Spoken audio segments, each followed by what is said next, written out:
Excellencies, ladies and gentlemen, good morning, and welcome to this session of the PIDA Week.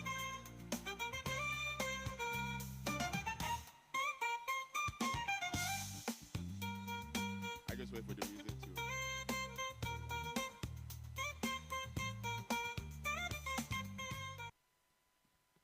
Fantastic, thank you very much. So welcome to this session on managing the climate risk to climate critical infrastructure, operation and development in Africa.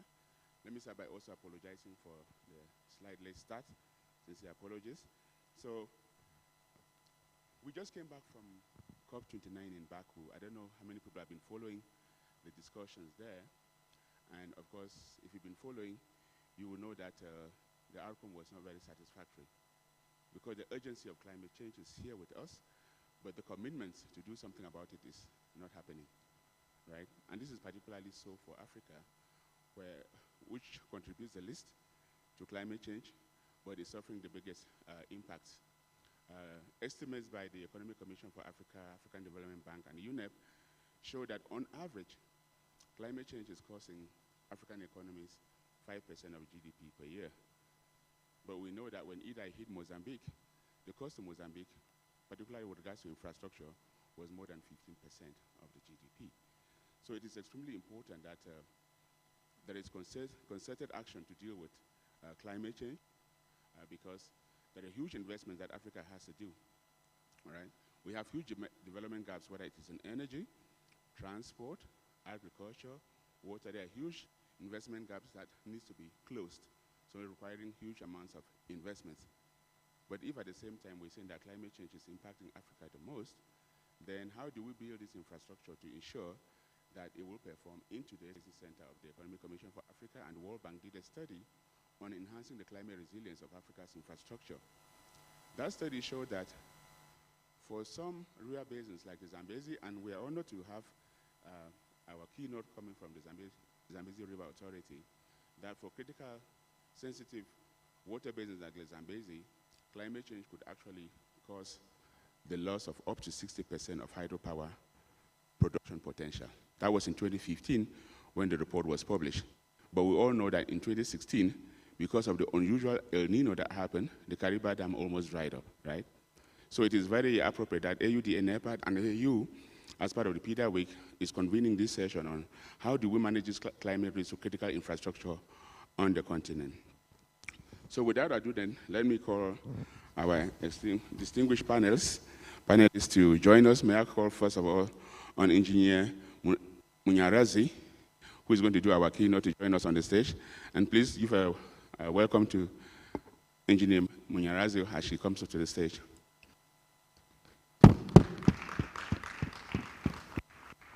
Thank you, sir. So we also have with us Mr. Toru Huma, who is a senior advisor to the CEO of AUDA NEPAD and senior advisor for the Japan International Cooperation Agency. Please welcome. Please have a seat.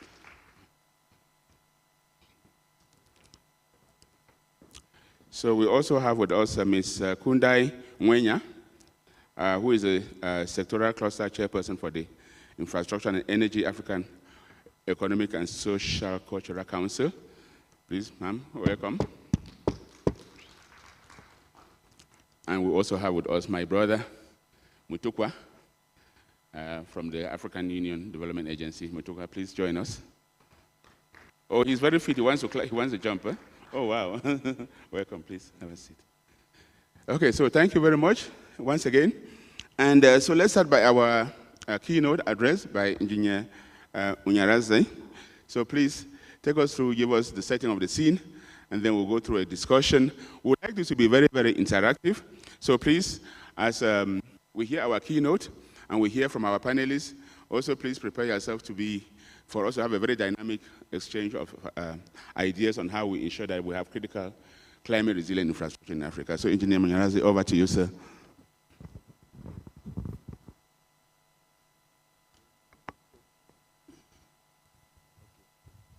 Thank you, Mr. Moderator. Our esteemed delegates and fellow panelists here, And ladies and gentlemen, may I just simply say all protocols observed.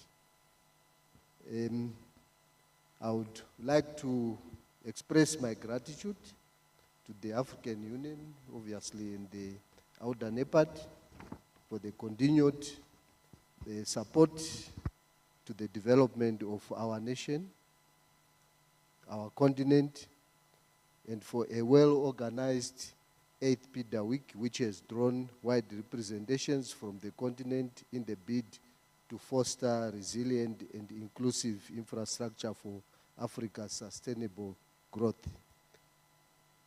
To the Ethiopian, a warm welcome, and I'm indeed grateful, and it is always refreshing to come back to Addis. I am indeed honored and delighted to have been accorded this opportunity to make the keynote speech on managing climate change risks to critical infrastructure development and operation in Africa. I wish, before I go on, to recognize the fact that as Zambezi River Authority, we are heavily supported by Auda NEPAD, supported by SADC, the Southern African Women Community,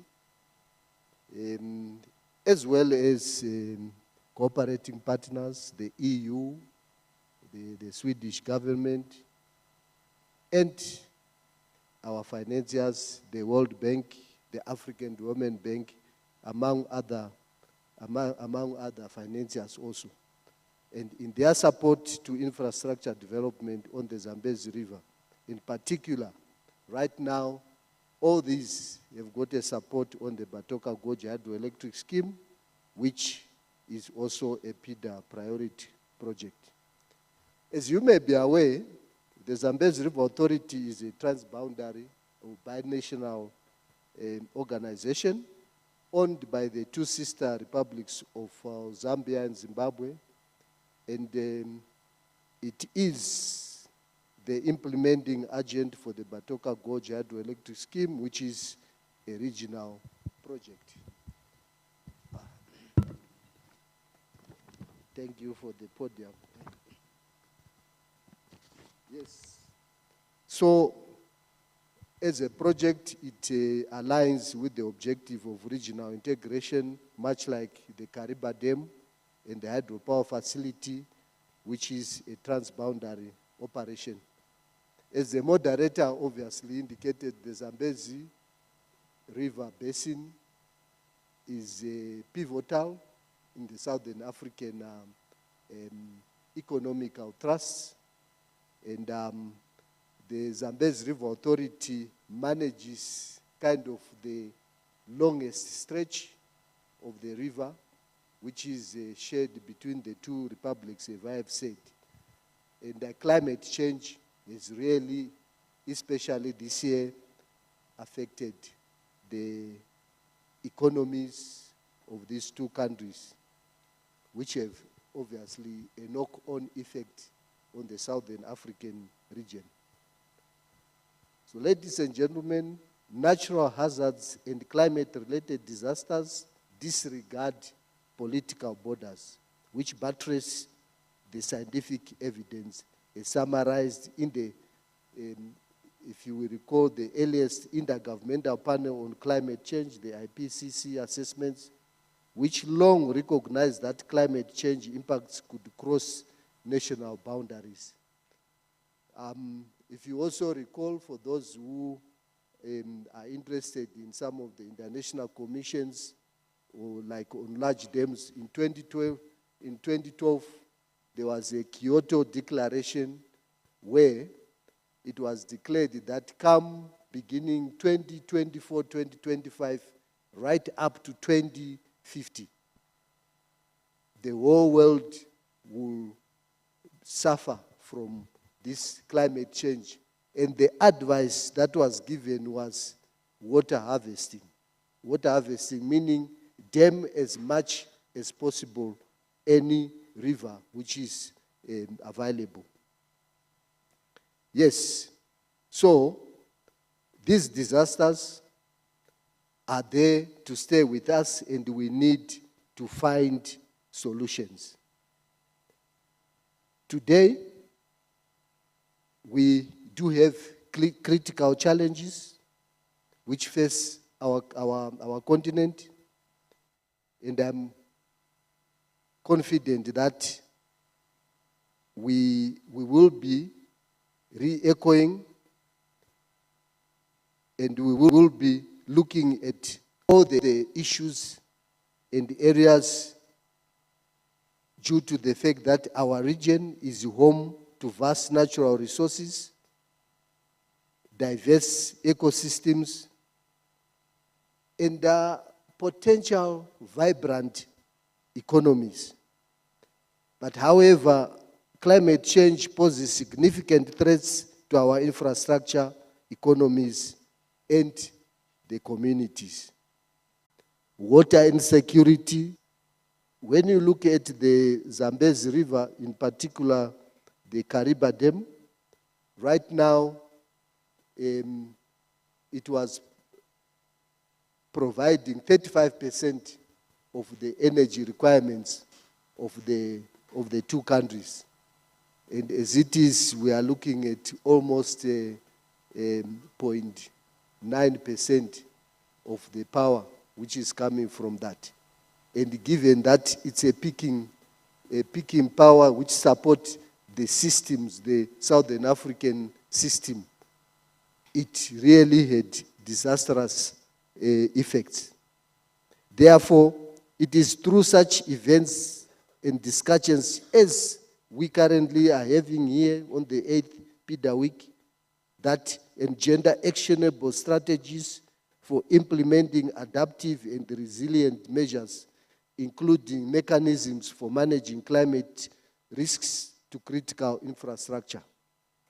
Opportunities in green infrastructure investments and innovative financing mechanisms and strategies for implementing resilient measures to address and manage climate risks to Africa's critical infrastructure should not only end at such discussion, but proceed to actualization and implementation. Definitely, we should have less talk shops and more action.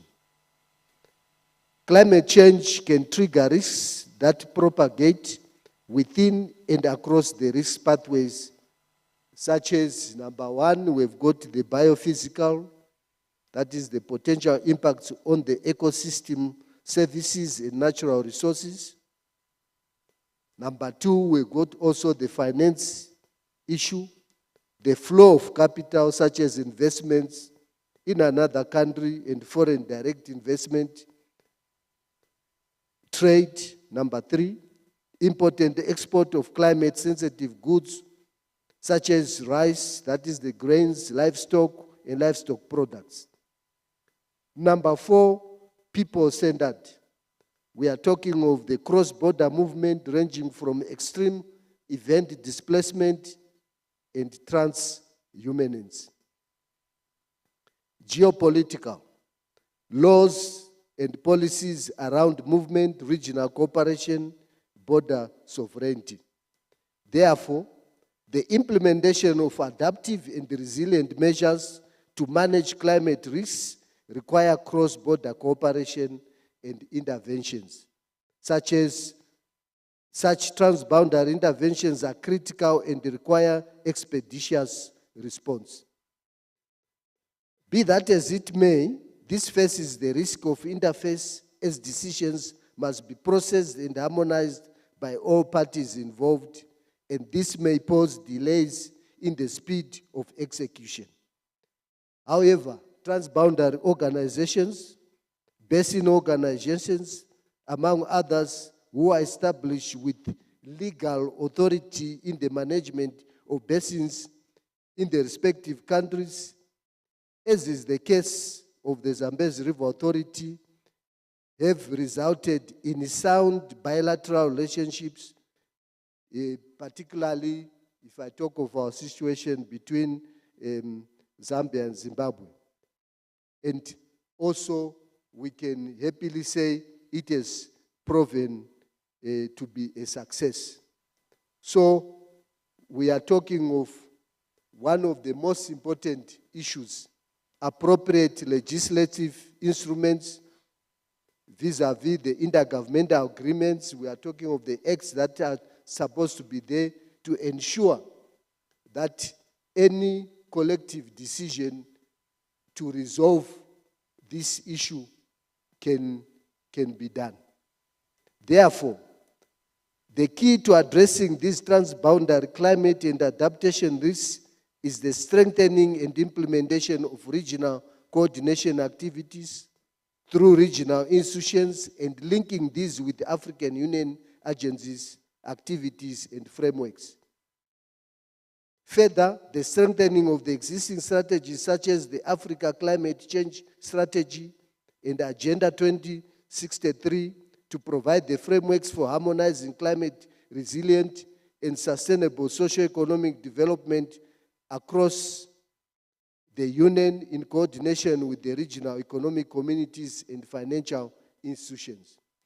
So while these regional economic communities such as ECOWAS, EAC, IGAD, and SADC are continuously working with member countries on transboundary climate and adaptation aspects, there is need for concerted efforts in bridging the financing gaps to fund strategies for implementing adaptive and resilient measures to manage climate risks to critical infrastructure and significant trade corridors in Africa.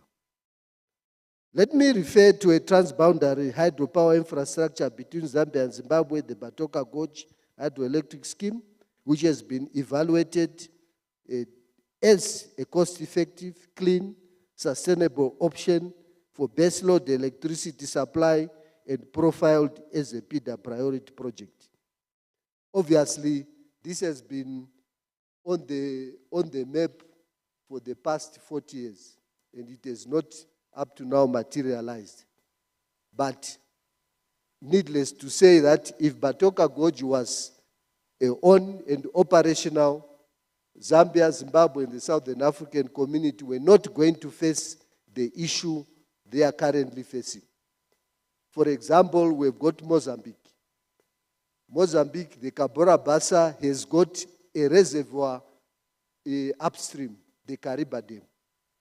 So they will never face the same climate change issues which the two states are facing currently. Transboundary hydropower dams are sources of hydroelectricity supply that sit in shared international rivers for watersheds and or generate benefits and costs that flow across national borders. In any basin or basin country, water security is critical, is of very critical importance. The increase in populations and water demand are placing stress on the available water resources. Therefore, the need for new storage infrastructure to address the water challenges of our time has been recommended by international organizations. The abundance of water to meet the industrial and economic needs, particularly for Zambia and Zimbabwe through the shared section of the Zambezi River, remains a prime concern which requires climate adaptation, interventions, and sustainable, efficient utilization of water resource common to these two countries. Therefore, the construction of viable new storage infrastructure, as I have already indicated, to be operated on a conjunctive basis with the Kariba hydroelectric scheme is a critical intervention strategy which we are currently fighting to get on board. And this will ensure sustainable, efficient utilization. This challenge and the proposed resilient measures and adaptation is not only common to Zambia and Zimbabwe, but throughout the entire continent, which challenges us to establish and discuss innovating innovative financing strategies and mechanisms to implement these climate risk measures for our transboundary projects.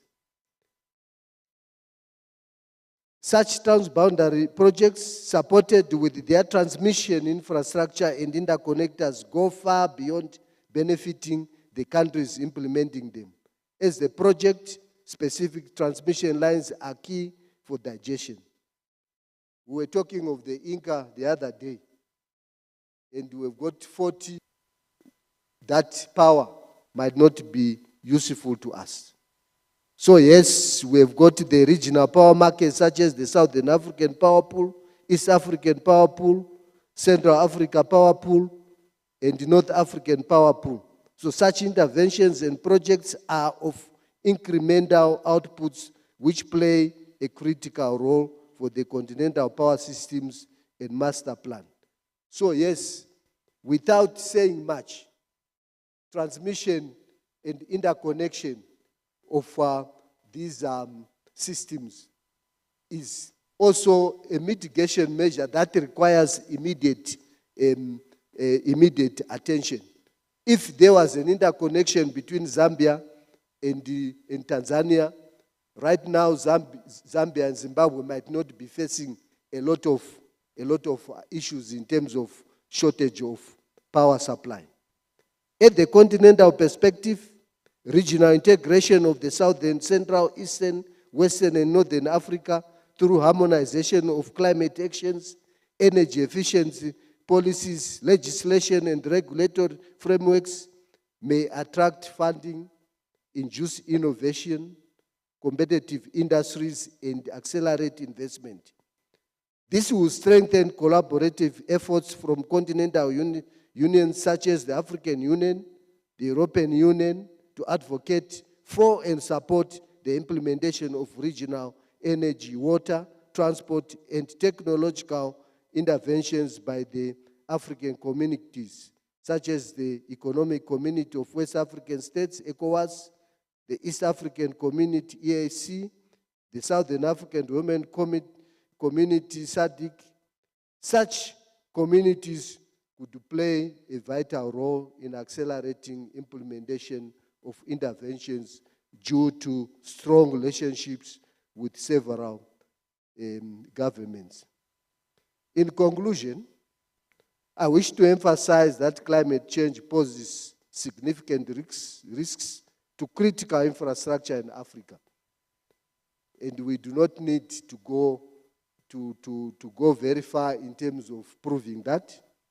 This year, the 2024 has actually indicated to us that is true. But with collective action, we can build resilience and ensure sustainable development, leveraging on our economic communities, climate strategies, and action plans to foster regional cooperation, mobilize financing and expertise to address the current risks. The conditions precedent for successful implementation of actionable climate risk measures and mitigation need to be emphasized. So, the Zambezi River authorities, number one, we are supposed to have appropriate legislative instruments in place. We are talking of the acts, intergovernmental agreements, protocols available. That opens up all avenues and allows entities to operate without any restrictions. Then one of the major important areas is capacity. Building our own skills development programs. You will notice, I don't know for how many years, consultants and everyone else has come up and talk of capacity building. So when are we going to put an end to capacity building and using the capacity that has been built? I think this is what we need to look at. Let's look at the capacity that we have and let's make use of it rather than continuously, even when we look for consultants or even contractors, one of the issues is capacity building. So let's end capacity building. Let's use the capacity which we have. Then number 3, mobilization of finances domestically. We can do it ourselves. It's very difficult, and also as humans being to always come up with a begging bowl. Just to say the other time, I just read about the Minister of Finance, Kenya, when he was reporting to his boss. He says, boss, we were in America and we were about 10 or so finance ministers sitting in a corridor, waiting to be called. Kenya, Zimbabwe, Malawi, come in. You come in there, yes sir, you go sit in front of people, they now start telling you, how much can we give you? It's, for how long are we going to do that? So let's not continuously depend, but let's mobilize internally. I'm sure we'll be able to do that. And that way, our solutions will be homegrown. And obviously, internationally, we also need the mobilization and the support of our cooperating partners, but at least the partners who support us if we have something in our pockets. So, to implement these measures, these are some of the issues which I would have wanted us to look at and agree and ensure that we implement as we go. So with these words, I thank you for your attention and look forward to the deliberations that we are going to have. Thank you.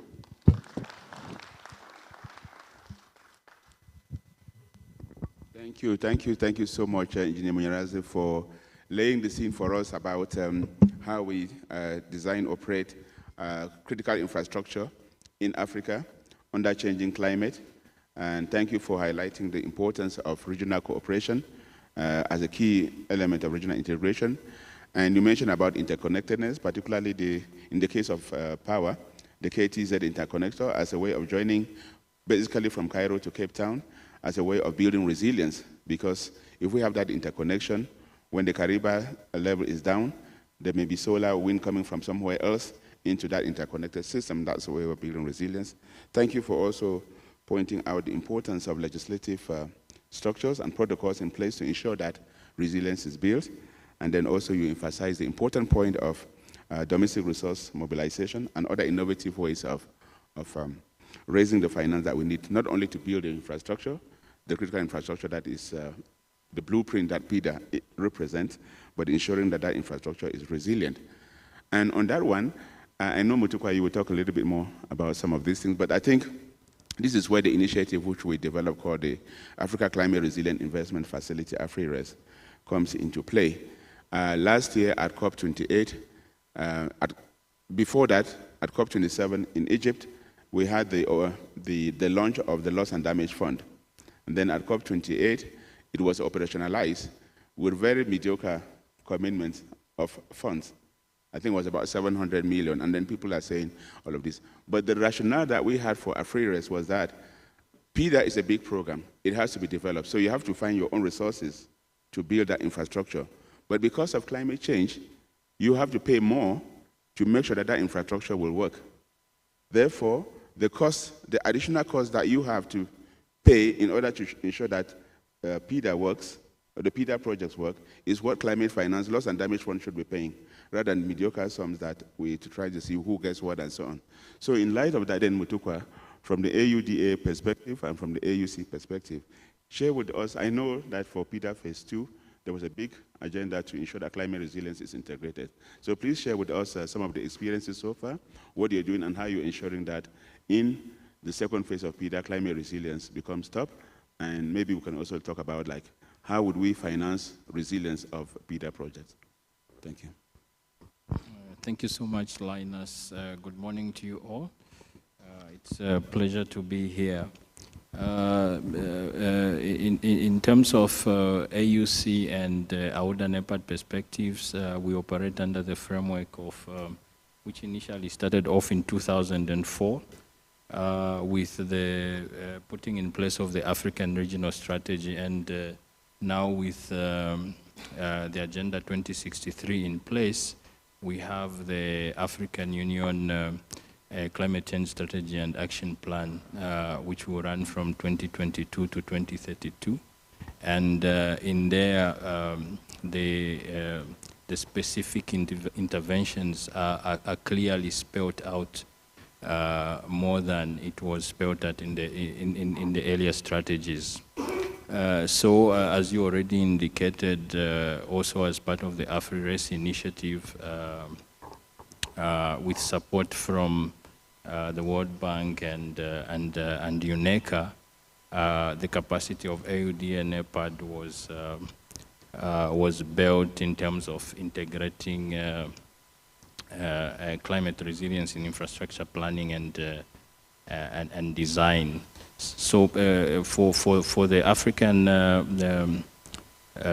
Climate Resilience Investments Facility, it had three components that were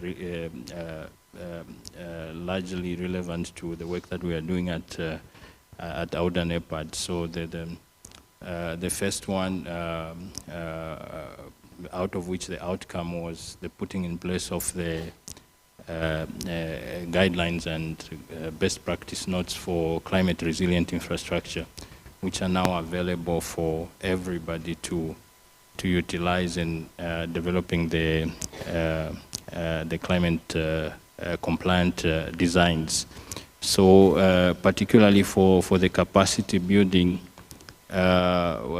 we had some training with the intention to build the capacity of AUDA NEPAD and the region and some of the regional economic communities to be able to build capacity of the member states as well as other partners. So for this capacity building, we focused on designs of bridges, pavement designs, as well as dams. Then the other outcome of the initiative was the knowledge and information portal and climate information portal, which is a very useful resource in terms of accessing climate information for planning purposes, but also in responding to the different AU strategies and policies that we have in place as part of the service delivery mechanism, which is an approach that we are following in preparing the PIDA projects. So as part of this, there are different tools that have been developed, which include the green check methodology, which is an appraisal process to be able to identify the various risks, including climate-related risks. Yeah, I'll end there. Thank you. Thank you very much, Mutukwa, for highlighting what AUC and AUDA NEPAD have been doing and for highlighting some of the capacity development areas. I've been working some of the tools that are available. You talked about the policy and guidelines that are available for sharing. Nyazi, you mentioned also about the importance of capacity. So in terms of knowledge sharing, this becomes very important. So I want to come to Engineer Mwena. You chair this cluster with the ECOSOC, the Economic, Social, and Cultural Council of the AU. So can you share with us some of the experiences that you've seen so far, particularly with regards to the sectoral cluster on energy? And what are some of these knowledge gaps that you maybe have identified, and how do we build on that? Because I know, for example, that the AUC is now working on building from the work with the AUDA, the AfriRace, and so on, with continental guidelines on building resilience, yeah? So what are some of the gaps from your experience where you sit as chairing that cluster on what we need to fill in terms of the gaps that are needed in information, knowledge sharing, and data? Thank you. Thank you very much, the moderator. So maybe just to give a brief background of ECOSOC. ECOSOC, it's an Economic, Social, and Cultural Council, which is an organ of the African Union that represents the voice of the African citizenry. So in terms of representing the voice, we try and bring the voice to member states, development partners, and so forth. So coming to the issue of information sharing, there's been the issue of lack of the data to then say when we talk about climate change, when we look at the context of the African citizen, it's more on the feelings perspective rather than the facts perspective. So the issue of the actual data to say, in terms of the floods, how many people have been affected? In terms of the droughts, how many people have been affected? The keynote has mentioned issues to do with the Batoka project, to then say, in terms of the Batoka project, how many of those people would benefit? So that data, to be able to quantify it, looking at the effects of climate change has also been a challenge to be able to have such adequate data. So at the end of the day, there's more of relying on secondary data. So there's also the issue of access to the existing knowledge in terms of the gaps, where the information could be there, but we have citizenry in the rural areas and citizenry in the urban areas. So you find that in terms of where to get the information, in most cases, our centers of excellence, they are always in the urban areas. So for people who are in the rural areas to access such information, they would then rely, of course, on secondary data that comes from maybe people in leadership and so forth. Then when there's also the issue of a language, to then say the existing data that is there, does it accommodate the different languages member states do actually have? I'm just glad to say in my country, in Zimbabwe, we actually have the national adaptation plans and so forth that are actually provided in the local language so that at least somebody from the rural areas can actually understand. And when they understand, therefore, in terms of bringing them forward, sense of responsibility, it becomes easier to be able to push. Lastly, through the cluster, we've been working on persons with disabilities and issues to do with infrastructure and climate change. There is the essence of that constituency also being left out when it comes to information sharing. For example, if it's persons with albinism, they require large prints in terms of the information that does exist. So the question is, do we have large prints to be able to incorporate them into the climate change mix when it comes to inclusion? Then we also have those with hearing impairments, those with visual impairments. In terms of the knowledge that we have, the data that we actually have, do we have data that responds to them? So at the end of the day, our inclusion becomes inclusion on paper, not inclusion when it comes to the actual discussions or maybe sessions and so forth in terms of moving forward. So these are some of the gaps that we have been just having. But now, at the end of the day, we also need to look into the recommendations, of course. So number one, in terms of persons with disabilities, there must be the will to be able to, for member states to incorporate those people. We do have countries that do have the Disability Act, and some are actually in the process of trying to revive those acts so that they incorporate this aspect we are talking about. Then there's also the issue of integration of indigenous knowledge systems, religious knowledge systems, and academic knowledge systems. Because the religious groups are saying this, the indigenous knowledge systems is the knowledge that we've always relied with from back in the day. So there's need to bring it back, but we have to also integrate as well. Then there's also need to be able to have specific knowledge for specific people. For instance, if you are looking at farmers in terms of infrastructure, the knowledge they require and the knowledge maybe some people who are in other sectors do require, let's say the health sector, it's actually different. So we need specific knowledge for a specific group of people so that it can address their specific needs, in this case in terms of climate change. Then lastly, there is need to be able to protect intellectual property, especially from a youth perspective.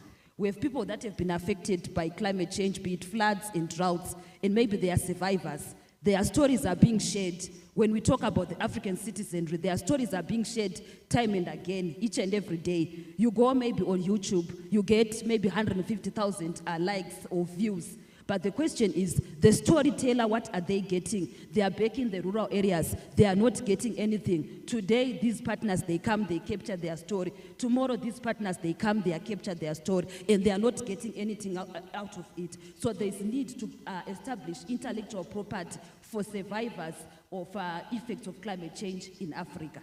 Thank you.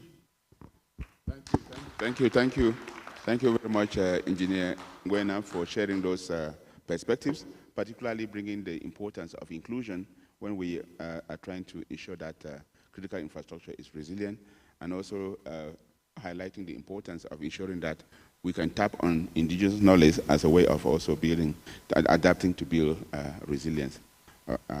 So no, thank you very much for those points. So I now turn to you, Mr. Homa. Yeah? So you are with the Japan International Cooperation Agency, JICA, and that agency, I understand, played a very critical role when they were establishing this Mombasa Special Economic Zone, which I understand is now fully operational. So you have been part of this project. So can you share with us, and of course you have also been part of what I understand with the Association of Southeastern Asian Nations Cooperation Projects, all of this about how you build resilience as well, tapping on clean energy resources. So please will share with us some of the experiences that you've seen from these projects and what our countries, our project developers can pick from there in terms of building resilient critical infrastructure. Over to you, sir. Thank you, Chair. Good morning. Bonjour, mesdames et messieurs. Thank you for all the participants and co-organizers, AUC and Audanepat, my fellow colleagues, and host, the government of Ethiopia and the people of Ethiopia. I like Ethiopia, so I frequently come to Ethiopia. This is my 48th visit to Ethiopia, in fact. So, anyway, thanks for your questions about Mombasa SEZ. Yes, Mombasa, needless to say, so it is very, very important. So as the base of the Northern Corridor. So, and JICA has been, by the way, I'm working for JICA as a senior advisor, but I have two chaperones. Another one is AUD Nepat as a senior advisor to the CEO. So thank you. And now I'm talking about JICA. Yes, JICA has been working on this, the Mombasa SEZ. It is called Dongokundu, so because the place is called Dongokundu. This is, JICA has been involved starting from the master plan support, master plan development support in 2015. And also the loan agreement has been done in 2020 and for grant 2022. Actually, construction is just about starting. So it's not yet fully operational, but hope soon to be fully operational. But anyway, the infrastructure is, needless to say, it is very important. The electricity, power, and the port, and the access road, water, drainage, waste management. These are covered by the infrastructure support. And in terms of energy resource, so the Kenya is a unique country, so as everybody knows, it's already in the national grid, already 19% covered by renewable energy. 48% is by geothermal. But by the way, geothermal is one of the focused area by Japan to support in terms of renewable energy. And the rest of them by hydro, wind, solar. In total, in the course of the development of the SEZ itself, there are a lot of the environmental consideration set. Of course, the land reclamation, land development, such and such. So, in terms of, by the way, so coming to ASEAN or wider spectrum, the SEZ, foreign investment from the other countries, that is not only the financial inflow, but important thing is the job creation. That normally involves the people nearby. That means it provides the inclusive development and also technology transfer. Sometimes SEZ is considered as a kind of the sandbox for the new advanced technology that may include also the green part. And also, it is also a showcase to bring the those new technology or new business model. So I think SEZ is a good gateway to bring renewable or resilient the development. So in terms of ASEAN, so the JICA has been working on some SEZ together with the private developers like Vietnam and Bangladesh. Bangladesh is not ASEAN, but just neighbor. And some in Indonesia and Thailand, Cambodia, so for those countries. Recently, yes, one of the important things is how to cope with decarbonization, the climate, and renewable energy is accelerated. This is one issue is the developers have sometimes the pressure or demands from the tenants. They need to align with their own corporate green policy. So that means they require for the sources of the SEZ to be green or renewable. So that is sometimes required. So they need to cope with these kind of things. So, and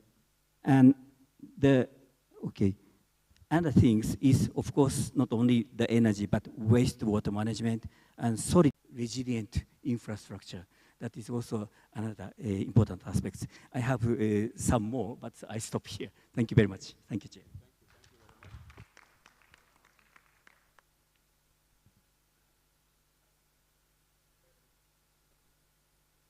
We heard very well from what Engineer Munyarazi said in his address and from what our panelists have talked about. So Mr. Omo also indicated that partnership, international cooperation is very critical also, right? So we need regional integration, we need international cooperation, we need finance to ensure that our resilience will be, infrastructure will be resilient, we need knowledge sharing, we need inclusion, but we need some innovations as well. So, because we've been reminded that time is running out, there was more for us to discuss, but in the interest of time, I would like now to quickly open up the floor for any questions, any comments, any contributions from the floor to our speakers before we close. So I see one hand there. I don't know, is there a roving microphone in the room to take to the speakers? Is there somebody? Take the microphone.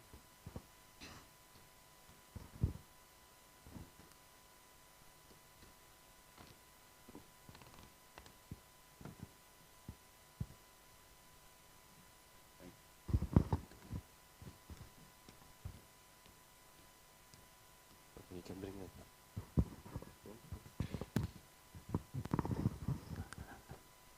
Good morning. Yes, sir. Jabu Mtombeni, South Africa. Mine is really a critique of what I've been hearing in terms of resilience, right?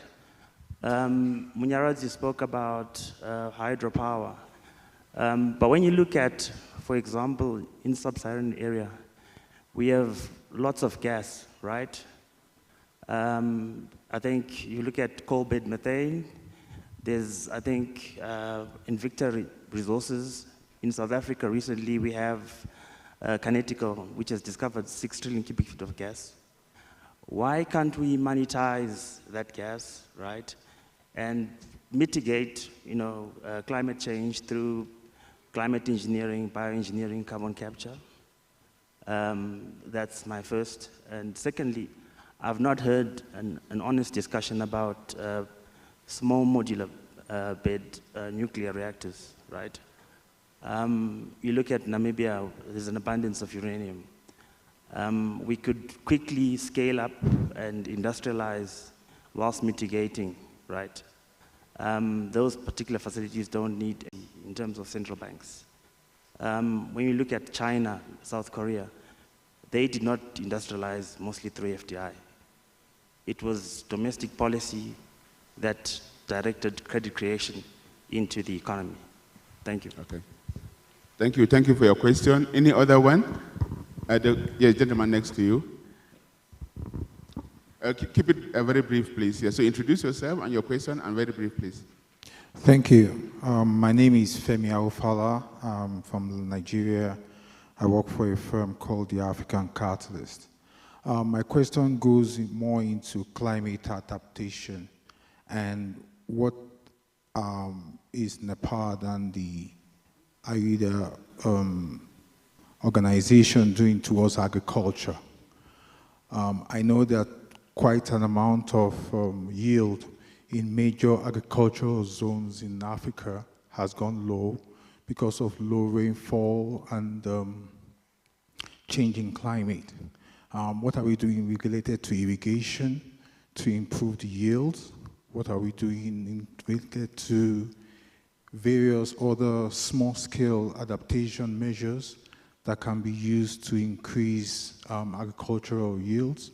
And we know agriculture is one of the foremost driver in industrialization and economic development in Africa. There's little we can do to really mitigate at a global and national scale, but can we go back into improving the yields of the crops, putting more irrigation as ways in which we can help to grow yields and to grow agricultural outputs? Thank you. Okay, thank you. And then we'll take the last one here, and then we'll come back to our panelists. So.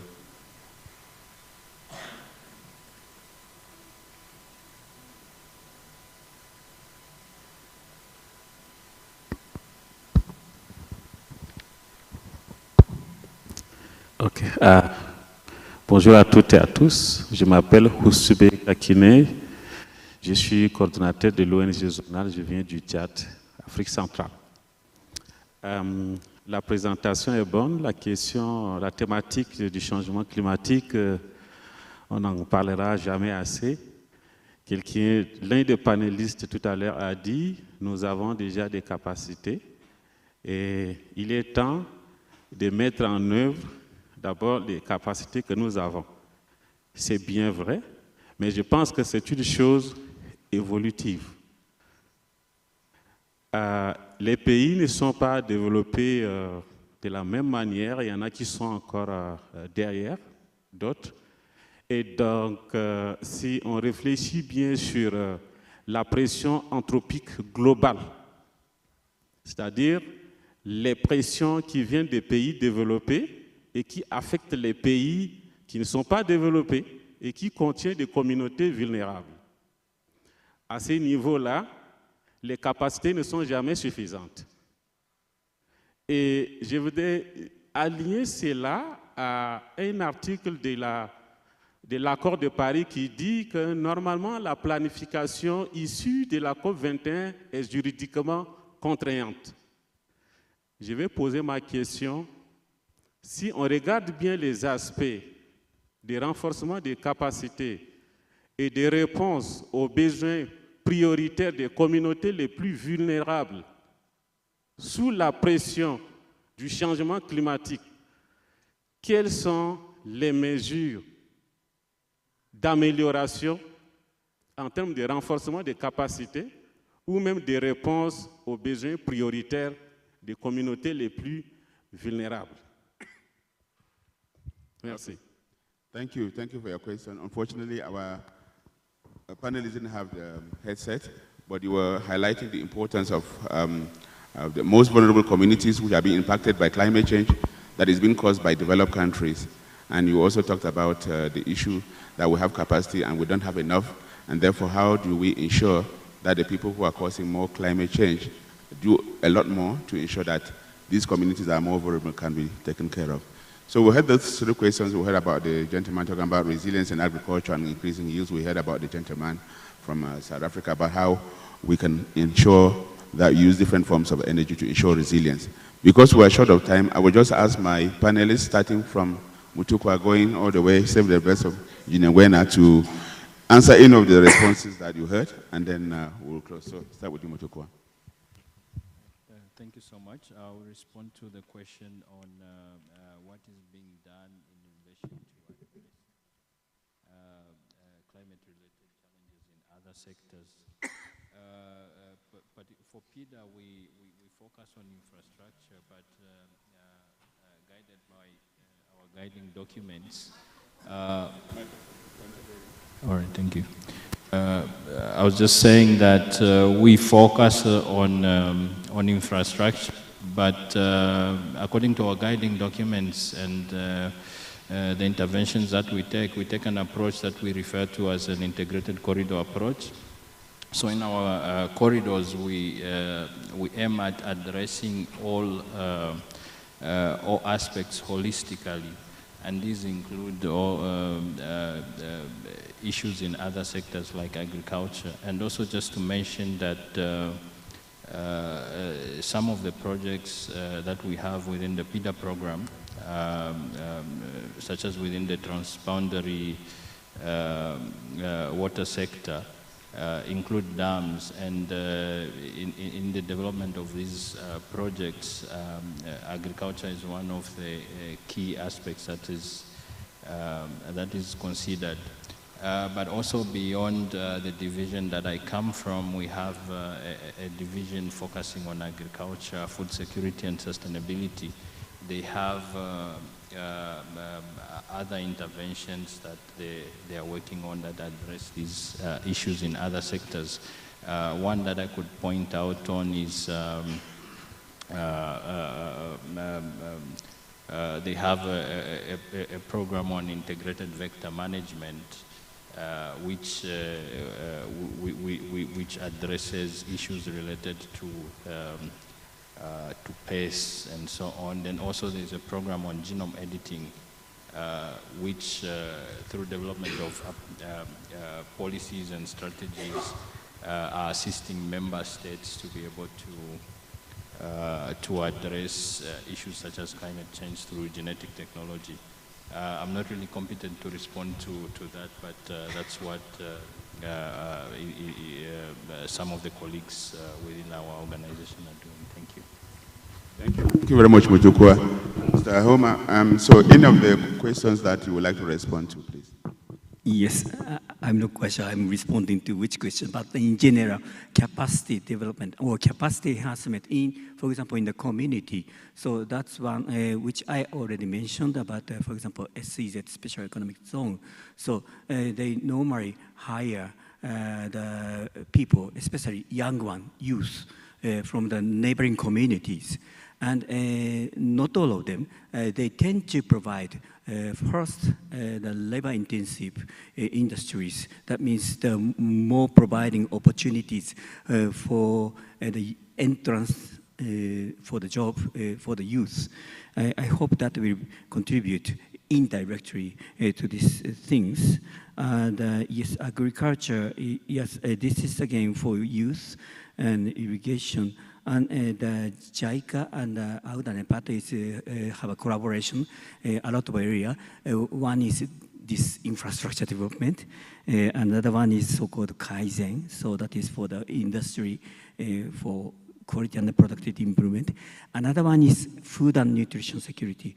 This food and nutrition security is looking at the harnessing the policy or elaborate, and also for look at the school feedings. I think this may also contribute to the use from the aspect of agriculture. In terms of the development, mentioned about the development path of China or South Korea. Yes, I think they did both for FDI, effectively utilize FDI, I believe. At the same time, of course, they contribute to the development of the domestic industry. This is exactly what JICA is doing in the partner countries when we do the partnership, cooperation on industry.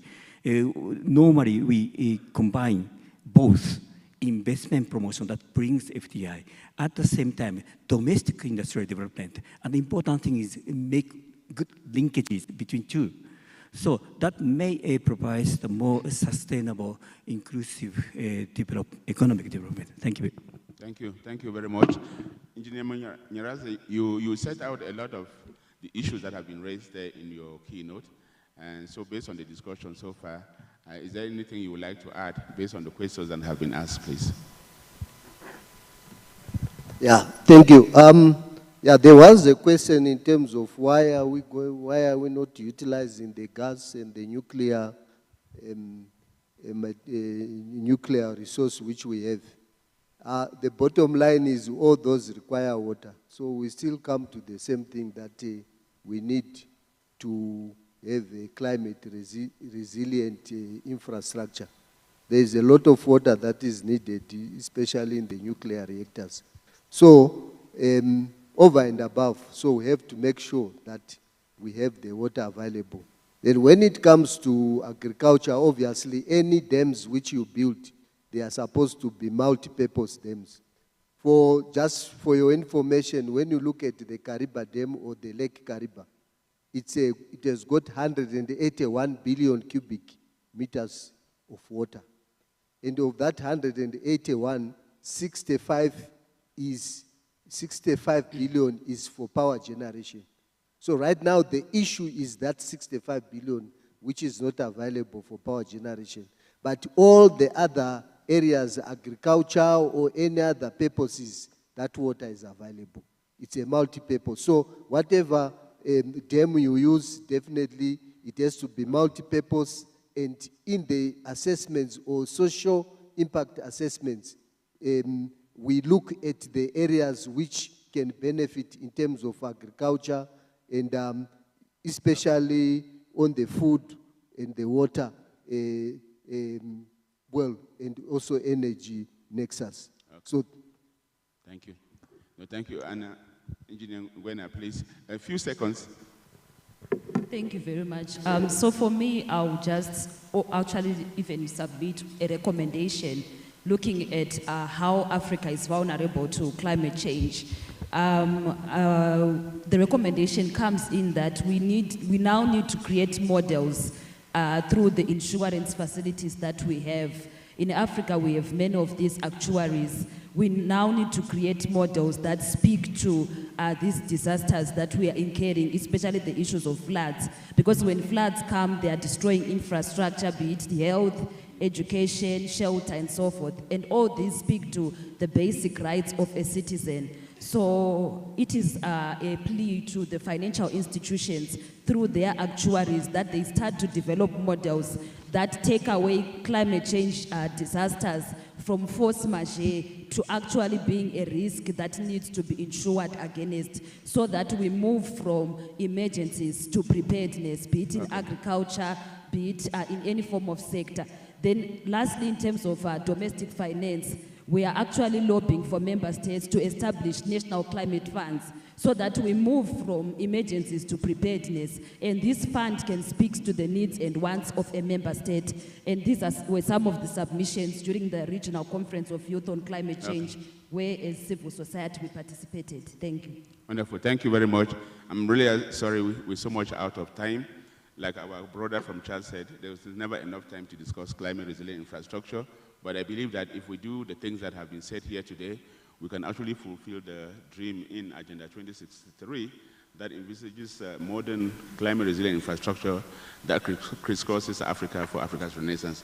So we run out of time. The next event that will be here, the next one is accelerating cross-border digital connectivity through the PIDA, advancing ICT and digital projects. That's the next one, so please stay for that one. So let me just ask you to thank our keynote and our panelists for a wonderful discussion that they've helped us with towards climate resilient infrastructure in Africa. Thank you very much.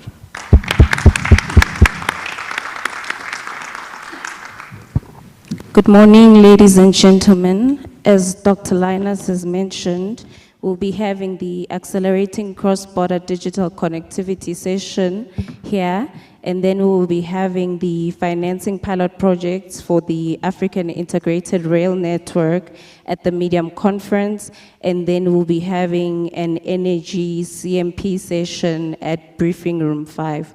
Thank you.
progress.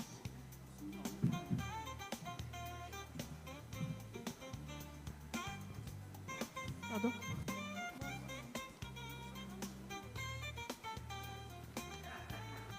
Good morning, ladies and gentlemen. Now we move to the session on enhancing cross-border digital connectivity through PIDA, advancing inclusive and sustainable digital transformation across Africa. It is my pleasure and honor to call the speakers to join me on the stage. I kindly advise Mr. Walid Hamdi, who is the head of Information Society Division within the African Union Commission, Dr. Zakaria Kigonguri, Program Manager of Infrastructure Development with IGAD, Mr. Gishat Sangu, Director of Infrastructure with ECAS, Mr. John Kiria, Director within the Ministry of ICT Kenya, Mrs. Prima Tukonza, who is the head of PPP and Infrastructure African Development within FDB.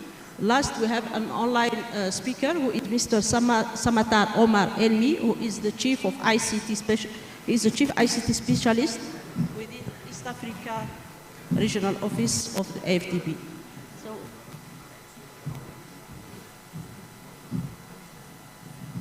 I think I should sit here. So, please. No, after them.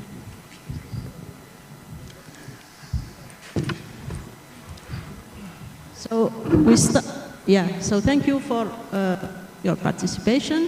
So as we said, this session is related to advancing digital transformation through the integrated digital project, and we'll mainly focus on the financial aspect, and also we'll focus on the projects that are prioritized by the Program for Infrastructure Development in Africa, PIDA.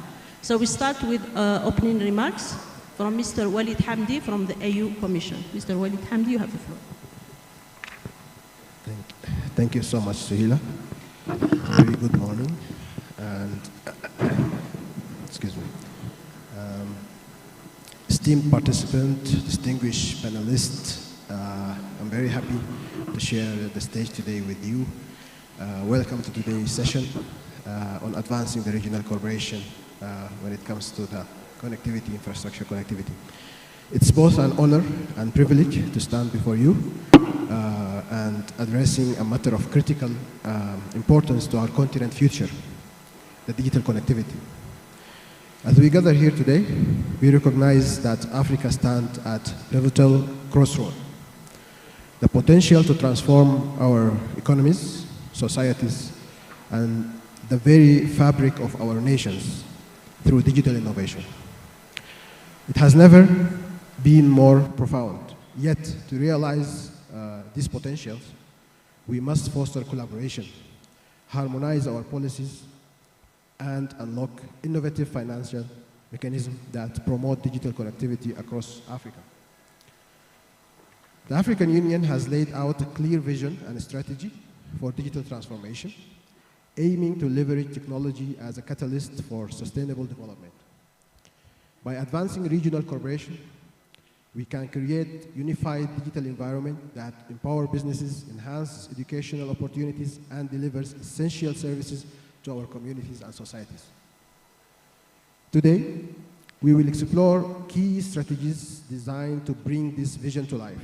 We will discuss how harmonizing policies between nations can eliminate barriers, reduce redundancies, and create seamless digital marketplaces. Furthermore, we will explore into innovative financial mechanisms, examining how partnership with private sector stakeholders and international organizations can provide funding and resources necessary to drive our Africa digital agenda forward. As we embark on this critical conversation, let us remind ourselves that the journey towards digitally connected Africa is not merely about technology. It's about the people we serve. It's about societies. It's about empowering our youth enabling our entrepreneurs and creating a future where every individual has the opportunity to thrive in the digital economy. Together, let us explore how we can synchronize our work, our effort, enhance our collaboration, and unlock new opportunities that exist in the digital relay. I'm looking forward to the discussion today, and I wish you a fruitful deliberation. Thank you so much.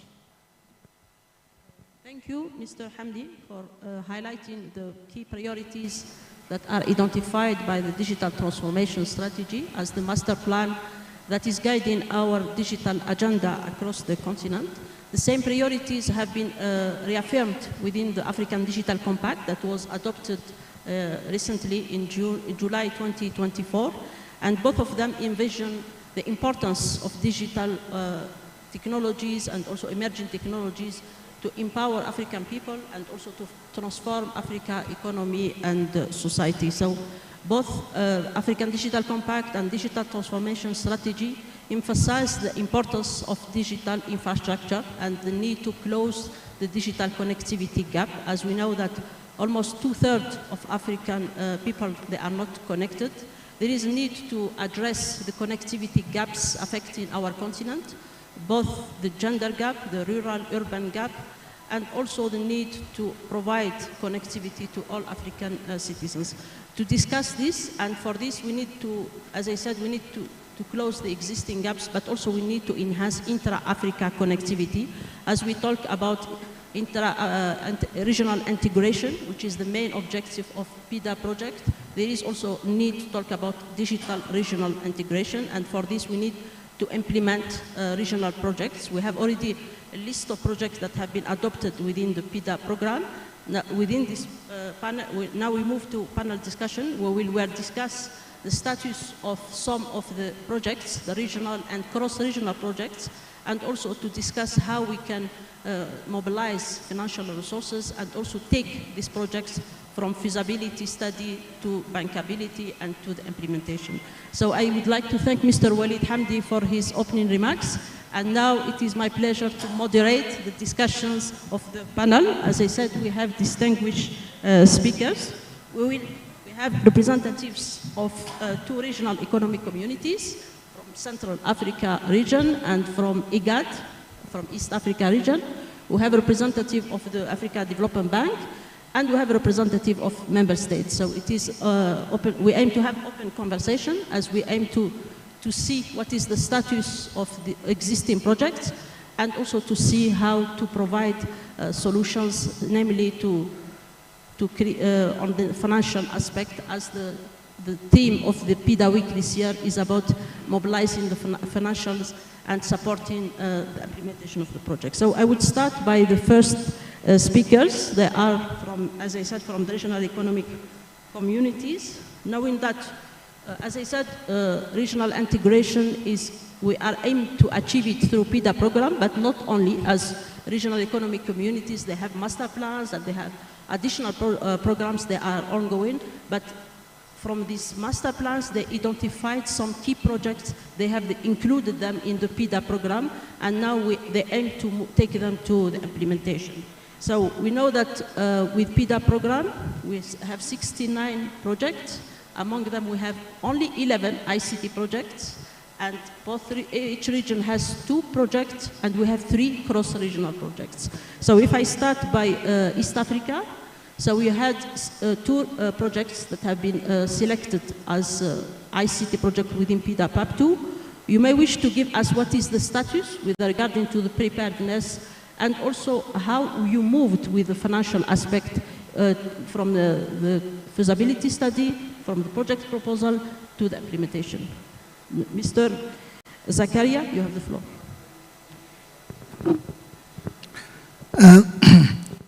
Thank you, moderator.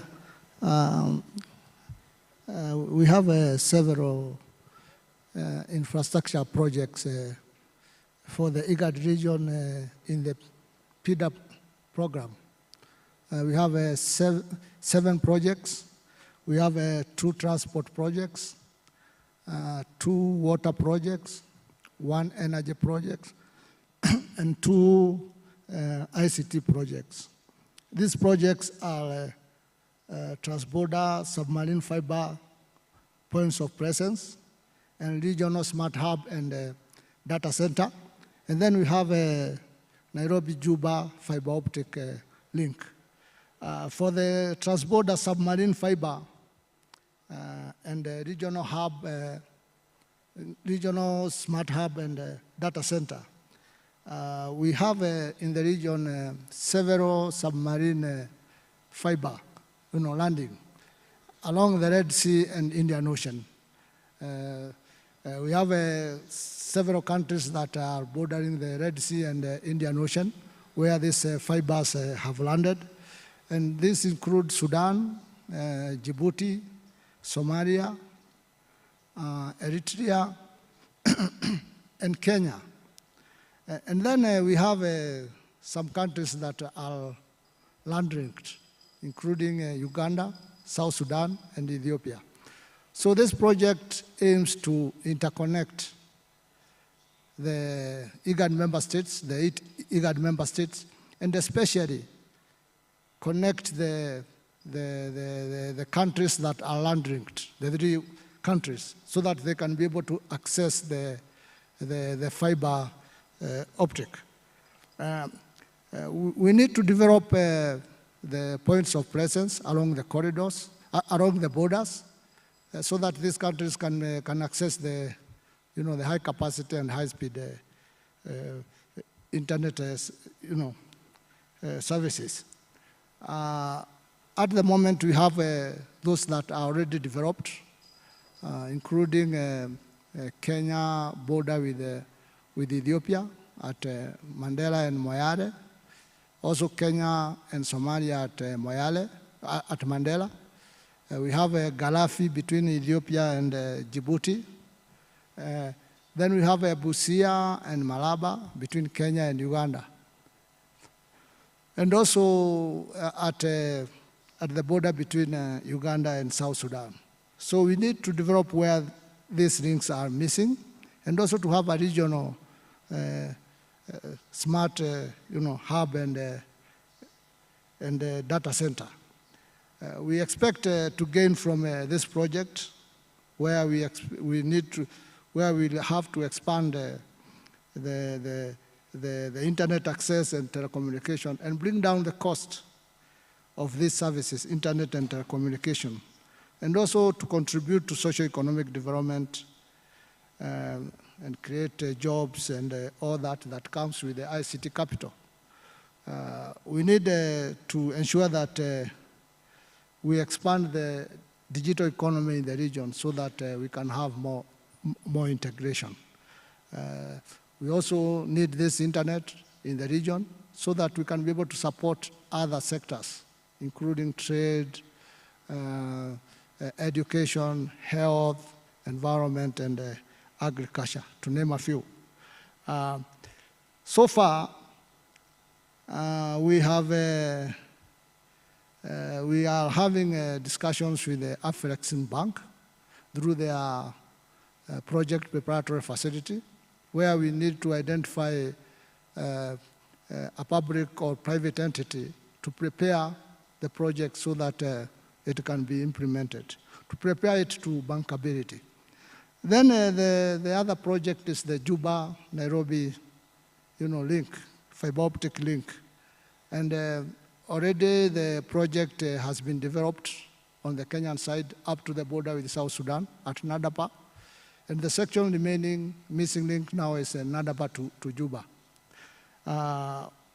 We are hoping that this project will be able to help integrate South Sudan to the region, because once they are connected, they will be able to have high speed and high capacity fiber optic, which will be able to support their economy and also ensure that there is more, internet connectivity, and also telecommunication services are also supported.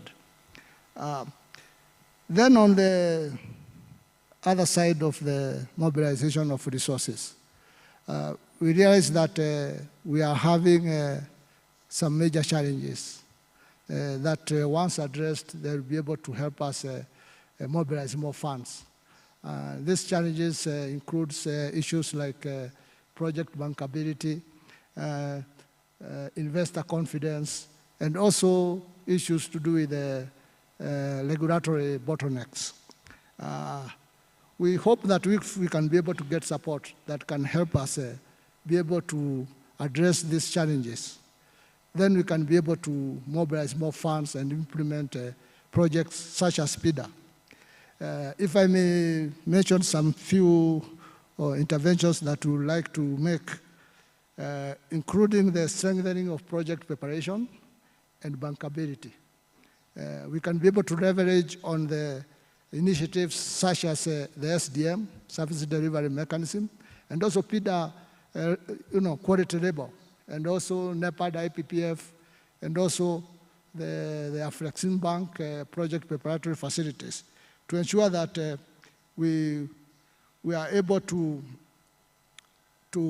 support and improve project preparation so that they can become more attractive to investors. Then we can be able to also undertake comprehensive studies and mitigate risks that are associated with projects. Also ensuring that we employ mechanisms like guarantees, which will mitigate risks, and encourage private sector participation. We're also looking at the area of enhancing partnership and collaboration. Ensure that we are able to make the environment conducive for public-private partnerships, to ensure that we are able to also ensure that the projects has a private sector interests.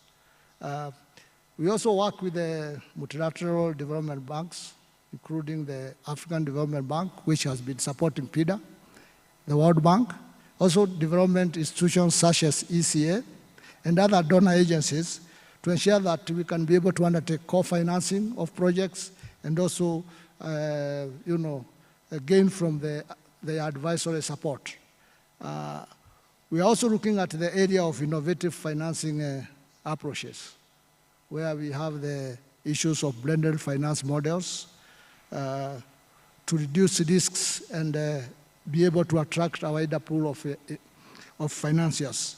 Also sustainable financing for projects that have environmental goals, such as energy efficient data centers, and also solar-powered connectivity solutions through green bonds and also climate funds.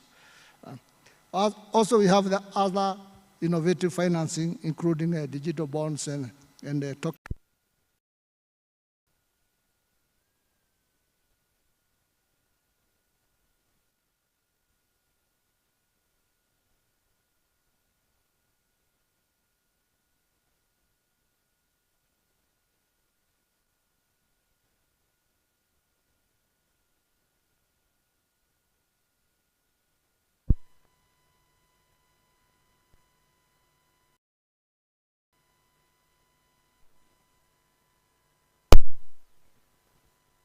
The other,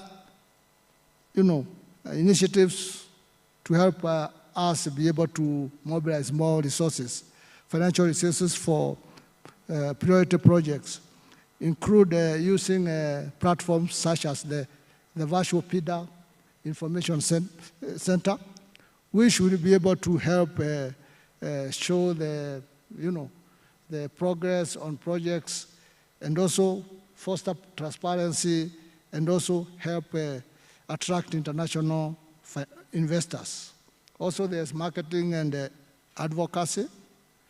Ensure that our regional projects are marketed at the global investment forums, and also we can be able to leverage social media for visibility. The other important issue is to ensure that we have capacity for effective resource mobilization, where we have dedicated units established within NEX to focus on fundraising, negotiation with the donors, and also structuring financing agreements. We can also take advantage of best practices and lessons from successful projects so that we can replicate successful models. Then a strategic prioritization to ensure that high socio-economic impact projects are promoted and which are aligned with the broader agendas and goals such as the PIDA, PAP2, also Agenda 2063 and the Sustainable Development Goals. And this will help us to attract mission-oriented or driven investors. Then lastly, we need to engage local and regional stakeholders. We mobilize domestic resources from sovereign wealth funds and also pension funds to finance infrastructure projects and also build local ownership by engaging local communities where we'll be able to attract concession financing from development partners. While looking at all this, if we can be able to address all these issues, we'll be able to see more funds coming to help us implement priority projects. Thank you very much. Thank you. Thank you for sharing all this information on the progress made within East Africa region. Maybe as a follow-up question is considering that East Africa is one of the regions that are more advanced in implementing PIDA projects. I would like maybe what kind of best practices that you can share with other regions, with other RECs? Yes, we have had projects undertaken successfully in the region where resources have been mobilized domestically and from diaspora. We have the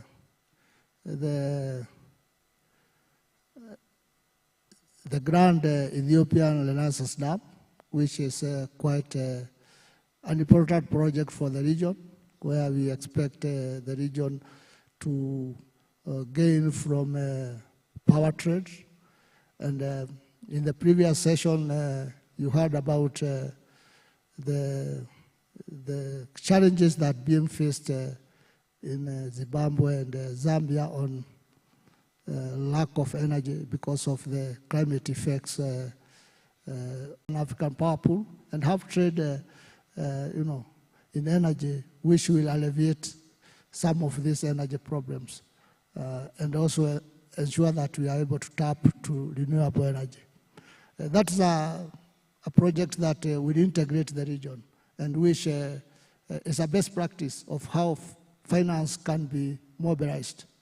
We're also having successive projects that have been undertaken with support from development partners.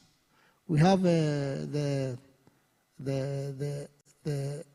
international cross-border project between Kenya to Mandela.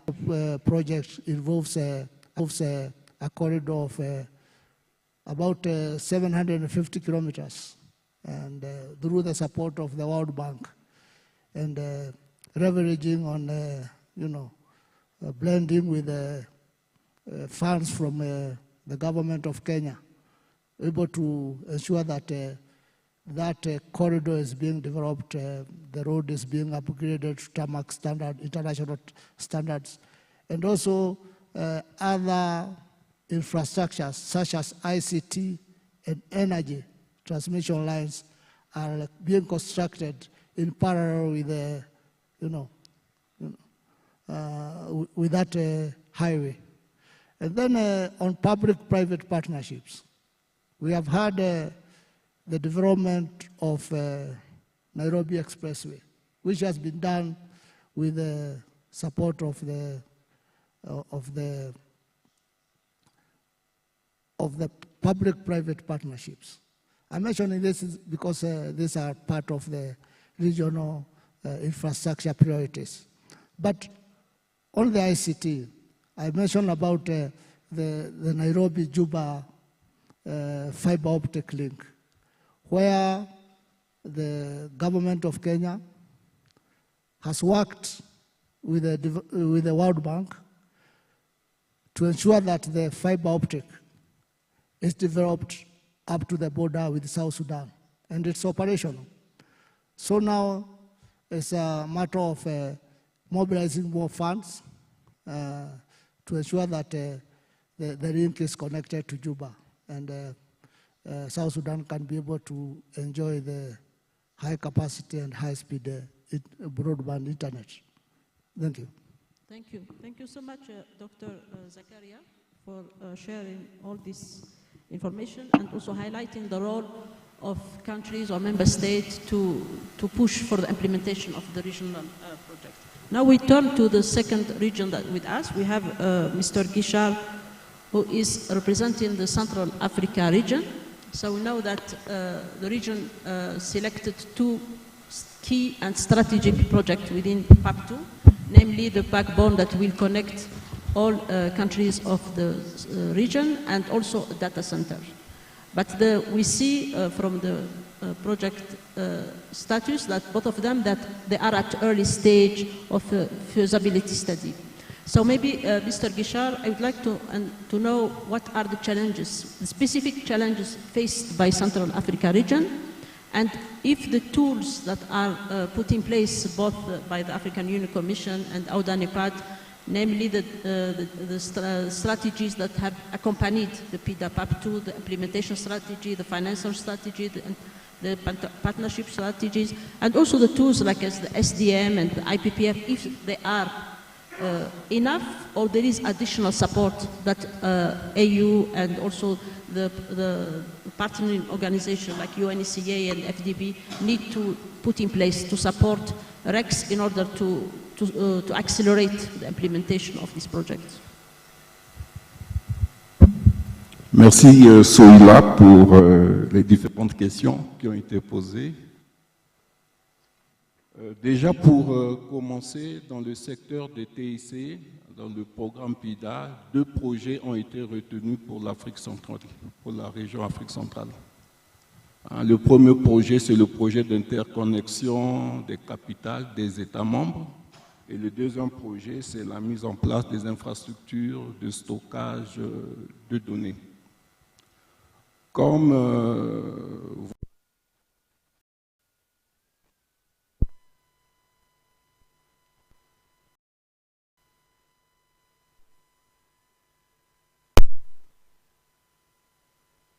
donc, si on veut mettre en place un marché unique de TIC, un regard particulier doit être placé sur cette région Afrique centrale. Des expériences que nous avons eues dans la mise en œuvre de ces projets d'infrastructure de TIC, d'interconnexion, nous avons rencontré beaucoup de difficultés en tant que CER à mobiliser les ressources. Les bailleurs, qui sont des partenaires stratégiques dans la mise en œuvre de ces projets,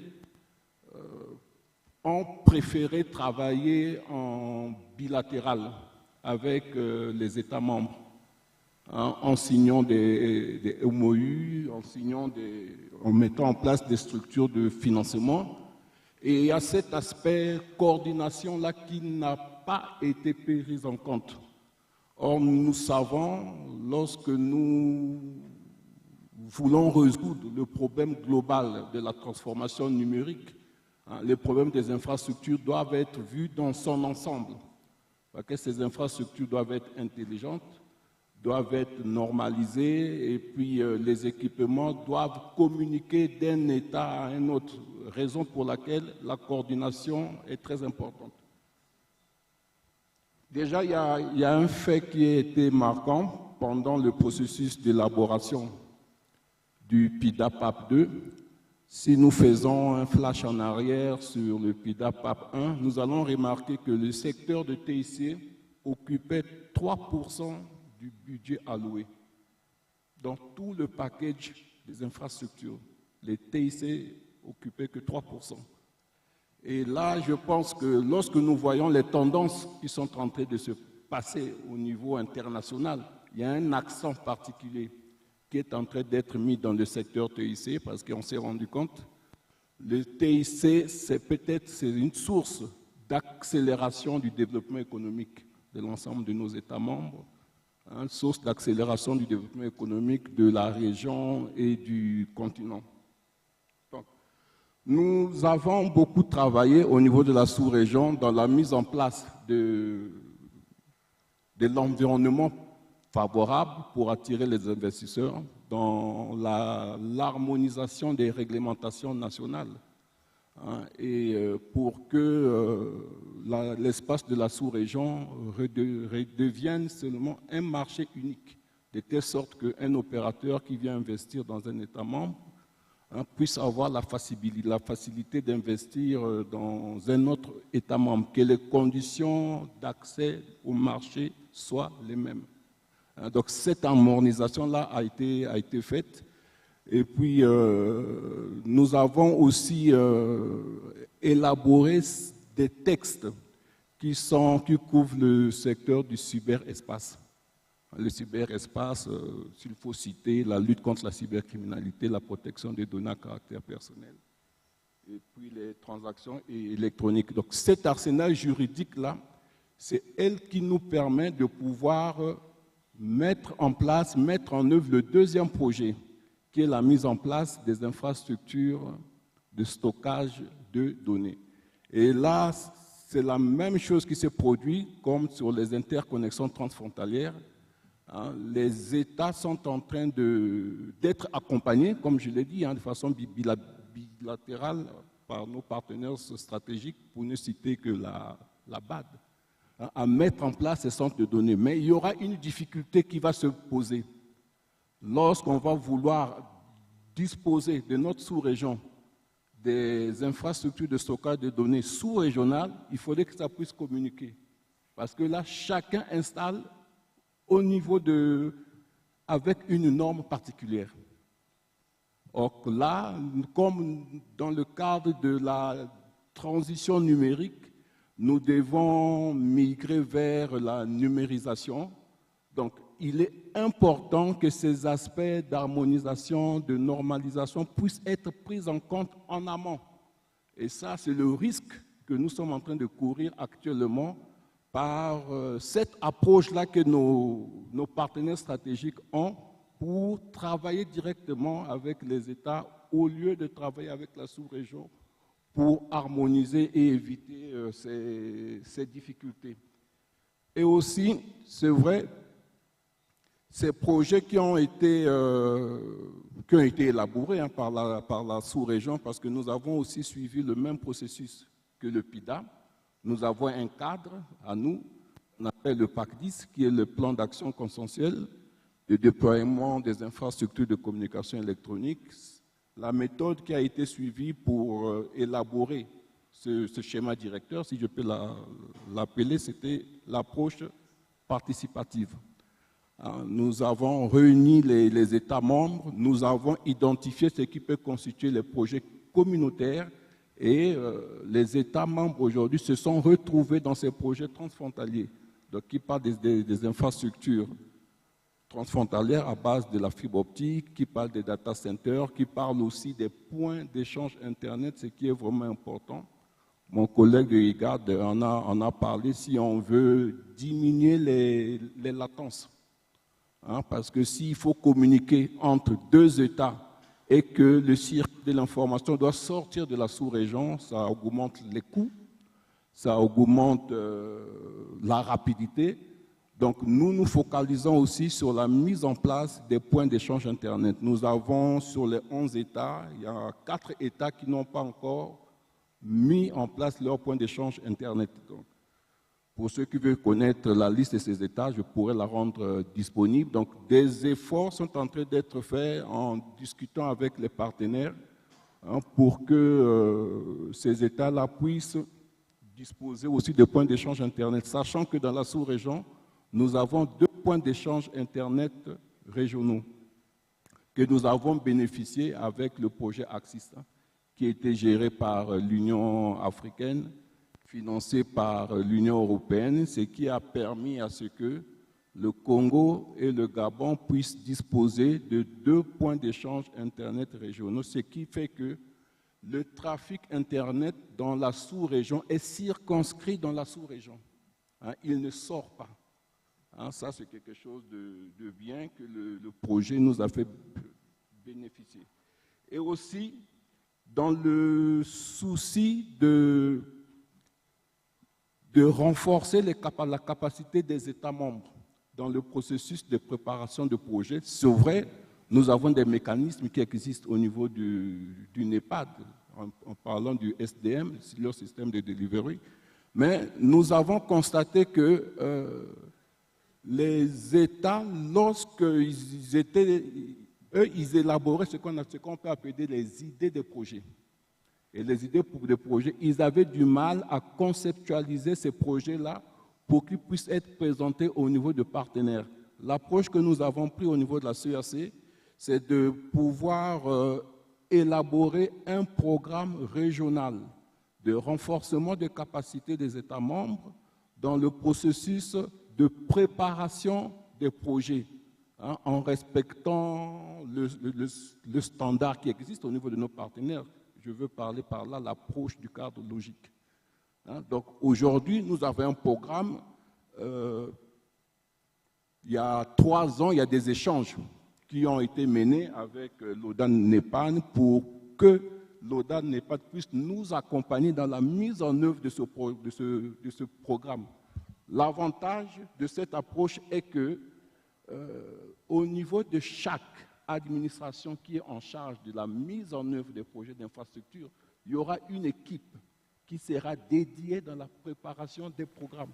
Et ça va permettre une mise en œuvre rapide des projets. Lorsqu'ils sont impliqués dans la préparation, ils auront la maîtrise de la mise en œuvre. C'est cette approche-là que nous avons choisie au niveau de la sous-région. Le programme existe. Il avait été adopté en 2020 par les chefs d'État et de gouvernement. Donc c'est un outil supplémentaire, hein, qui peut même être utilisé auprès des autres communautés économiques régionales. Donc, voilà un peu ce que je pouvais dire à chaud, hein, sur les actions. Bien sûr que nous avons fait partie de groupes de travail, hein, qui ont été mis au niveau de l'Union africaine pour élaborer les différentes stratégies. La stratégie de la transformation numérique, la stratégie de l'intelligence artificielle. Donc, nous sommes en train, au niveau de la CEAC, de nous adhérer à ces différentes stratégies.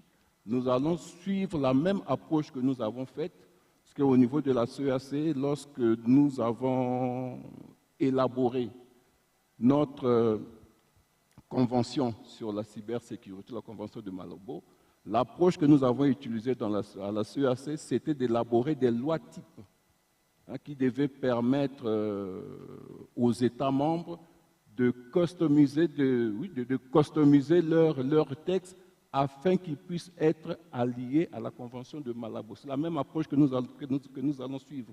Actuellement, comme je l'ai annoncé hier, nous sommes dans le processus de pouvoir élaborer une politique sur la transformation numérique qui va prendre en compte cet aspect où les infrastructures ne doivent pas être traitées de façon isolée. C'est tout un ensemble, c'est tout un package. Hein, parce que si on parle de la transition numérique, il ne faut plus traiter les axes stratégiques de façon isolée. Il faut les prendre Et pour ce faire, nous aurons à organiser au mois d'avril 2025 un forum sous-régional où nous serons très enchantés de voir la participation des partenaires que nous sommes toujours habitués à travailler ensemble. Un forum sous-régional sur la transition numérique et l'intelligence artificielle. L'objectif serait de réunir les ministres pendant ce forum-là afin qu'ils puissent adopter, entériner cette politique régionale sur la transformation numérique. Et nous aurons besoin de l'appui des partenaires, l'Union africaine, l'ODA-NEPAD, la BAD. Samantha, je ne l'ai pas vu, il est peut-être connecté en ligne, et ainsi de suite. Et mon frère du Liga. Merci. Merci, je vous remercie, M. Guichard, pour avoir partagé avec nous toutes ces informations en relation notamment aux deux projets clés qui ont été sélectionnés dans le cadre de programme PIDA, PAP 2. Comme j'ai mentionné, c'est des projets très très importants, ils sont stratégiques pour l'Afrique centrale, mais aussi pour le continent. Comme vous avez mentionné, c'est l'intégration régionale, elle passe par l'intégration des différentes régions du continent. Mais et aussi, j'ai pris note de la complexité qu'on peut rencontrer dans ces projets régionaux et continentaux. Comme vous avez mentionné, les projets ont été sélectionnés par la sous-région, ils ont été adoptés. Et même si on a introduit le critère de financial attractiveness dans les sélections des projets, dans le concept de Integrated Corridor Approach, on voit que les projets, il manque de clarté. Donc il faut encore travailler pour rendre les projets attractifs pour le financement. J'ai pris note de votre recommandation quant à développer un programme de renforcement des capacités pour tous les pays de la sous-région pour les aider à mieux formuler leurs besoins et aussi faire avancer la mise en œuvre de ces projets, notamment le projet Backbone qui relie toutes les cités. Et aussi, je prends note aussi qu'il faut adapter les outils que nous avons adoptés au niveau de l'Union africaine et du NEPAD, notamment le SDM et le IPPF. On doit les adapter pour chaque région, pour les besoins de chaque région, pour répondre au mieux et aussi avancer tous ensemble dans cette intégration régionale.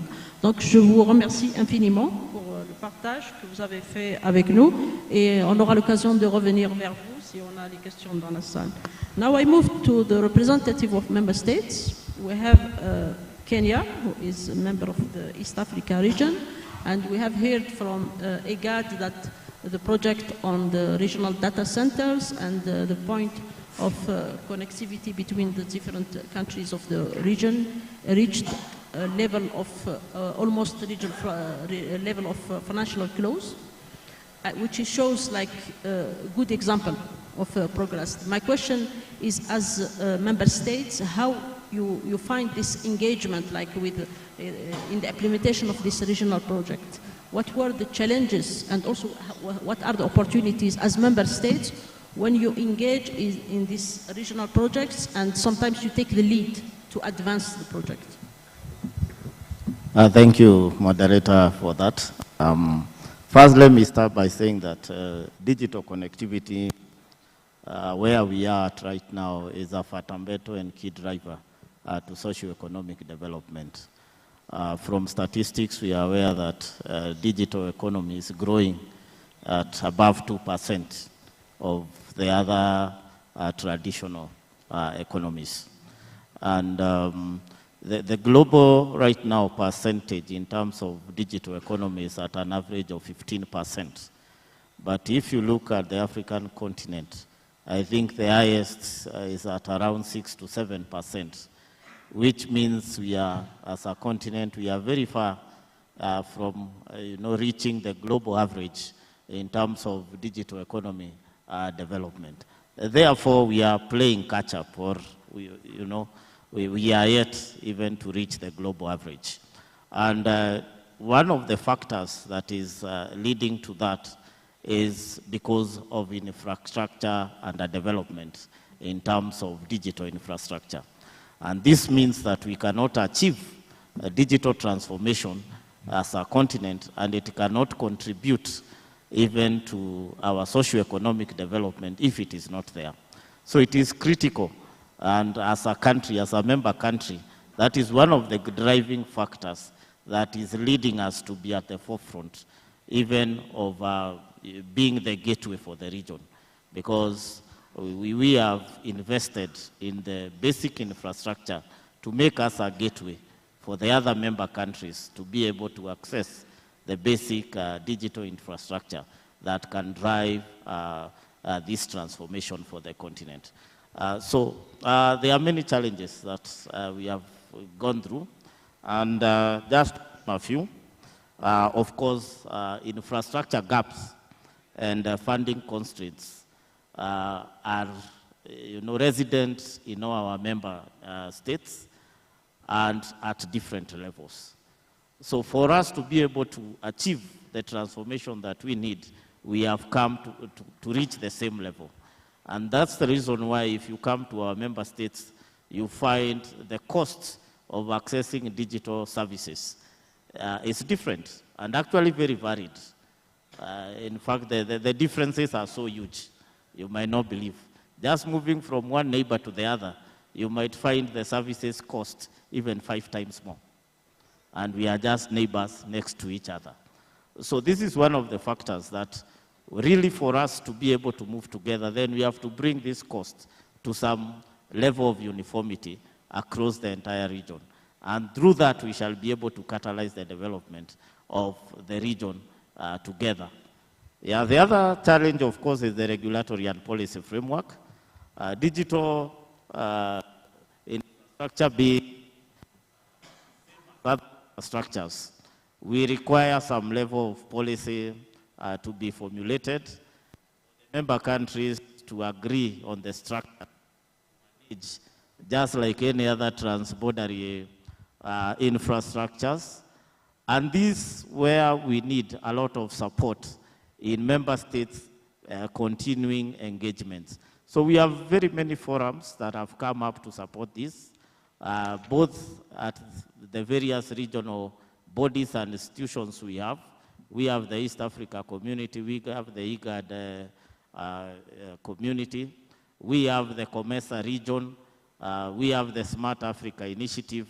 So all these are trying to bring some common consensus on the policy frameworks and governance that can support digital infrastructure and development across the member countries.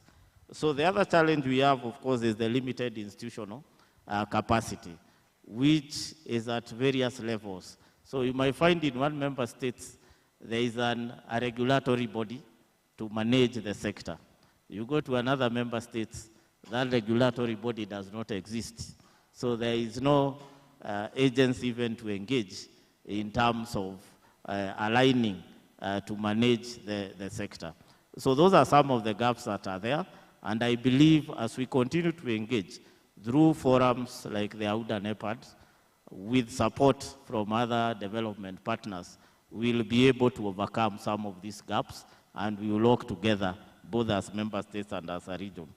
Data sovereignty and security concerns is key, but let us agree that data is the new oil. It is the new oil. Data now is money. Data is not just information flowing, through the internet and through other forums. So it is now up to the continent to come to that realization that we have blue chip companies, which are there out and they are making money from your data. So as a continent, are we ready to monetize our data and benefit from it? It is the new resource. So must we have other natural resources. Right now, the leading companies in terms of revenue are data-driven. They are basically doing nothing else. They are not providing any other service. They are not, providing hospitals or anything else. They are just utilizing your data to make their revenue, and they are number one. So as a continent, where are we in terms of that? So as we think of our data sovereignty, as we think and discuss the security concerns around data, we also need to be alive to the fact of the economic potential that is underlying the data that as a continent we are generating. We are 1.3 billion in the continent. What are we doing with our data? How much are we generating from that data? And that should be a key concern to all of us. And we need to start thinking of how now we protect our data to generate revenue for us. As we think of generating revenue from other natural resources and other forms of resource that we have, then we need to think of data as a new form of revenue stream that we can really benefit from. So opportunities are many. The future of work is on digital transformation. We are a young continent with a young population. 60% of our population is young. So where are we going to get them jobs? Where are we going to employ them? The traditional jobs are finite. But leveraging on digital economy, we can provide infinite jobs to our young who are technology savvy. And this is where we need to focus on digital transformation, because we have jobs of the future, which are already, some countries like the Asian tigers are already taking advantage of this. And they have developed sectors that are now driving the economies and the employment of their residents. So as a young continent, where are we on leveraging on the future of work? And this is basically where we need to think seriously and focus on developing our digital infrastructure to support this. Because at the end of the day, our 60% youth will require to have jobs that can support their families, that can support their livelihoods. And this is where the reality that we have. The other opportunity that we have is stronger regional integration and cooperation. We have many physical meetings to support peace initiatives, to support other models and forms of regional integration. With the digital transformation or with the digital integration, this can actually be a continuous process. Because as we talk now, a huge number of the continent is actually connected digitally by one form of media or another. And if these people are able to communicate continuously, it means we can start understanding each other as a continent. And we can break the barriers that have been there for dividing us and promoting us not to trust one another. And therefore, this is also one way that we can promote regional integration amongst ourselves, just by breaking the barriers of communication and engagement and having that continuous engagement. We are on our people communicating to each other, doing business with each other, then we are able to support the aspect of regional integration, regional peace, and by that way we'll be able to catalyze the development that we are looking for. So there are a lot of policy regulations that need to be developed. That is one of the things we have discovered as our member states, because in each country you will find various rules and regulations governing various affairs, and therefore we need to harmonize these policy regulations for regional integration and digital transformation across the various member states. So this harmonization requires a lot of engagement, and forums like this support, and with support of partners, we are able to deliver on this. So the other aspect, of course, that we need to take care is the interoperability of our systems. Digital identity is key for the continent, and many of our member states are yet to reach there. And so this is one of the aspects that we can be able to drive this agenda and be able to support one another in achieving the goals. So my last point, which is from experience, having been the front runner in the region to support transformation, is that the people are ready, the member states are ready, but we need a lot of partnerships, we need a lot of innovative approaches, we need a lot of change management, because some of these ideas, you go to some member countries, they are yet to be welcomed, because the potential is not yet foreseen in those countries. But with a lot of engagement and exposure, we are able to realize this.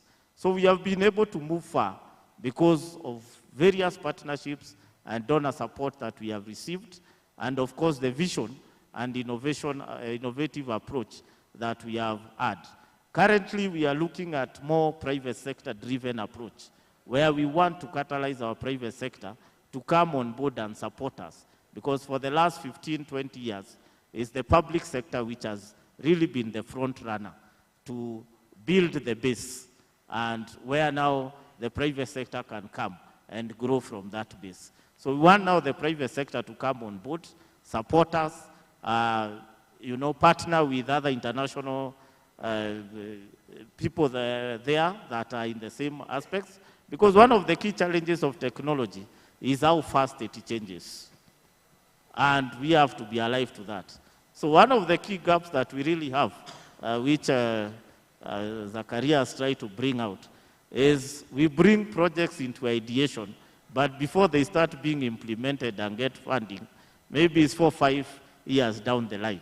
And I can tell you, from ideation to 4 or 5 years down the line, the technology that brought that ideation has already changed. It has already moved on. So even the budgeting and the financing you are done 4 or 5 years back, has already changed. You cannot work with the same metrics. So for me, it would be very important to have these projects supported in a timely manner because of the rapid change in technology. If they are not supported in a rapid manner, then of course by the time we implement 5 years down the line, the technology has really been overhauled. Let me stop at that. Thank you so much. Okay.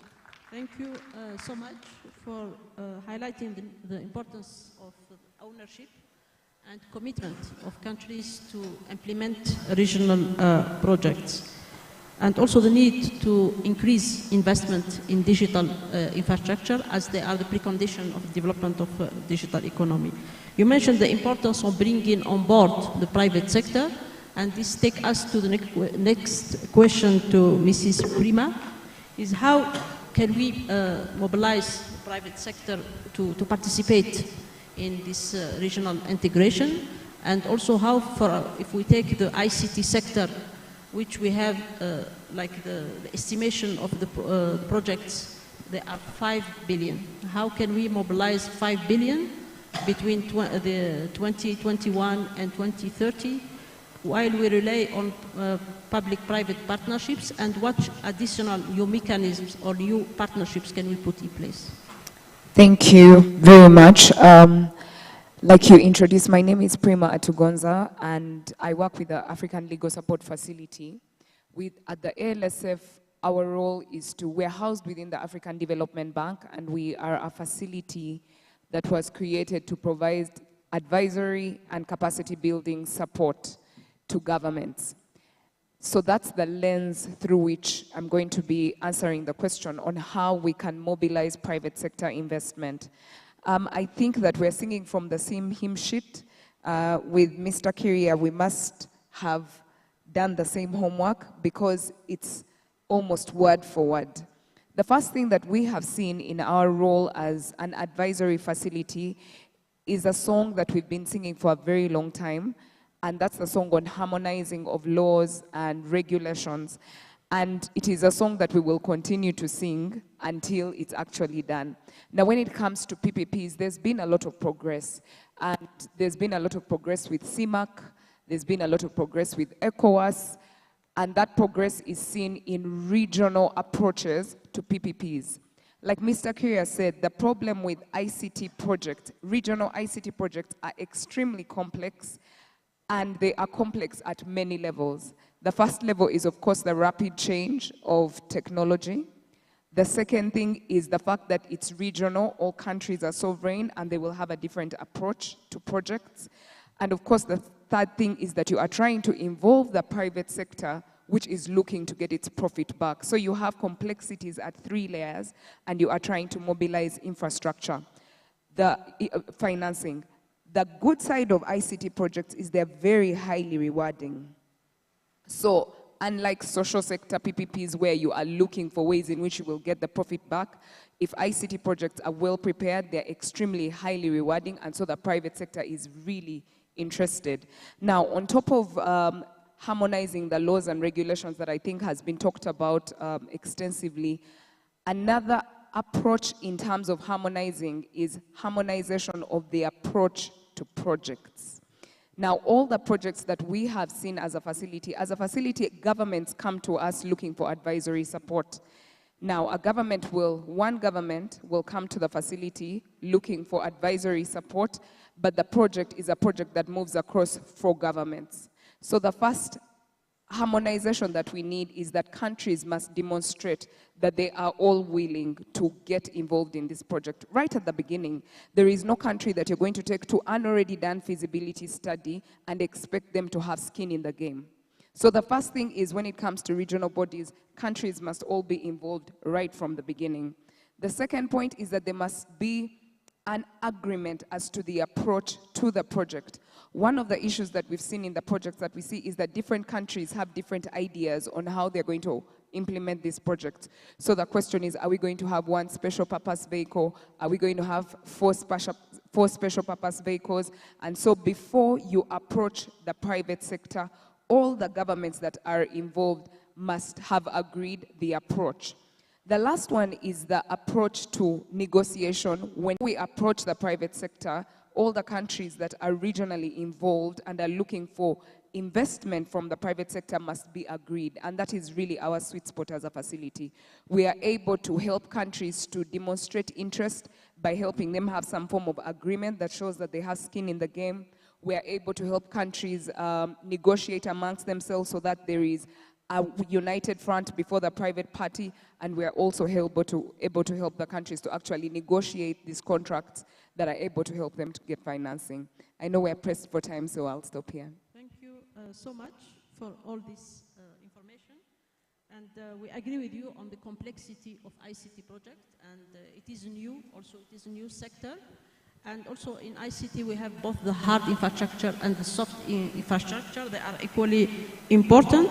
We take note about the need of harmonization of the approach to the project itself, the need to have all beneficiary countries of the regional project at the same level of understanding and also same level of commitment, and to work towards the preparation of the project proposal before engaging with financing institutions or seeking funding. Thank you for this insight. Now we have one speaker online, Mr. Samatar from the African Development Bank. He will share with us a good example of collaboration of different partnerships to implement a project in Central Africa region, where there is where they had to prepare both the enabling environment and to lay the physical infrastructures. I hope Mr. Samatar is online. Bonjour à tous.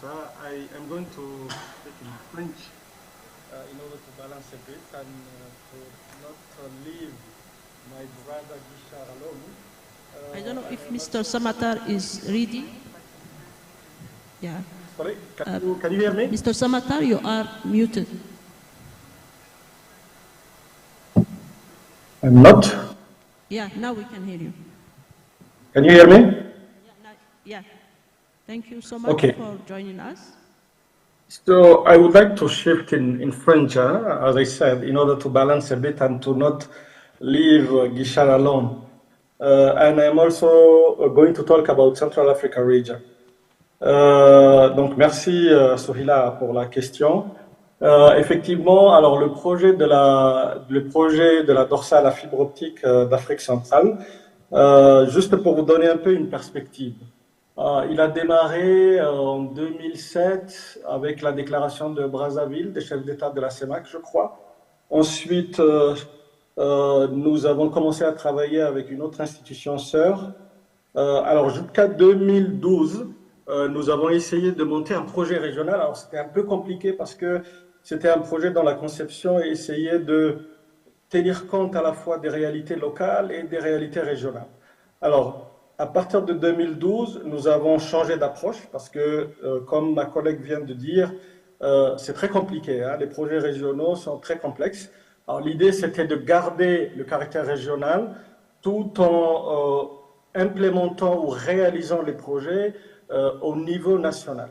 Donc ça, c'était un changement juste de forme, mais en gardant la régionalité du projet, parce que c'est très important. ne faut pas perdre de vue le fait qu'un projet régional, l'idée c'est d'interconnecter différents pays, de travailler de manière cohérente et coordonnée entre les différents pays, parce que si on implémente juste une partie de l'interconnexion entre deux ou trois pays, on ne va pas atteindre l'objectif d'intégration digitale régionale recherché. Alors, donc, la première phase de ce projet concernait le Cameroun, le Congo et la RCA.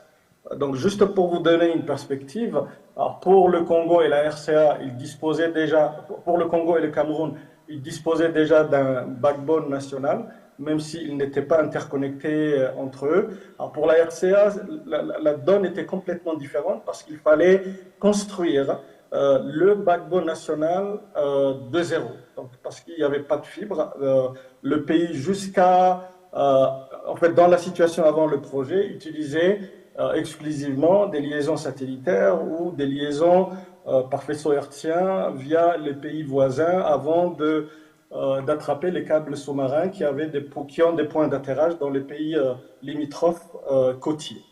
Donc, c'est sur cette base-là qu'on est parti. On a donc pu réaliser les études de faisabilité, très important, des études très détaillées, techniques, environnementales, sociales, institutionnelles, organisationnelles, juridiques. Donc, il faut couvrir tous ces aspects-là. Il ne faut pas commencer la phase d'investissement sans avoir fait des études très poussées qui vous donnent une idée très précise de la faisabilité du projet en question, sur les trois pays d'ailleurs.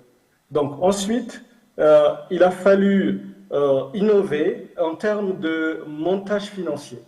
Vous savez, nos pays ont des allocations assez limitées, donc l'idée c'était de partir sur une partie de l'allocation pays, exercer un effet levier sur les fonds régionaux, parce qu'au niveau de la Banque africaine de développement, nous avons des fonds nationaux, donc des allocations pour les pays, mais nous avons aussi à côté une enveloppe régionale dont l'objectif est de promouvoir les projets régionaux. Donc, chaque pays a la possibilité de tirer une partie du financement d'un projet sur les fonds nationaux et exercer un effet levier sur l'enveloppe régionale qui est là pour promouvoir l'intégration régionale. Donc ça, c'était un premier niveau d'effet levier au niveau de la banque. Donc nous sommes partis sur une toute petite partie de l'allocation du pays et on a pu arriver jusqu'à 17 millions d'euros, jusqu'à 16,5 millions d'euros du côté de la banque pour financer le projet. C'était toujours pas suffisant. Le projet global valait 33 millions d'euros, donc il fallait aussi s'allier avec les partenaires avec lesquels nous travaillons. Et dans le cas d'espèce, nous avons donc collaboré avec nos partenaires de l'Union européenne qui ont apporté 17 millions d'euros additionnels. Donc nous sommes arrivés à un projet global de 33 millions d'euros sur la RCA uniquement. Je ne parle pas du Congo et du Cameroun qui ont été traités avec des financements venant exclusivement de la Banque africaine du développement. Alors, donc le projet a démarré en RCA. Je fais un focus sur la RCA. Le projet a démarré en 2020. Nous avons donc depuis réalisé l'interconnexion du pays, donc depuis la capitale jusqu'à la frontière avec le Congo et la frontière avec le Cameroun. Et nous ne nous sommes pas arrêtés là. Alors, il a fallu aussi, et on parle beaucoup de partenariats publics-privés, c'est très compliqué de les monter. Et l'idée, c'est surtout, moi, si vraiment j'ai une recommandation à faire ici, c'est d'essayer d'éviter de vouloir répliquer des modèles très savants de partenariats publics-privés qui ont été conçus dans un laboratoire très fameux, spécialiste de la théorie de la gouvernance, qui se trouve je ne sais où. Le plus important, c'est de partir des réalités locales, d'identifier les défis, de les traiter une par une, de customiser et d'adapter la solution et le montage proposé au contexte national. Et c'est ce qu'on a fait. Donc on a pris les défis les uns après les autres. On a regardé les aspects juridiques, réglementaires. On a identifié les gaps. On a mis à disposition une assistance technique qui a comblé ces gaps-là. En termes institutionnels et de gouvernance, l'idée, c'est d'éviter aussi de mettre en place des structures, notamment des sociétés de patrimoine, qui sont là uniquement parce que, bon, dans un partenariat public-privé, il faut forcément mettre en place une société de patrimoine. Ça ne marche pas comme ça. La réalité est différente. Donc, qu'est-ce qu'on a fait d'innovant au niveau de la RCA? On a créé, en collaborant avec les autorités nationales, une agence nationale de digitalisation, donc l'agence centrafricaine de développement digital, la CDD, dont l'objet est d'être le bras exécutif du gouvernement centrafricain dans l'implémentation de la stratégie nationale et de servir en même temps d'interlocuteur pour l'opérateur privé recruté pour gérer l'infrastructure optique dans le cadre du PPP qui a été mis en place, et donc d'éviter de créer ex nihilo une société de patrimoine qui, à la longue, serait quelque part juste une charge, un centre de coûts qui risque même de mettre en péril la bancabilité ou le business model du partenariat public-privé. Alors, donc, ayant résolu ces aspects-là, ces prérequis, nous avons après passé à l'étape du recrutement de l'opérateur privé dans le cadre du projet, et nous avons donc, après un processus compétitif ouvert, conforme aux règles et procédures de la banque, réussi à recruter donc un opérateur de premier plan qui a signé un contrat de partenariat public-privé avec le gouvernement centrafricain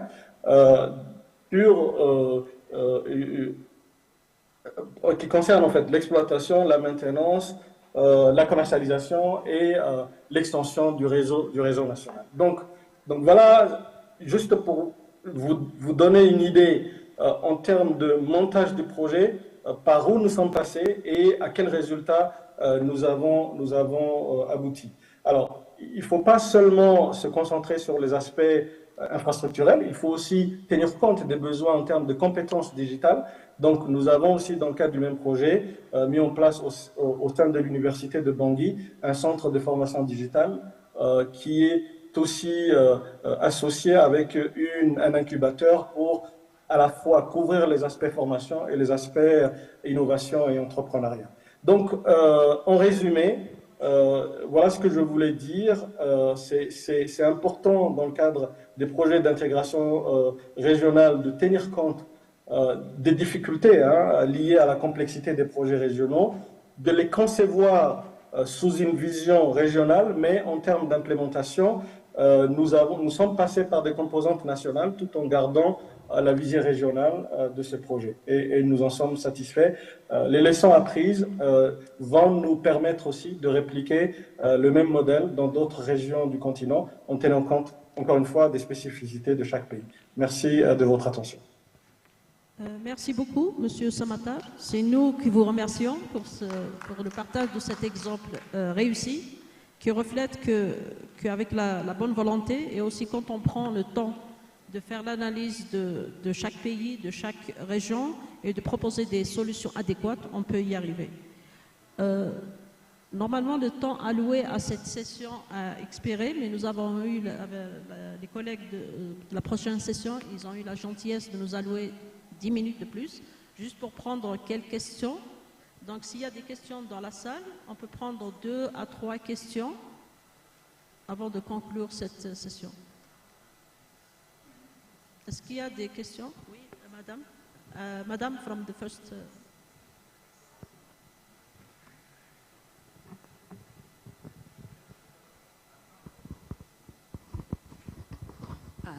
Thank you very much for the insightful presentations. My name is Kunda Ngwena, Cluster Chair for Infrastructure and Energy for AU ECOSOC. My question goes to the representative from EAC, REC.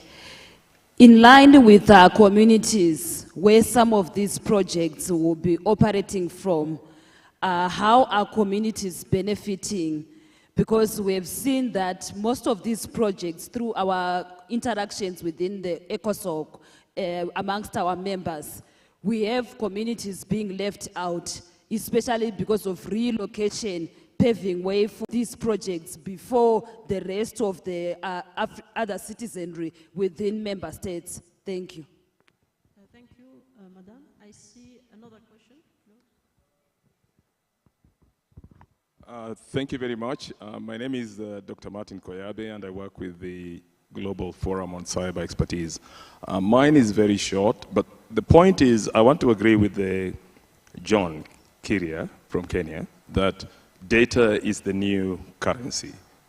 But as we agree on the same principle, I think it's also incumbent of member countries that are also represented with the regional bodies that are here to embrace some of the regional tenets that have been agreed, and in particular, the Malabo Convention. So, John, if you can explain to us why Kenya is not a signatory and why Kenya is not necessarily ratifying the Malabo Convention, I think it will help the discussion. Thank you. Thank you. Next. Avec nous, cette expérience positive entre 3 pays de la sous-région CEAC, mais nous voulons les efforts qui ont été consentis par la BAD pour que nous arrivions à un résultat. Et je souhaiterais que le responsable de la BAD, je crois que c'est lui qui est en charge des TIC, qu'il puisse souvent réagir quand la CAC envoie des correspondances relatives à ce secteur du numérique où nous sommes complètement écartés, je suis désolé de le dire, des processus enclenchés à gauche et à droite. Et nous les invitons également à prendre part au forum sur la transition numérique qui est prévu, décidé par les chefs d'État, et prévu au mois d'avril 2025. Je vous remercie. Je vous remercie, Votre Excellence, pour cette question. On prendra 2 questions. Your experience and how you've navigated intergovernmental conflict, potentially with concessions of existing infrastructure, and is there a process in place for resolving those issues? Thank you. Thank you for the question. We take the last question from Mr.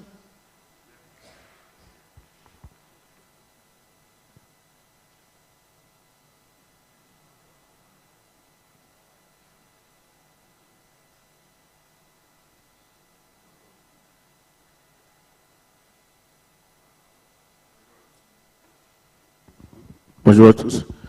Donc, je suis M. Habou Bassirou. Donc, je viens de la République du Niger. Je suis entrepreneur digital. Avant de poser ma question, je tiens à remercier les différents intervenants pour la qualité de leurs interventions et les perspectives enrichissantes qu'ils ont partagées. Donc, le Niger, à l'instar de plusieurs pays africains, est un pays qui est enclavé et qui reconnaît le plus souvent des perturbations de sa connexion fibre optique. Donc récemment, on a signé un accord avec Starlink. Dans le cadre des initiatives de l'Union africaine visant à développer des infrastructures digitales qui soient sans frontières, que pensez-vous de l'adoption par nos pays de technologies satellitaires comme Starlink? Pensez-vous que ces solutions peuvent améliorer la qualité de la connectivité ou encore remplacer la connexion fibre optique classique? Merci. Je vous remercie. Donc, on va répondre aux questions qui ont été posées. En même temps, je donne l'occasion aux différents speakers de donner leurs remarques de conclusion. Donc, nous avons commencé avec les CER, nous avons terminé avec le représentant de la BAD en ligne. Donc, pour les réponses, on va faire l'inverse. Donc, j'invite M. Samatar à répondre à la question de son Excellence, Madame la Commissaire, sur l'expérience faite au niveau de l'Afrique centrale. Ensuite, on va donner la parole à Madame Prima pour répondre aux questions qui sont liées au secteur privé et le rôle du secteur privé de faire avancer la mise en œuvre des projets. Et on va conclure avec les États membres, le représentant des États membres qui est M. Keria de Kenya et les 2 CER. Donc, M. Samata, vous avez la parole. Merci beaucoup. Merci à Madame la Commissaire pour l'observation faite et l'importance de la coordination au niveau régional. Alors, ce que je voudrais dire, le projet de la dorsale à fibre optique d'Afrique centrale ne s'arrête pas uniquement aux 3 pays que j'avais mentionnés tout à l'heure. Ça, c'est la première phase. Alors, nous travaillons sur d'autres phases, donc sur la deuxième phase qui va concerner d'autres pays et donc qui va étendre l'interconnexion des différents pays entre elles, parce que nous sommes tous conscients de l'importance de la connectivité terrestre, surtout à l'aune des difficultés rencontrées par nos pays en raison des événements récents liés aux coupures des câbles sous-marins qui montrent à quel point la connectivité terrestre est importante pour permettre à nos pays d'avoir des alternatives au cas où il y a une difficulté quelconque sur un des câbles sous-marins auxquels ils sont connectés. Alors, par rapport à l'atelier qui arrive, j'en ai pris bonne note et nous allons travailler donc avec Madame la Commissaire et ses collaborateurs pour renforcer l'aspect lié à la coordination entre les pays en travaillant plus étroitement avec la Commission. Alors, je vais peut-être aussi profiter du fait que j'ai la parole pour peut-être aussi adresser la dernière question qui a été posée par l'intervenant du Niger. Alors, c'est important pour nos pays de ne pas uniquement se focaliser sur un type de technologie. Chaque technologie a ses propres caractéristiques. On ne peut pas dire que le satellitaire doit remplacer la fibre ou vice-versa, comme le mobile ne peut pas être là pour remplacer la fibre ou le satellitaire. Alors, il faut savoir que toutes ces technologies, comme je l'ai dit, ont des caractéristiques spécifiques. L'Afrique a besoin de s'investir sur le mix technologique de telle sorte que, en fonction des caractéristiques économiques, techniques des différentes zones d'un pays, en séparant un peu le territoire d'un pays entre différentes zones, une zone rentable, une zone moyennement rentable, une zone pas rentable sans l'appui ou l'apport du public. Donc il faut plutôt raisonner en ce sens-là et souligner l'importance. Now I turn to the speakers here. I would kindly invite you to address the questions in 2 minutes. So we start with Mrs. Prima from the FDB on the role of the private sector and the investment, how to increase investment and to secure the financing for all these projects. In relation to the question that was asked by the audience, I'm not too sure if I had it correctly, but it was our experience with intergovernmental agreements. Is that, yes, we've had a very interesting experience with IGAs, I must say. We've been approached by several governments, and I will say, unfortunately, for many of the agreements that we have started, and that is why one of my key points was the need for governments to be agreed before they go to the private sector, because we have tried, there's a particular project that still gives me PTSD, because we started, it was a really well-developed project in terms of the feasibility studies. We had a number of interested private parties, but the governments just could not agree on even the most basic points, including in what language will the IGA be, because it was a Francophone and Anglophone country clause.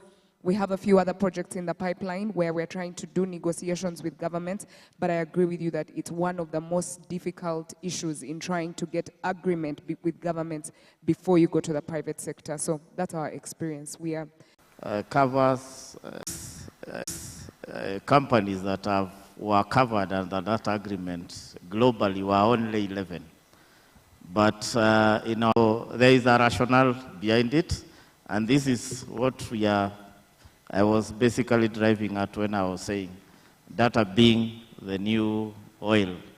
As a continent, we also need to understand when we are brought agreements sponsored by those who are ahead of us, as a continent, what are we gaining and what are we losing? So we have to balance And that is basically what we have done as a country. We have balanced what we are gaining and what we are. EAC representative. Yes, East African Community is a regional economic project. Every infrastructure project has to undergo the environmental and social impact assessment. And this, if there are any negative externalities, they are mitigated. They might be environmentally affected persons. They are always compensated.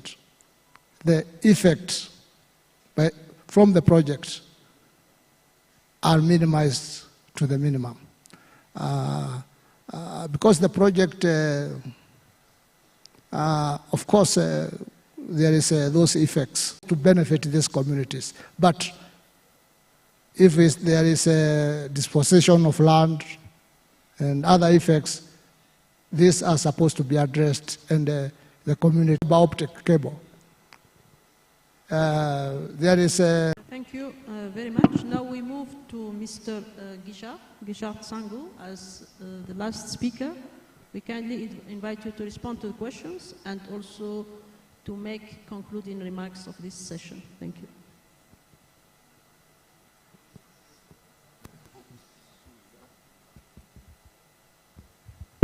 Donc, je disais merci beaucoup, celui-là. Le Global Forum Cyber-Expertise. Cyber-Expertise, la question qu'il a posée, quel est notre point de vue? Pourquoi pensons-nous que beaucoup d'États n'ont pas ratifié la Convention de Malabo? La Convention de Malabo ont tous ratifié la Convention de Budapest. Le cyberespace, ce sont les 3 tests que couvre la Convention de Malabo. Donc les transactions électroniques, la lutte contre la cybercriminalité et la protection des données à caractère personnel. Mais nous ne nous sommes pas arrêtés à l'adoption de ces textes-là. Nous avons pris certains pays pilotes que nous avons accompagnés dans le processus d'incorporation de ces textes dans leur législation nationale. Et ça a été vraiment une réussite. Une réussite parce que nous avons organisé au niveau des États membres, de ces États membres que nous avons pris comme cible, donc je peux citer la RCA, le Congo, le Cameroun. Et l'incorporation de ces textes s'est faite rapidement. Pourquoi? Dans l'atelier national que nous avons organisé dans chaque pays, nous avons invité tous ceux qui interviennent dans le processus d'incorporation. Donc, je pense que c'est fort de cette expérience. Je pense que c'est la partie qui n'a pas été faite au niveau de la Convention de bénéficier d'une coopération internationale, qui est vraiment très important dans le monde numérique dans lequel nous sommes. Donc, il y a une sensibilisation qui doit être faite. Et je pense que le forum dans lequel vous faites partie, vous accompagnez les États dans le renforcement des capacités. Donc je profite de l'occasion. Je sais qu'on avait commencé à travailler ensemble. Je prenais part aux activités, mais ça serait important que nous puissions renouer pour que nous puissions accompagner les États dans le processus de ratification qui doit passer par des ateliers nationaux de sensibilisation.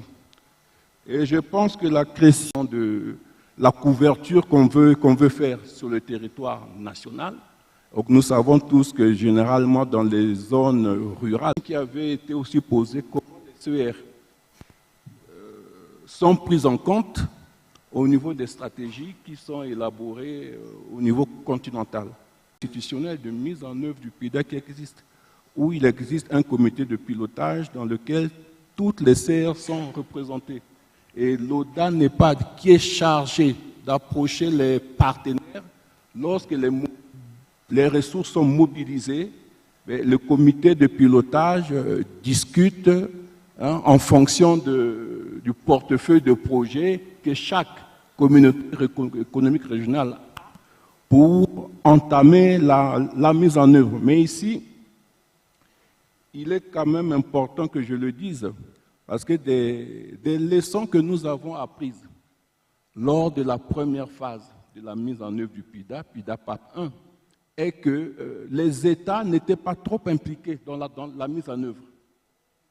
Les États n'étaient pas trop impliqués dans la mise en œuvre, c'est ce qui avait même justifié que le taux de mise en œuvre de ces projets était inférieur à 33%, je pense que ma mémoire est bonne. C'était 30%.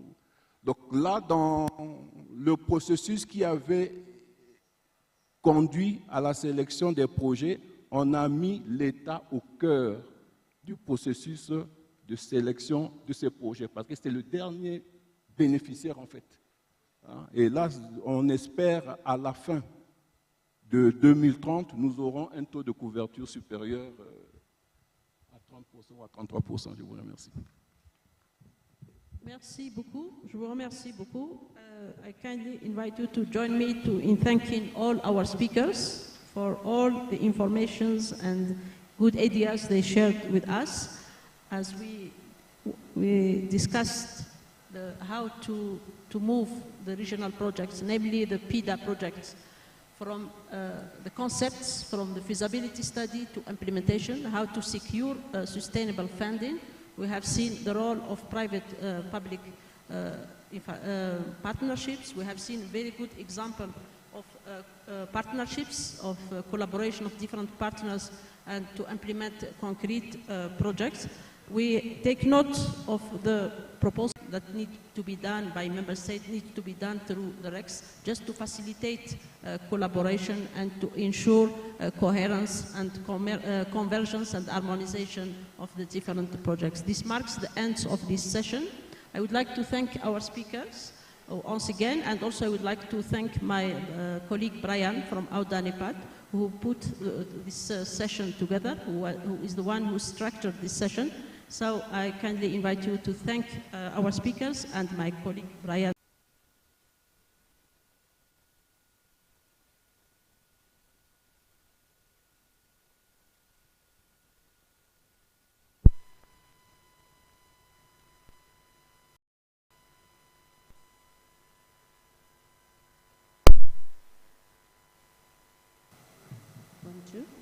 Good afternoon, ladies and gentlemen. We have just 2 more sessions before our lunch break. We will have the improved AUDA. The SDM, as it is the service delivery mechanism, which is related to project preparation of PIDA projects. Thank you.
you, ladies and gentlemen. Could we kindly be settled for the service delivery mechanism session?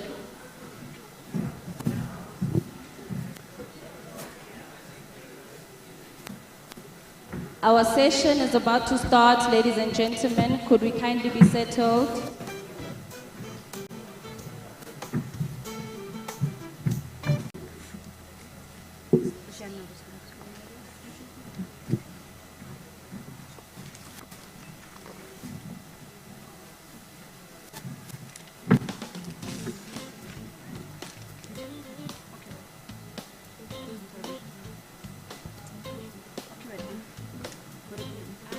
Good morning. Good morning. Welcome to the SDM session. Today I'm told that it's the beginning of 16 days of activism against women and children and women violence. So around the world, I'm told that apparently every 10 minutes a woman is killed. So I want to start the session. I know we had to talk about infrastructure, but I think it's a very important phenomenon that's happening around the world. Can I just ask all the men to stand in the room? All the men.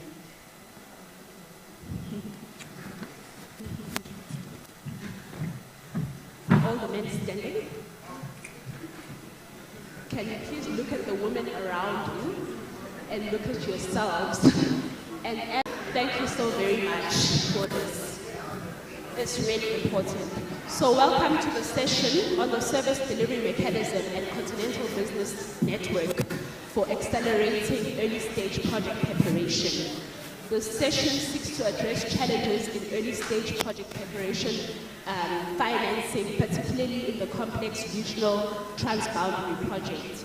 We've seen that there are many barriers around stakeholder alignment, regulatory cohesion, project readiness, and as a result, many of the projects fail at early because they need to see the presentation while sitting down. So I can confirm that Mr. Fabio Di Stefano from the EU is present. Mr. Tion Dalimanja from the Asian Bank is present or prepared themselves. Ms. Zaituni Nagonde from CCTFA. Mr. Kuchad from ECAS. Mrs. Mabalo Mugela from the SADC region.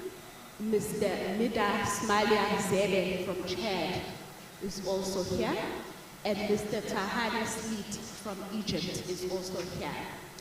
So before they come on stage, I would like to start with the presentation from Director Amin. I can see he's here.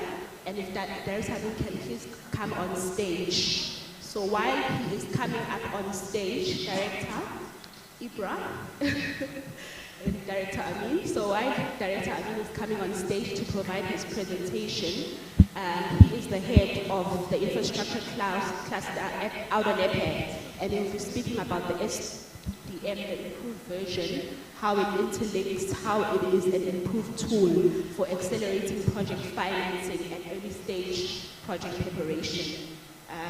If Mr. Amin can kindly join me on stage. Thank you very much.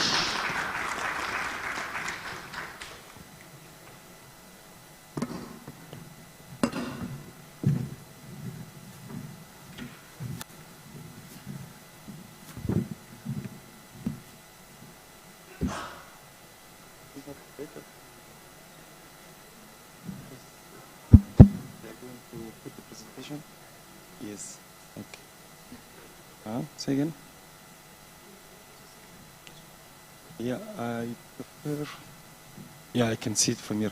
Ladies and gentlemen, good morning. And sorry, we are starting late. In fact, we are running from one session to another, and there are so many instruments called service delivery mechanism. But let me start by explaining why we have this instrument first. This is extremely important. Most of the infrastructures projects that are part of the PIDA, but not only PIDA, in fact, even at the national level, they hardly really reach the bankability stage, Why? Because we have a loyalty project preparation itself. We have another issue, which is the one of kickstart even the process by itself. Basically, in most of the projects, when you look at them, you can see that on paper, they are just titles and subtitles. There is literally no proper content, which means that the project identification phase itself is a challenge. Now, when we say that, how do we fix actually this situation? That's the reason why ODA-NEPAD actually came with a mechanism called SDM, the Service Delivery Mechanism, which have the objective of making sure that from the beginning, let's say from identifying the projects up to the level of banking, we work with the project sponsors, the project owners, the regional economic communities, and the countries to reach the project structuring and achieve financial close. So all those stages that we have developed with the support of our partners, and I would like here to thank the GIZ who have been working with us on this journey from the beginning, are what we call the SDM. The objective is to make sure that we prepare projects in the most effective way. We ensure quality of the preparation, sustainability of the preparation, and we can maximize the appetite of partners, the appetite of investors, so we can move to the implementation phase. That, of course, requires a lot of work, and we're willing to provide. In fact, the reality is that when you have an infrastructure project, let's say you have a road project in a given country, which is at the level of project definition, you hardly will see investors or partners running to support this project unless somebody starts to do the work that we are doing. And we believe that the huge infrastructure gap that we see today in this continent, in our continent, it is because this phase have not been or is not being properly addressed. But in trying to do this work, providing this support, we have faced ourselves a lot of challenges. And those challenges, of course, are related to, I would say, the lack of proper, adequate capacity in terms of funding, in terms of human resources. They are also related to the lack of funding for project development, of course, all the challenges around the risk, all of them. So recently, we decided that we need, of course, to reconsider the way we were providing those solutions to our constituencies. So we met again, and we defined a new, I would say, a new SDM, Service Delivery Mechanism. So we have revisited our mandate, of course. This mandate is pretty much linked to the mandate of the African Union Development Agency, but let me move quickly through that. What we said is that as SDM, African Union Development Agency, we should become brokers.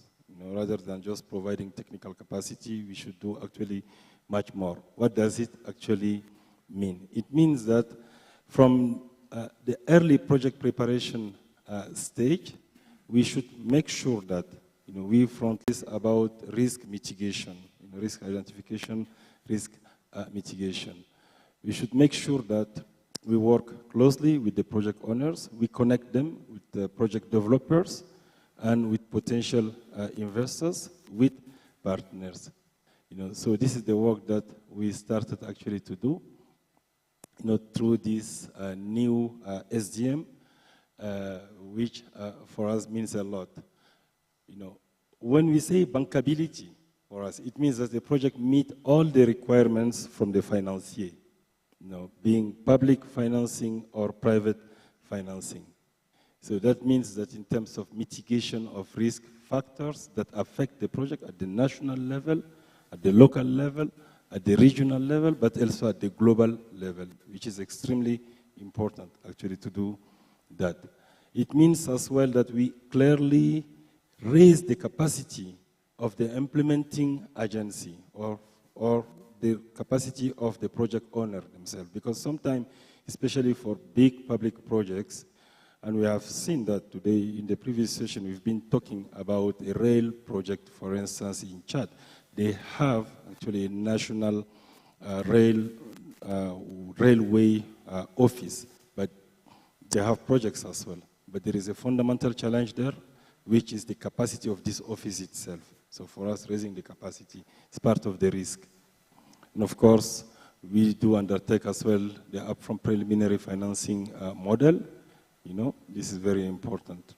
And obviously, nowadays, we can't undertake an infrastructure project without mitigating all the factors related to climate and to environmental change, but including as well inclusivity in terms of job, inclusivity in terms of gender. All those factors must be actually taken into account. So our intervention go beyond the pure financial intervention.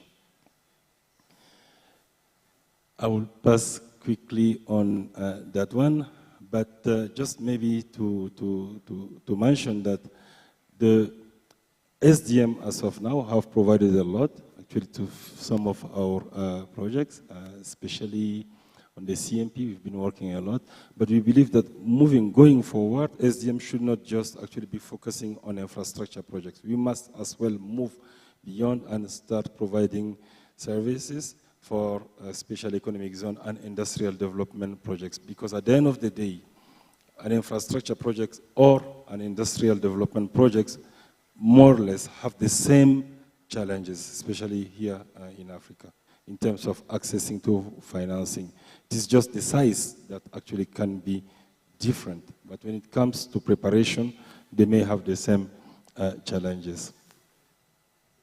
Now, one thing very quickly that we have been using as part of the SDM is the PIDA quality level. I'm sure you all heard about that, because project preparation must be certified, to be meaningful, to be recognized as well as an approach that is safe enough for investors, for insurance, for all the stakeholders. That's the reason why at UDANEPAD we have developed the PIDA quality level. I wouldn't actually spend much time about that, but here, really, it's about making sure that in terms of process, procedure, we meet all the requirements at the national, regional, but also global level, actually.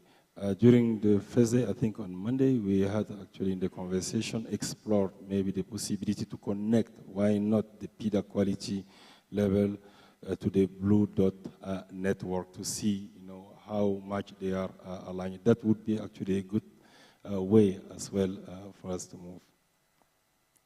Now, just quickly, how to come back on that. The reason why we are doing this session, we have two objectives that we want to achieve. Number one, to showcase the new SDM model that we have developed, which is extremely important.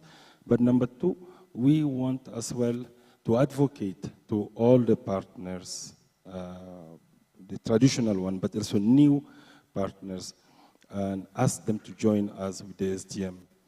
The SDM is not just, as people may believe, an instrument to provide support here and there. No, we are providing a comprehensive support. Take, for instance, the GGI, the Global Gateway Initiative from the European Union that have identified jointly with the African Union Commission and UDANEPAD the 12 corridors, and in which they are going to invest, definitely.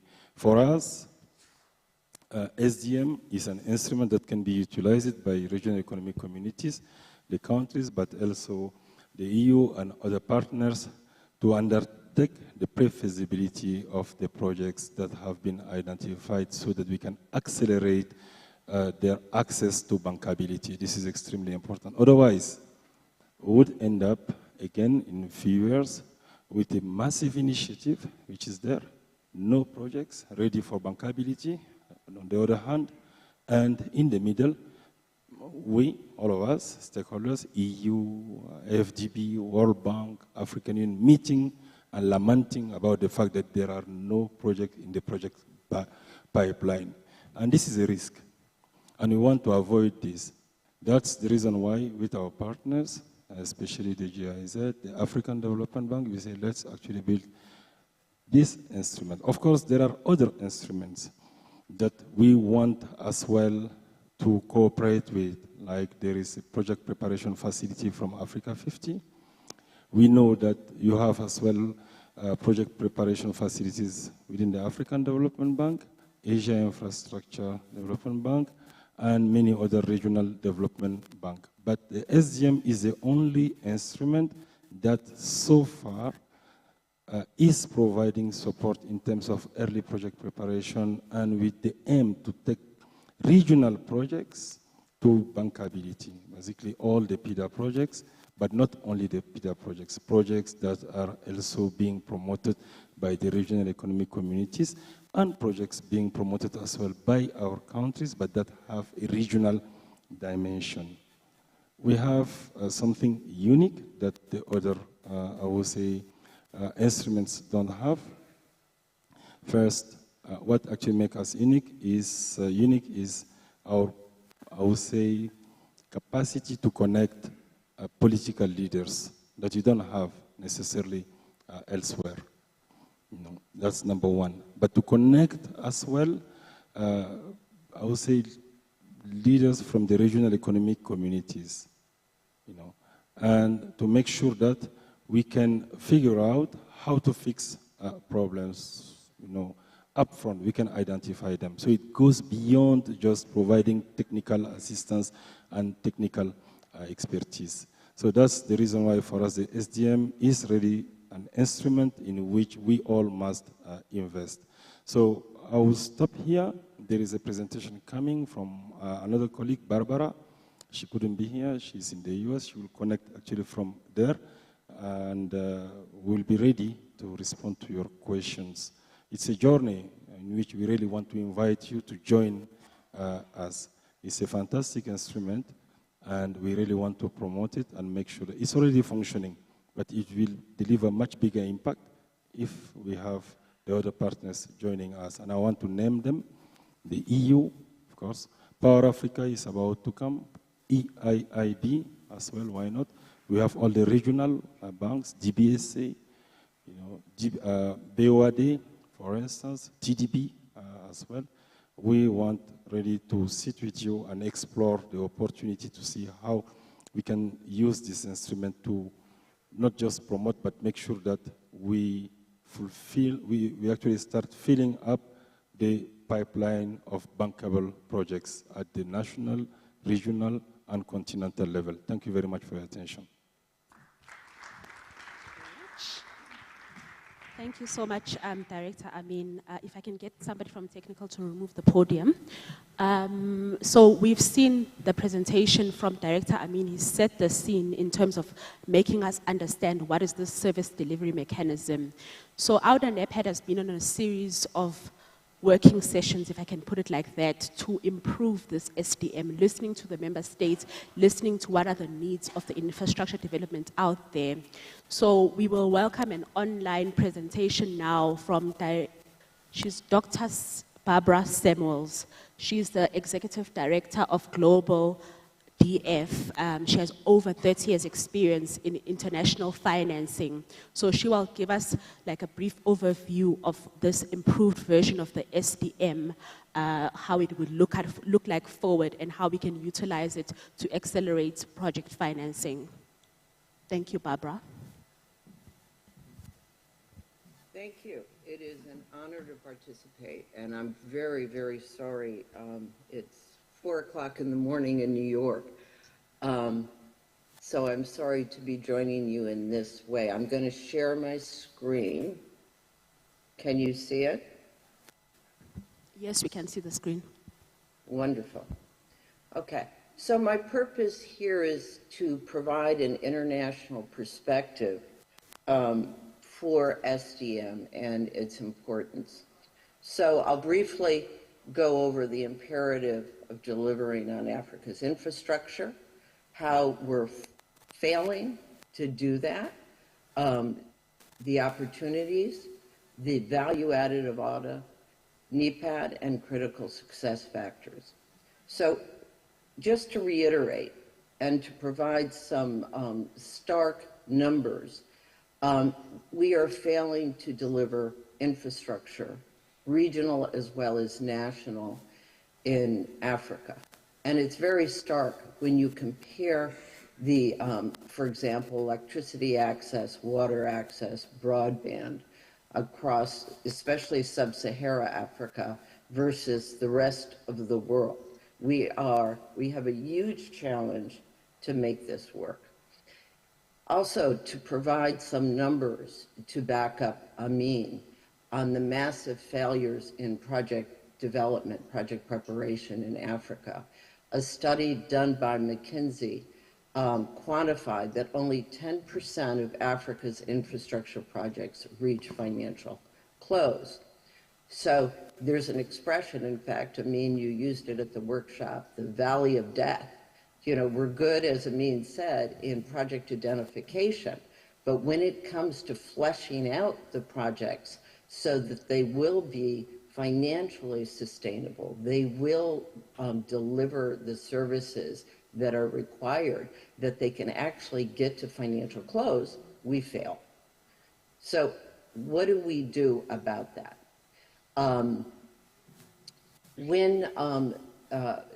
During the first PIDA PAP 1 process, there was a financial strategy set forward for PIDA PAP 2, and they hit the issues on the mark.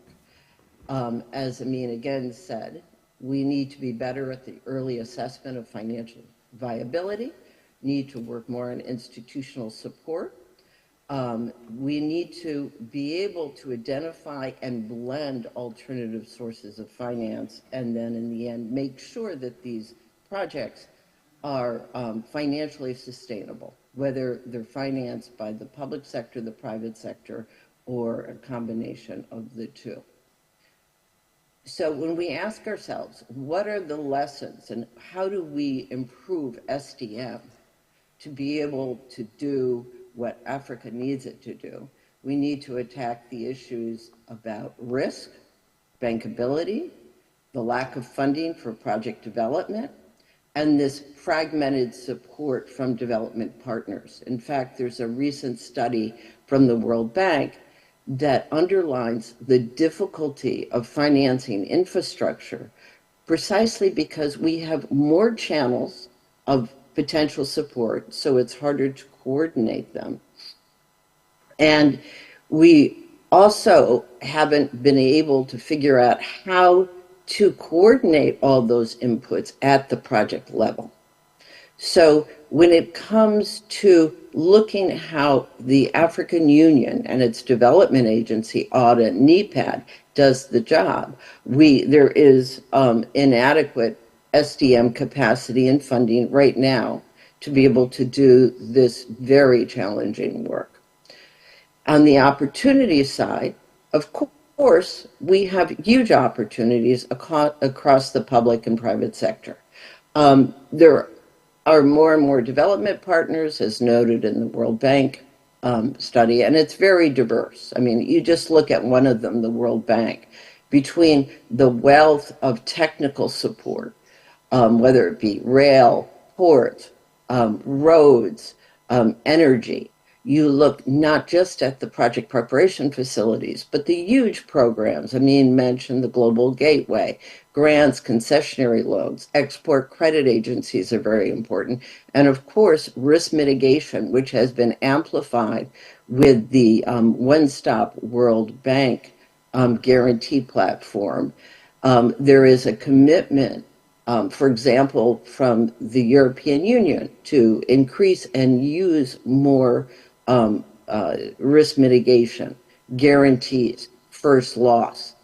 From the private sector, we also have underutilized support because, of course, we need project developers, transaction advisors. We need more climate smart technologies, materials, processes. And the funding isn't just from commercial banks, but very importantly for these large projects through bonds and the stock markets. And we can structure transactions that work to get the billions of dollars. We have the PPP partners, and we have pension funds, sovereign wealth funds, foundations, and very importantly, the rating agencies, which by virtue of their project ratings can unlock finance from both commercial banks as well as from institutional investors like the PET project. So the opportunity is to be able to blend across the public and private sector both technical support and financing support to accelerate how quickly we can get these projects from project identification to financial close. That's the challenge and the opportunity. And just to illustrate the opportunity, one estimate of the international finance, if we could get the projects bankable, is $550 billion from international investors. And of course, that doesn't include the enormous resources available within Africa from its own institutional investors as well as banks. So Amin went over what it is we need to do in terms of bankability. The value-added functions of AUDA is precisely, as Amin stated, that it is absolutely critical to attack the operational divide between the project owners and the project providers of technical support, finance, and risk mitigation.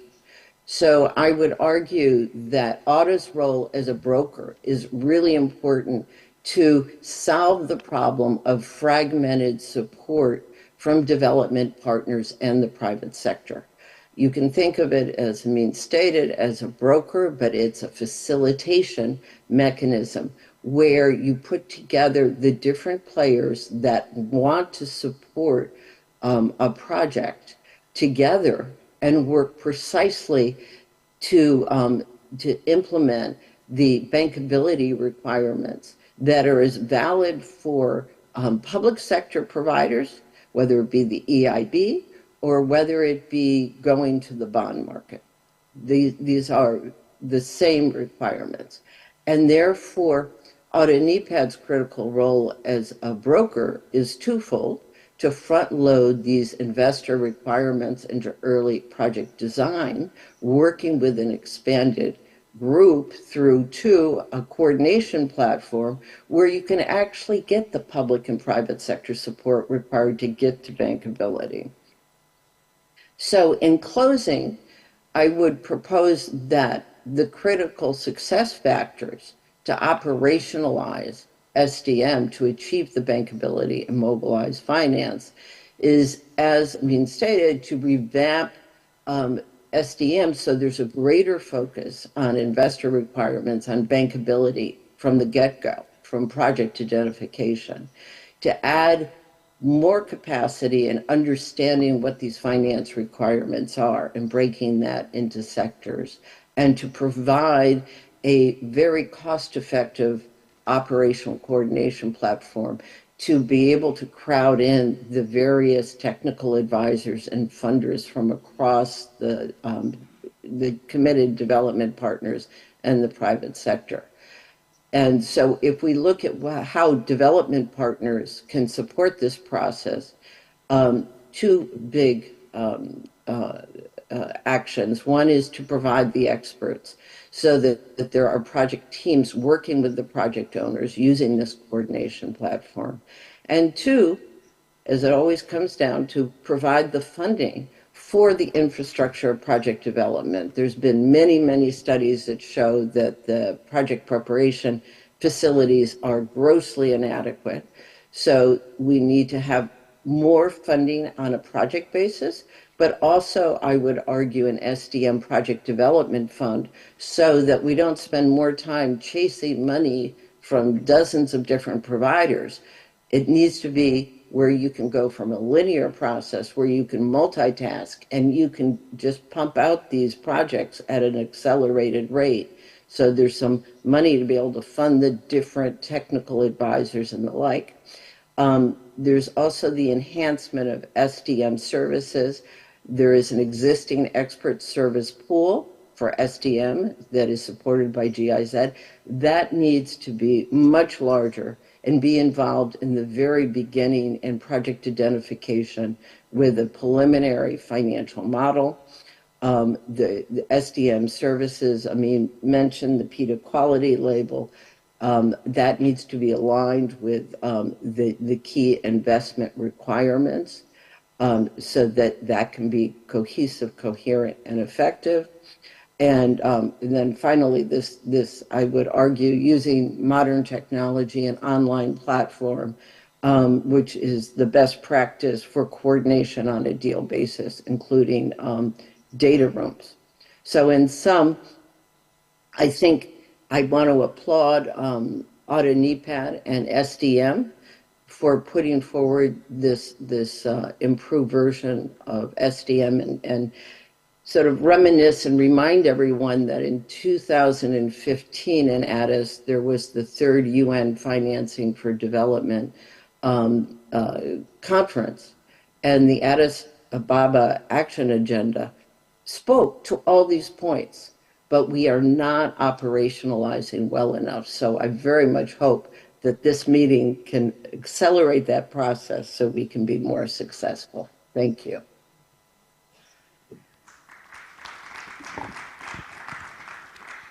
Thank you so much, Barbara. I'm not sure if you are still there and you can hear me, but that's a wonderful presentation. I think before we even discuss as the people in the room, can I have a panel discussion and welcome the people to have a discussion around financing the SDM, what it means, how do financiers see it, is it an effective tool for accelerating project financing? So I want to welcome on stage Mr. Director Fabio Di Stefano from the EU, and another investment sector, Mr. Tioane Mtalimanja from the Asian Bank. As we welcome them on stage, from the member states, we will also be having the Chad and the Egyptian member states. So can I please invite Mr. Midas Maliazebe? Please pardon me if I say any of this wrong. I'm Zulu speaking. English is the second language. And then secondly, Mr. Tahani Sleet from Egypt.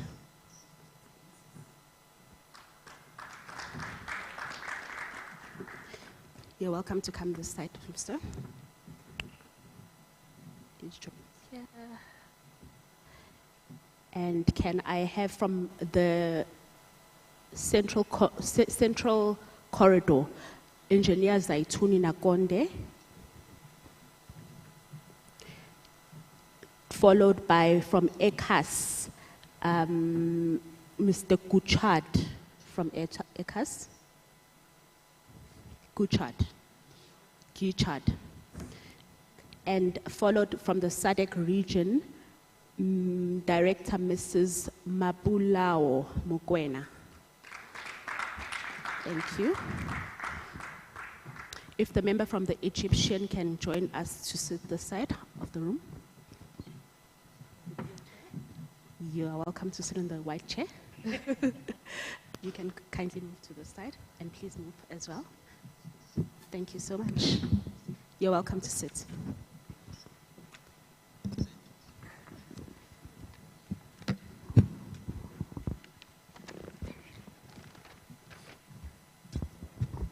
All right, welcome to the panel discussion. It's lovely to have you again.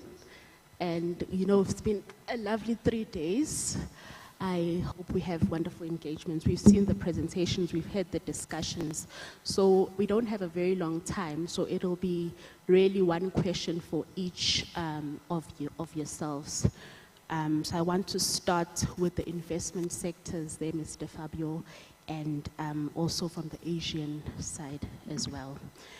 So understanding that Global Gateway, I know you spoke about this quite a lot, Mr. Fabio. From the Global Gateway side, I know they aim to foster sustainable investment in Africa, especially in the infrastructure sector. So how can the Global Gateway be structured to support early stage project financing, especially in multi-country initiatives with high risk profiles? Sometimes you find that the countries, it's really difficult to invest in them, but they do need the development, and you have multiple countries with, that need infrastructure investment. So how does the Global Gateway assist in this area? If you can just share some lessons maybe from the EU side. Okay, thank you very much. Good afternoon. So again, a Global Gateway, stop, we understand.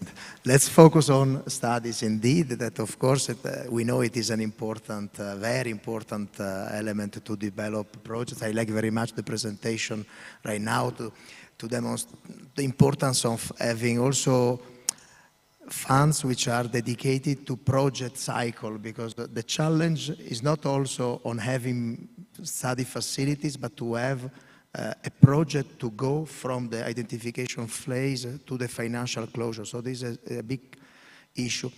To be very honest, what we have done since the launch of the Global Gateway, it is, in terms of studies, is to focus very much on the latest phase.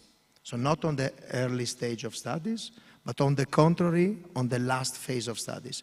Because now we are working a lot with financial institutions.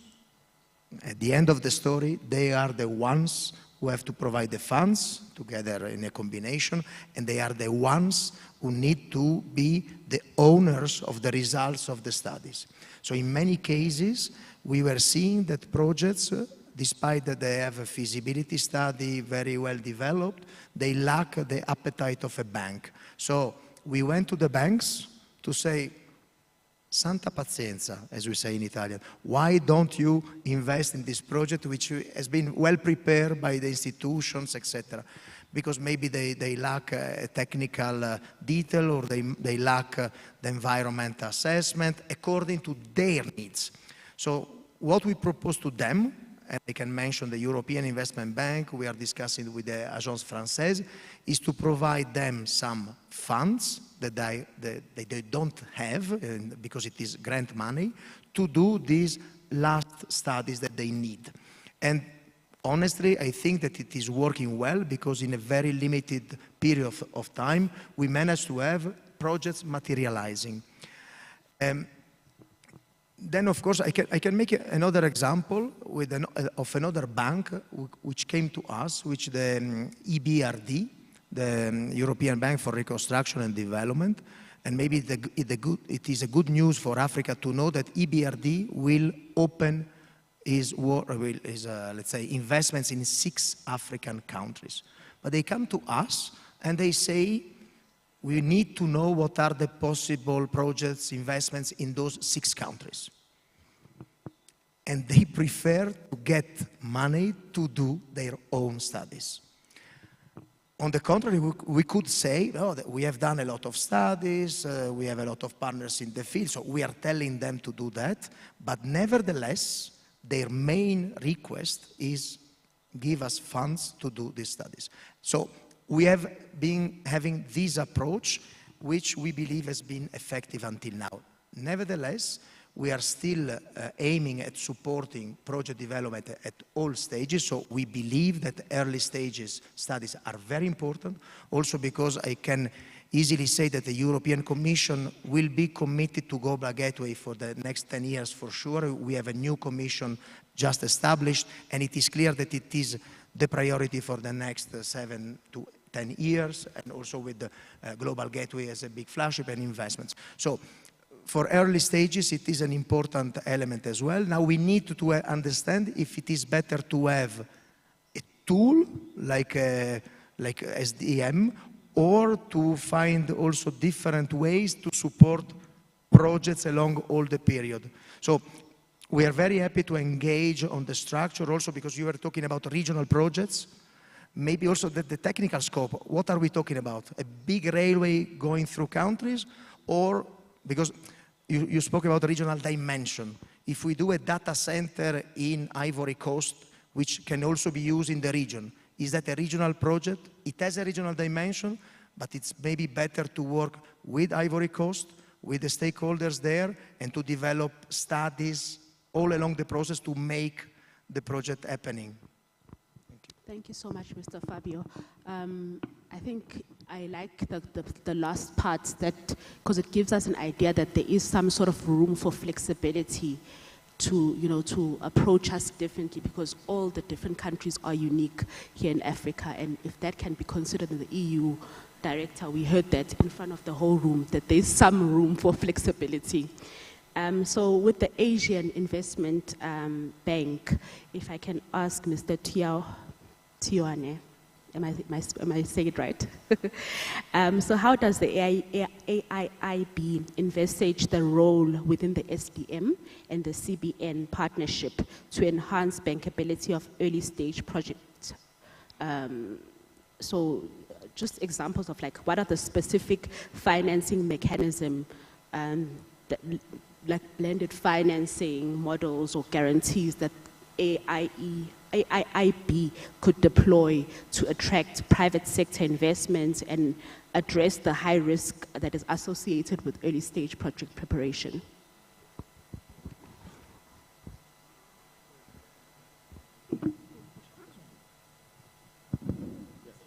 Thanks for the question, and thanks for having the Asian Infrastructure Investment Bank as part of this discussion. Just to give a background, so Asian Infrastructure Investment Bank is a multilateral development bank that primarily operates in Asia, but also is expanding its operations in Africa. And so we have a few countries that are operating in Africa, about 18 members of African countries are members of the Asian Infrastructure Investment Bank. And so when we want to invest, we only invest in our member states. Sorry, do you say 18 or 80? 18. 18 of the 55 countries in Africa. So when we look at projects, we focus on sovereign projects, which is public sector finance, or sovereign or non-sovereign, which are the private sector. In terms of the instruments that we have project preparation facility funds that cover both the private sector and public sector. However, the key issue that needs to be highlighted is the thematic priorities that the bank has. So AIB focuses on green infrastructure, regional connectivity. It also focuses on private capital mobilization. And so when we're looking at the project to support project preparation in terms of what our members want to achieve, we want to see, is it a green infrastructure? We also want to see, does it contribute to the member states in terms of its nationally determined contribution in terms of the climate targets? Because we focus on climate as well as gender as well. And so the instruments that we have, project preparation funds, we have guarantees, and we also have bonds that we can provide to the project in order to enhance its bankability. Thank you. Thank you so much. I'm alerted that we are running out of time, so if you can keep the responses to a minute, 2 minutes, just highlight the significant areas. I'm going to move over to the CCTFA, Engineer Zaituni. If you can tell us, from the project sponsor perspective, what are the primary obstacles in early stage project preparation? Like, how does the SDM provide practical solutions to overcome these challenges? Thank you. As I mentioned, we are a code management institution, and our role or mandate is to facilitate and enable the efficiency of the corridor.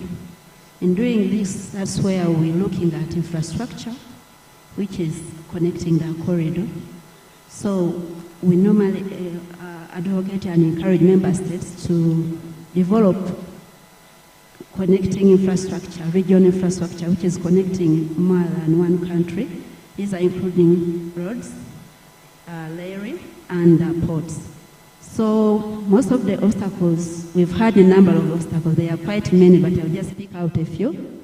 Lack of funding for the feasibility studies and the designs is really, really a challenge, because you find that a member state has a lot of needs. They highlight that, yes, we need this project, but you ask, do you have a feasibility study? Or do you have something, even a preliminary design? No, we don't have funds for that. Please try to work on it as well. So that is one of the challenges. Then how can SDM help us on this? I think it's already helping, because within this first phase where GIZ is supporting, we're bringing these projects to the SDM to try to look for funding, to be prepared, especially in terms of reference and other requirements, to get the funding for the feasibility studies and preparations of these projects. Then secondly, there is the alignment. Can I say stakeholder alignment? Because one country may mention a project as its priority, yet it's connecting to another country, but that other country is not its priority. It's maybe for them they are looking at it in the next 5 years, not now. But one of the other countries is now. So there we find a challenge. The project has been brought. One of the countries really wants it today, but the other one is not. So we find that sometimes bring the stakeholders to agree that this should be a priority of all also is a challenge. And here, I think how SDM may help or is helping is first of all to engage the governments before even these projects are selected. And then these projects, now you start that involvement of all, and then you go to the feasibility jointly, you go to the design jointly, and then you advance it as a region or as 2 or 3 countries who are involved in that. Then thirdly, there are so many, and you gave us the time. Yes, a minute. Okay, let me just add one more, which is also a challenge. The regulatory and legal frameworks is a challenge because each country has different legal requirements and regulatory frameworks, even for private, public-private partnerships. And when we are going to private, that is the mode of funding mostly we're looking at. But due to differences here and there, it becomes a challenge, it stalls the project. Those are some, we have so many obstacles. We're trying to overcome them together with our partners, but there are so many. I'll add on when I'm given a chance. Thank you. Thank you so much, Engineer. I think it's lovely that we have some investors on stage. Did you hear the word lack of financing? And you are here to assist in that area. And we are also noting that there's so many misalignments. I mean, from Global Gateway, there's 12, they're talking about 12 corridors. From Asia, they're talking about 18 countries that they're supporting. And all these countries, do they know what is the bigger plan for the all of Africa? So for Outer NEPED, it's really for us to note and realign with all these governments and countries. From ECAS, Director Gichard, how can project sponsors collaborate to move to more effectively with the SDM and the CBN to secure the technical and financial banking that is needed to advance projects? If you can keep the response really to a minute.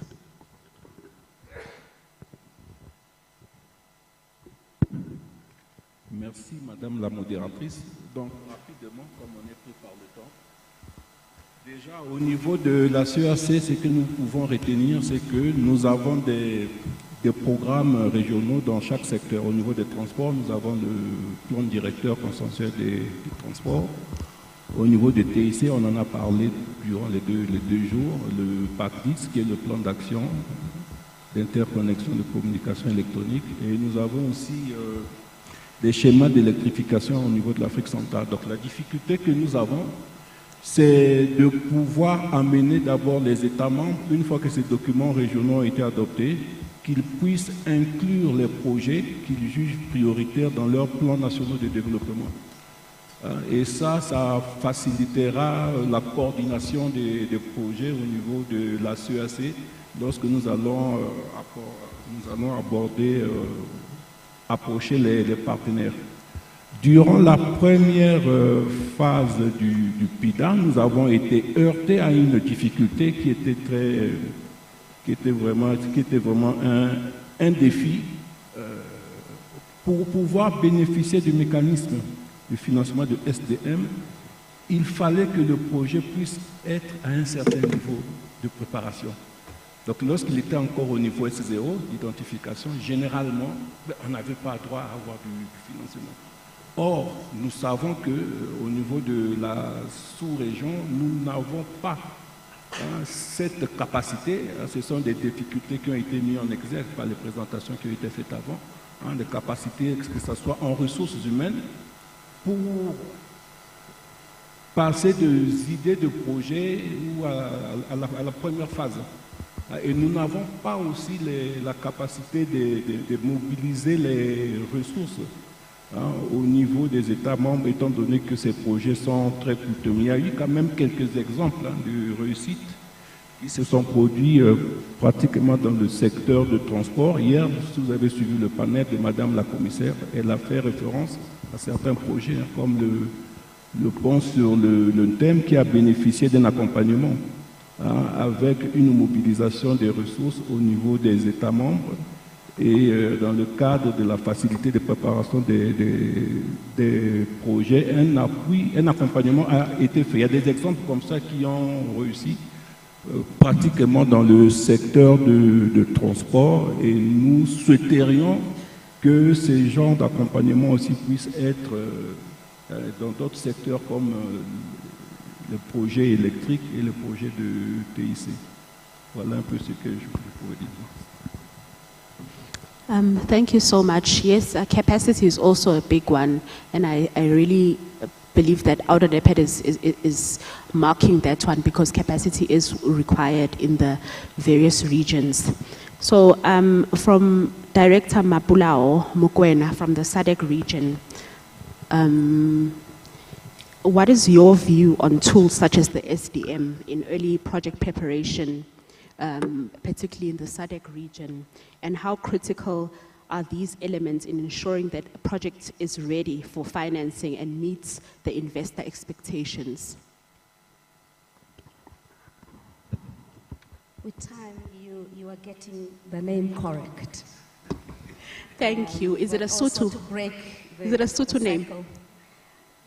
This time around, you got it right, 100%. Thank you. And just to break the ice, you know, Fabio sitting here next to me, when we started, you were saying the gentleman standing next to a lady should declare, right? He did not just declare to one, he declared to a number of us, indicating that he has capacity. I therefore believe that he has capacity to also support SDM. Thank you very much. Yes, Mapulao Mukwena SADC Secretariat. Indeed, it is a fact that project preparation requires intensive work. Right from inception to feasibility, all the stages of project life cycle. And therefore, when you do that right from the early stages, you need to look at the entire project life cycle. You need to detect as early as possible how you're going to deliver the project, whether it's going to be a PPP or whatever. You can't wait until you get to feasibility. It has to be determined early enough, and I'm glad with the presentation that was made earlier to say front load the interests of the investors. So it can only happen at early stage. Having said that, we therefore acknowledge that you need to have a multidisciplinary approach in this. You need a set of skills from technical to social to environmental Sometimes you even need to bring in academia and all those. So it's complex. But the point that I also want to bring in is that how do we prepare the project sponsors? For us, particularly when we discuss transboundary projects, you need to have certain enablers first. You need to have the right instruments in place. Member states have to enter into some sort of agreements. I was listening to the earlier presentation in the previous,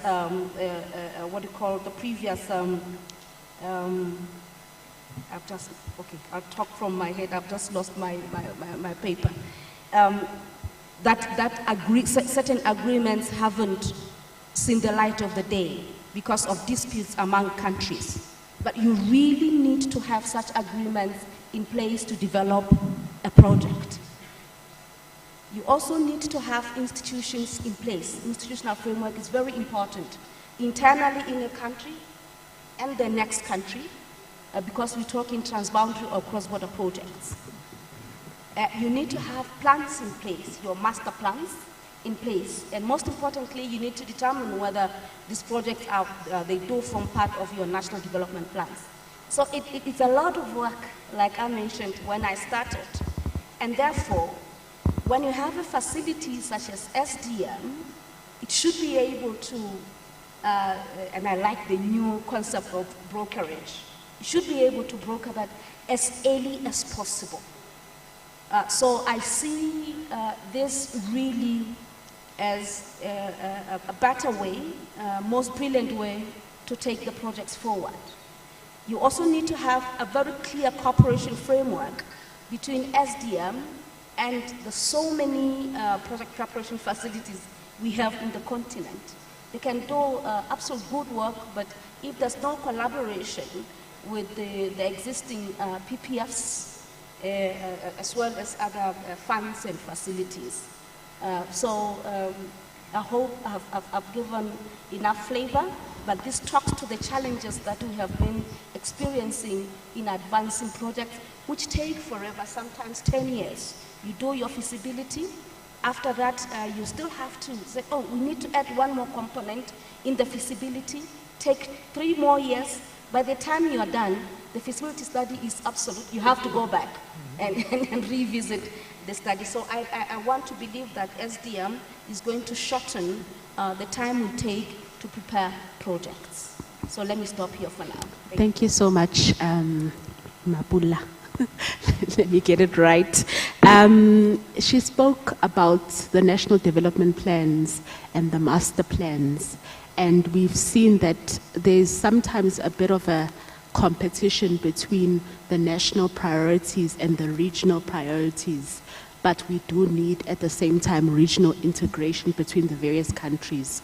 So from the ministerial of Chad and Egypt, you're representing now the member states. Maybe Director Mida, am I getting it right? From Chad, I can start with you. What are the policies that have been effective in Chad in supporting early stage project preparation and financing? We really want to understand how can government better, better facilitate regional infrastructure initiatives.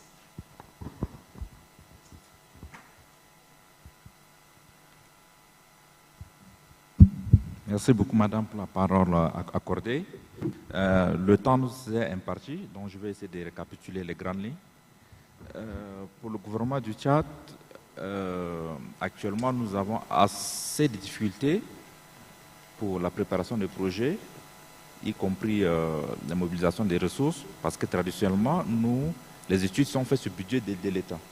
Et les termes de référence se font au niveau national et ça ne répond pas aux standards internationaux.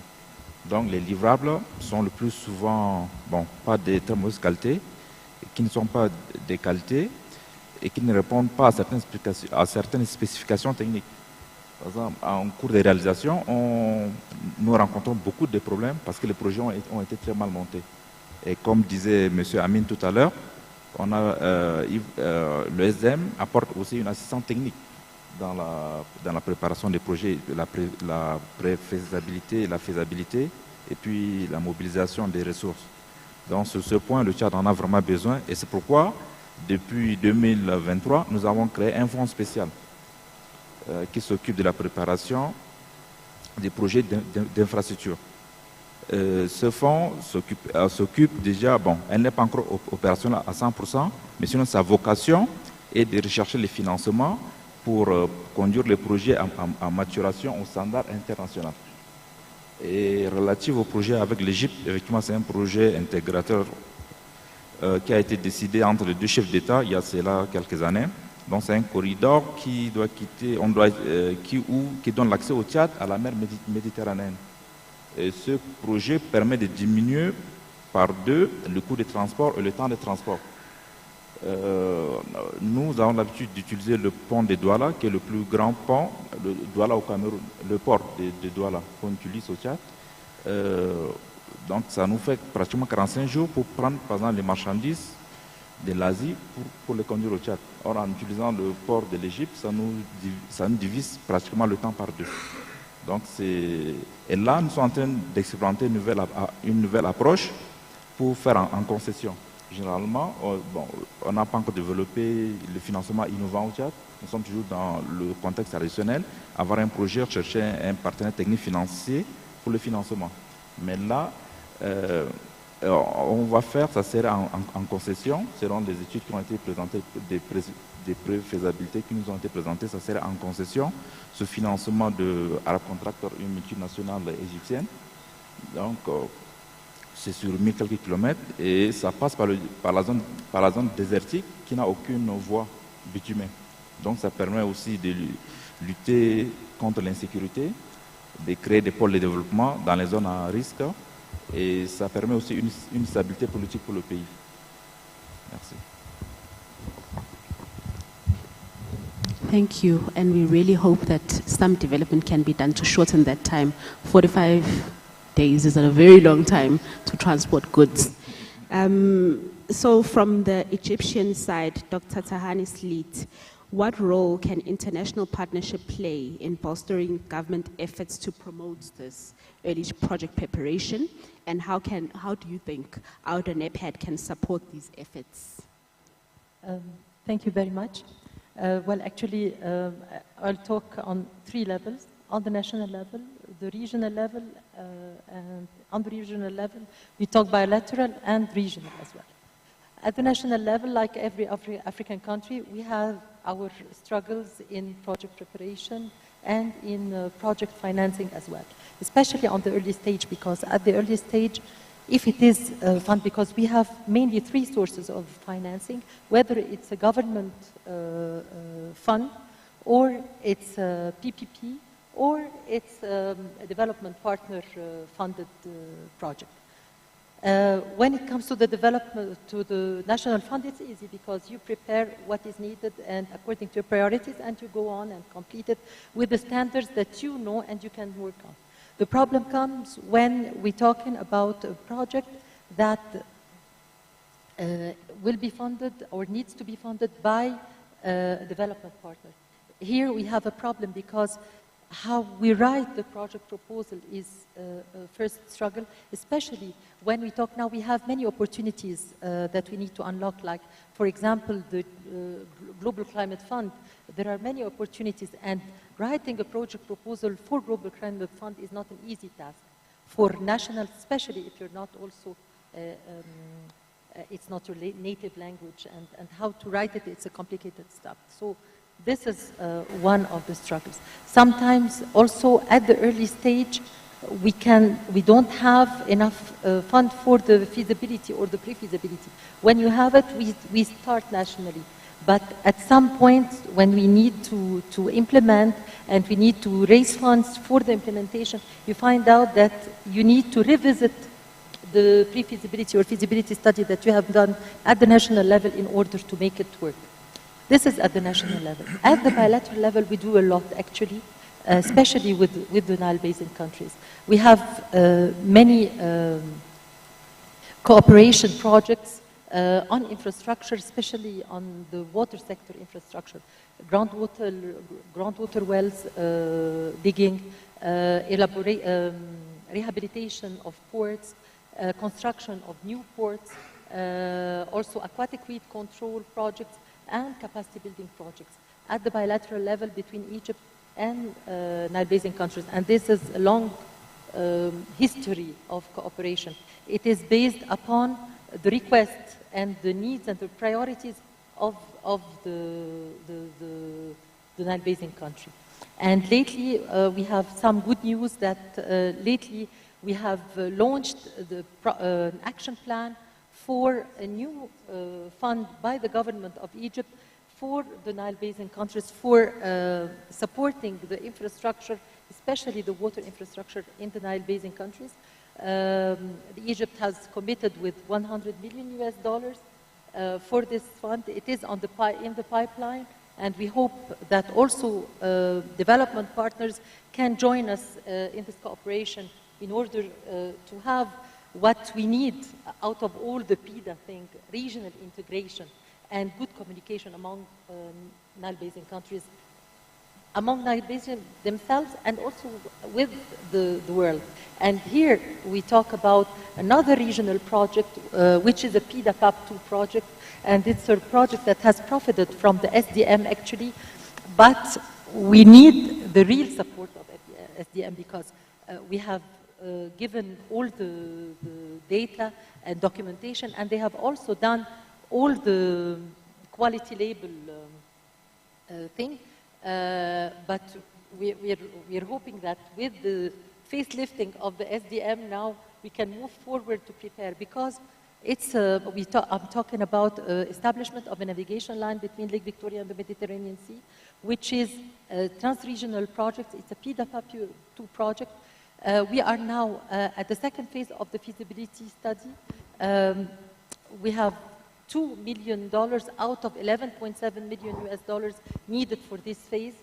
And now I come to SADC, and you have just said a very important point that sometimes by the time you finish the feasibility studies, they become obsolete.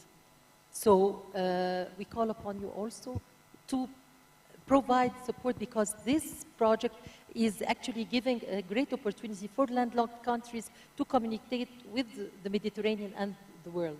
So I think that this would also be a good opportunity. So we cannot do this together alone. We have to join efforts in order to move forwards for the continent. Thank you very much. Thank you so much. Out on NEPAD, you've heard all of these cries and all of these offers. We've heard that there are national priorities, there are regional priorities, there are programs that are in the PIDA PAP list, and there's funding that is available. There are opportunities everywhere that are willing to assist development here in Africa. Corridor management institutions are crying that, you know, we've done these feasibility studies. By the time we get to completion, we have to start again because the project has not yet moved forward. So there's many things that still need to be done. And we are saying as Outer NEPAD that there is, you know, the service delivery mechanism that aims to address all of these issues and assist development further.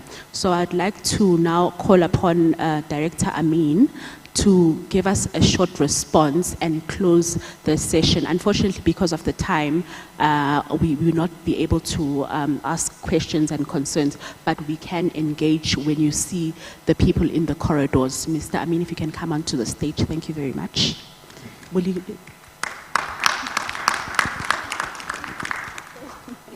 Are you fit enough? Thank you very much. I thought that there was also stairs here. Actually, thank you very much, especially for the panelists and for the insights that were provided. I would like to start by taking the example that actually was shared by Fabio about a data center in Côte d'Ivoire, for instance. Is it not better to engage directly with the country, even if this data center have a regional dimension, rather than engaging with a regional mechanism? I would say, yes, it's actually better to engage directly with the country, and at the same time with a regional mechanism, especially if the data center have a regional dimension, so that organization like ODA-NEPAD, the value of organization like ours actually is to make sure that we align everyone at the regional level so that accountability could be as well shared. And that starts from the project preparation phase. So it's extremely important, I would say, to have this clarity. For instance, we have the data center, let's say, with Gishar in ECAS, the one that's supposed to be in Gabon. So the idea for us is to engage with Gabon, but at the same time make sure that we align Cameroon, we align Chad, we align Central African Republic, DRC, as well as Gabon, all those countries, so that in terms of framework, there is a lot of things. Now, is it part of project preparation, this one? Yes, we call it the enabling environment part. Obviously, investors, any given investor will say, but this is actually not my job. Investors, obviously, they are looking for short-term return. What they want is put money here, and the outcome must be another money, or the output is actually profit for them. But we are a public institution, and those projects have, they are public goods, basically. So we must prepare them. Our belief is that most of the time investors can be African investors or foreign investors as the public organizations, and because those investments are meant actually to serve public goods, there is a need somehow that we support, we enable the environment, so we prepare the projects for investors actually to come in. So one would not go and ask EIB to put money there directly. That's why people are going to the EU. EU goes to EIB, but we believe that there is an opportunity for us actually to accelerate the work that EIB actually would come at the last stage, and this is where request support from EU is needed to do this kind of alignment. That's extremely important. And it's a good point, by the way. Secondly, corridors. Next year, during the 2025 PIDA midterm review, we believe that, and I'm discussing that with Director Kazauras, here we have corridors, we have Rex as well sitting here.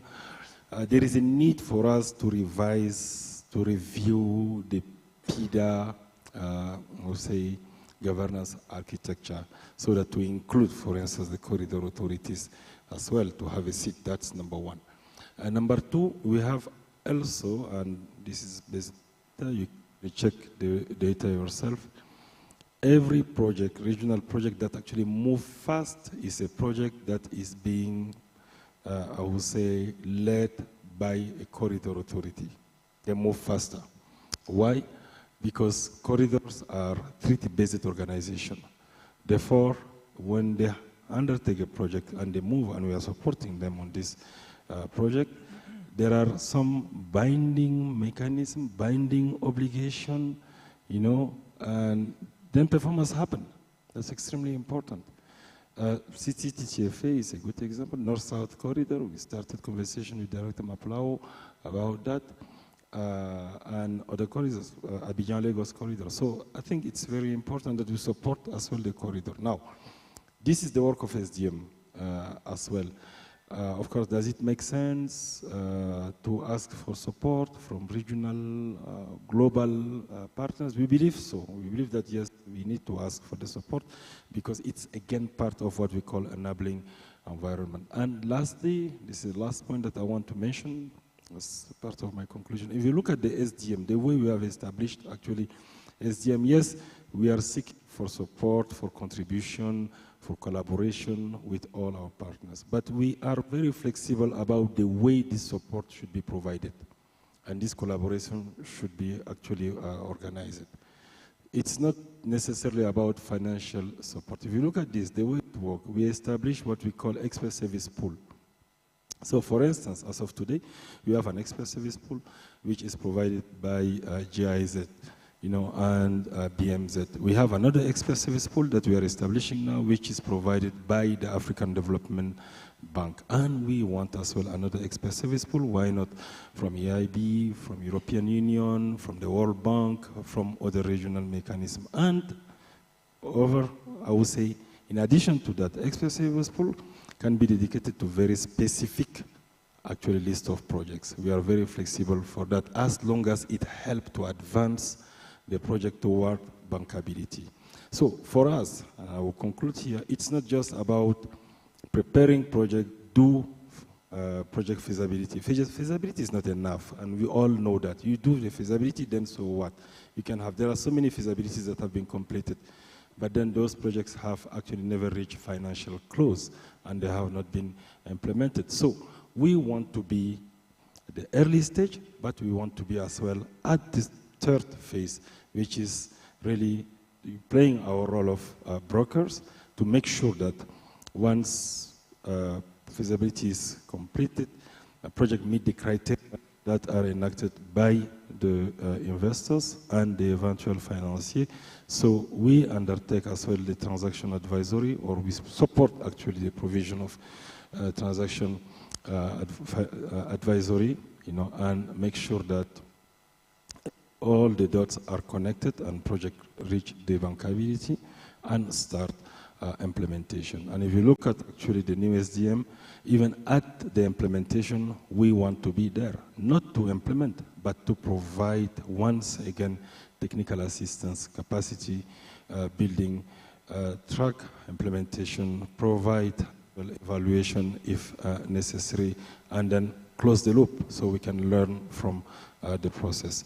So it's a beautiful instrument. We are open to engage with everyone who is interested to advance the transformation of infrastructure landscape and infrastructure investment in this continent. We all have a role to play, and we want to play this role, and we are sure that's the reason why most of the partners and the public is here with us. So thank you very much, our moderator. Thank you as well to the panelists, and thank you to all the partners who are here, to the member states, to the RECs, to the regional mechanism, and to everyone who is interested actually by this journey. Thank you.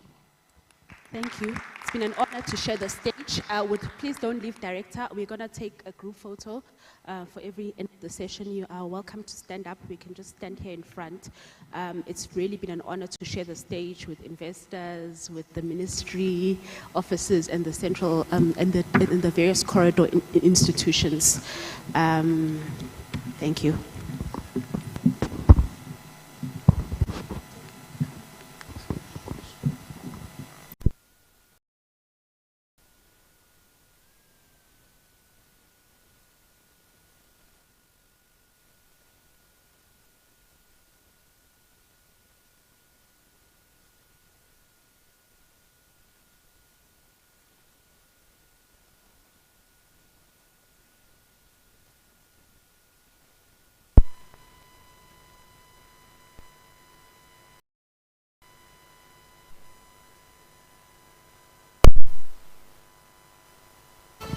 Thank you very much, ladies and gentlemen, for your patience during this very informative and insightful conversation. So we'll be going for our lunch now, and after an hour, we will be back to the Medium Conference Hall. That is where we're going to be having a session on private sector contribution to the green transition in Africa. So Medium Conference Hall. And then we'll be having presentations on the PIDA transport and ICT projects in briefing room 4. So briefing room 4, we will be having PIDA transport and ICT projects, where we will be showcasing projects like the LAPSET project, VicMed, Maritime Connectivity of Comoros Islands, the SATA Regional Carrier Neutral Data Center, and others. We highly encourage you to attend, especially our development and financial partners. Thanks.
Naba, Skim Sam.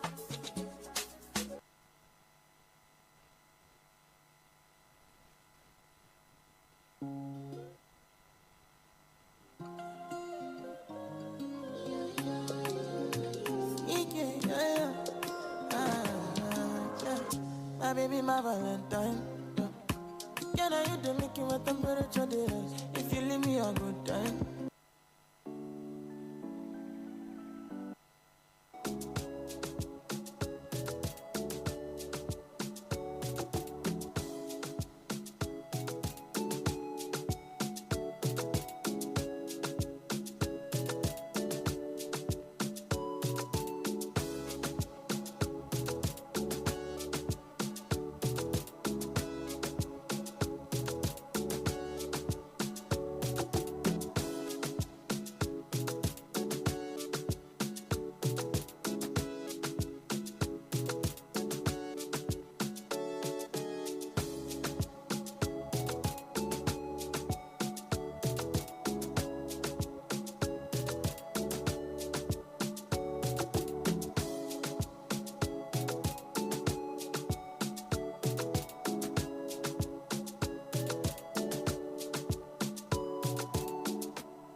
Good afternoon, everyone.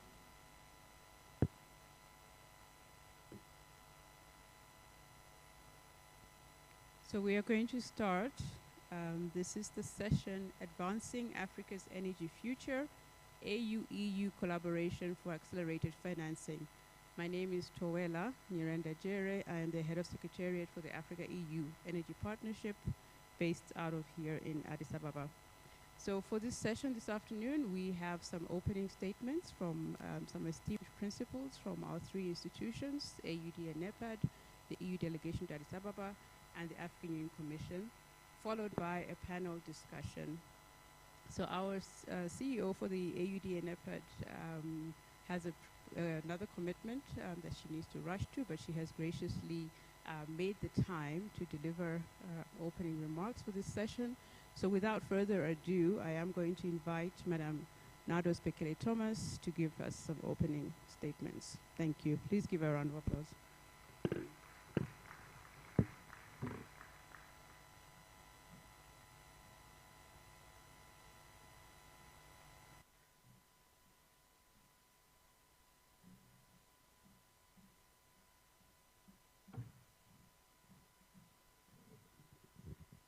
Good afternoon, everybody. Thank you very much, Towela. It's so wonderful to be on this side of the continent and to see you and to know that you are with us.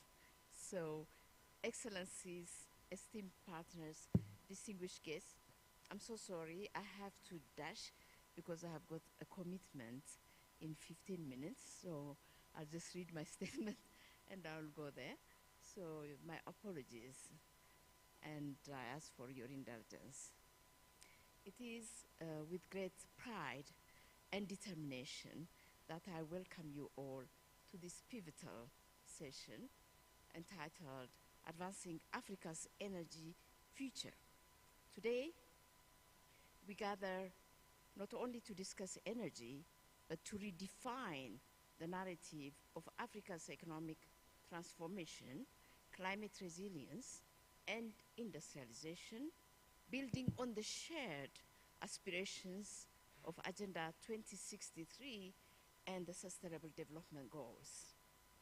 Energy, ladies and gentlemen, is not just the foundation of socioeconomic growth. It is indeed the pulse of innovation, industrial progress, and human development. For Africa, energy is our gateway to realizing the Africa we want, an integrated and prosperous continent where our natural resources fuel inclusive growth, green economies, and resilient communities.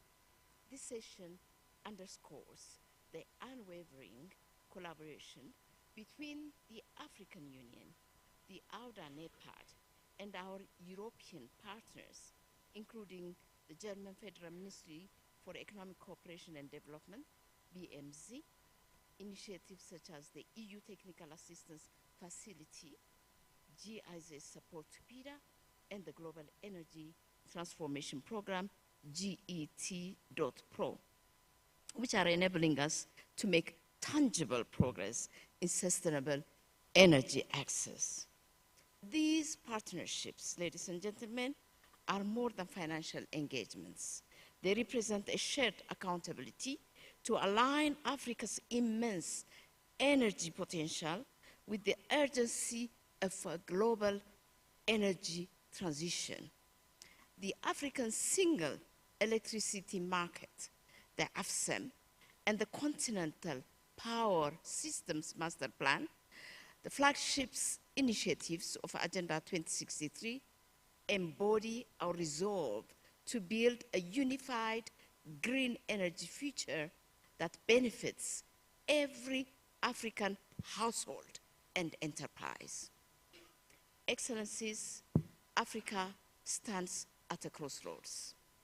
On one hand, we must confront the existential threat of climate change, which disproportionately affects our communities. On the other hand, we're called to honor our commitments to industrialization, economic diversification, and job creation. These objectives are not, in my own view, contradictory. They are synergistic, and we need to be tactful and strategic in attending them. Through investments in renewable energy, Africa has the opportunity to leapfrog towards a low-carbon future while laying the groundwork for vibrant industries, sustainable agriculture, and an empowered private sector. By integrating energy solutions into our industrial development, we can drive value addition, enhance competitiveness, and create millions of green jobs. Through platforms like the AFSEM and the CPMP, we are taking bold steps to connect national grids and unlock cross-border electricity trade. These efforts, ladies and gentlemen, are central to addressing Africa's 40 billion annual energy financing gap and achieving universal access.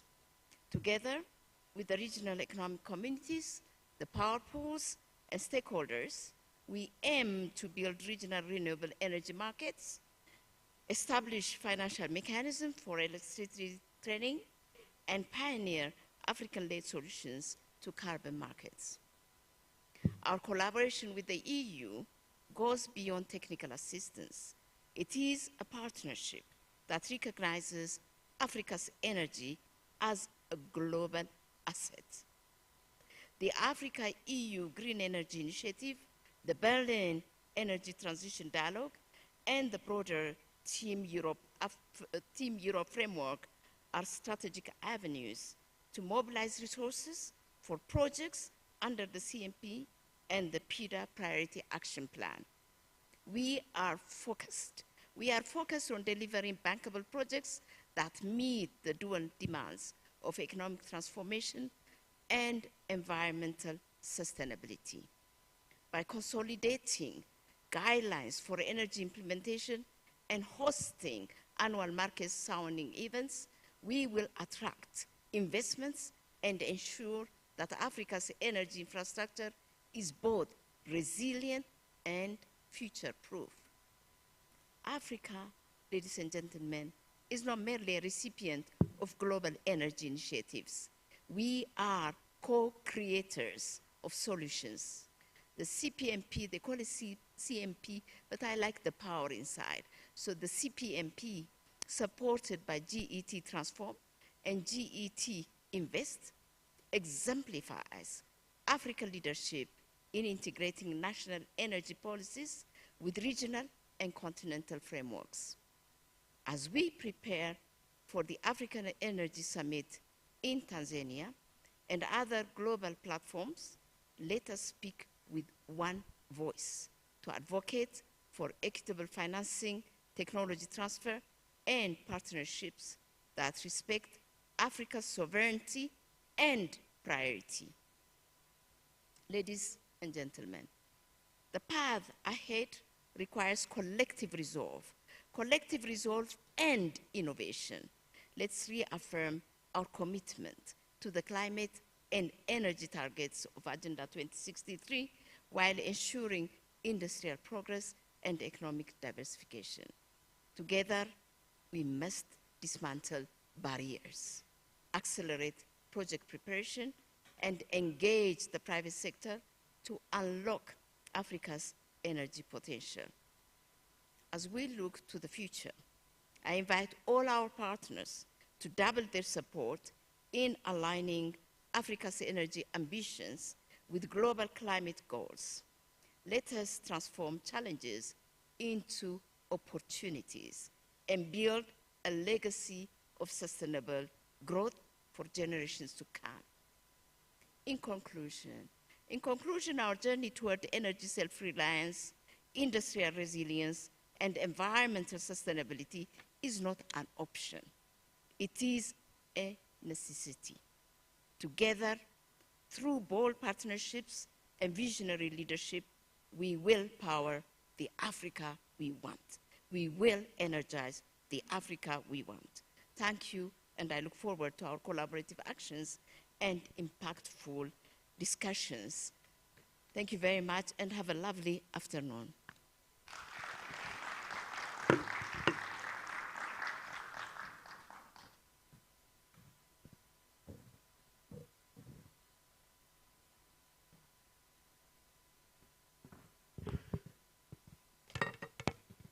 Thank you very much, CEO. Another round of applause, please. So I would now like to call to the stage Mr. Gianluca Azzoni, the Head of Policy and Cooperation from the EU delegation to Addis Ababa, to provide us with some opening remarks. A round of applause as he makes his way, please.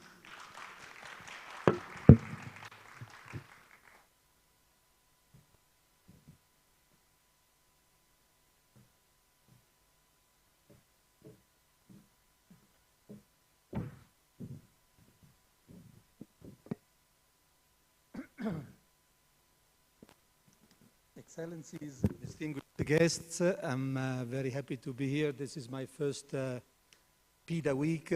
I'm the new head of policy and cooperation at the European Union delegation to the African Union since September.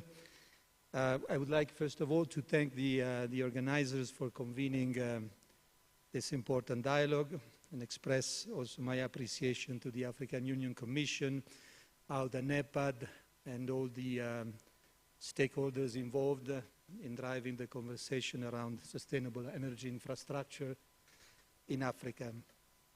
The European Union has been a long-standing, reliable, and trusted partner of Africa in the energy sector as part of its wider partnership with the African continent.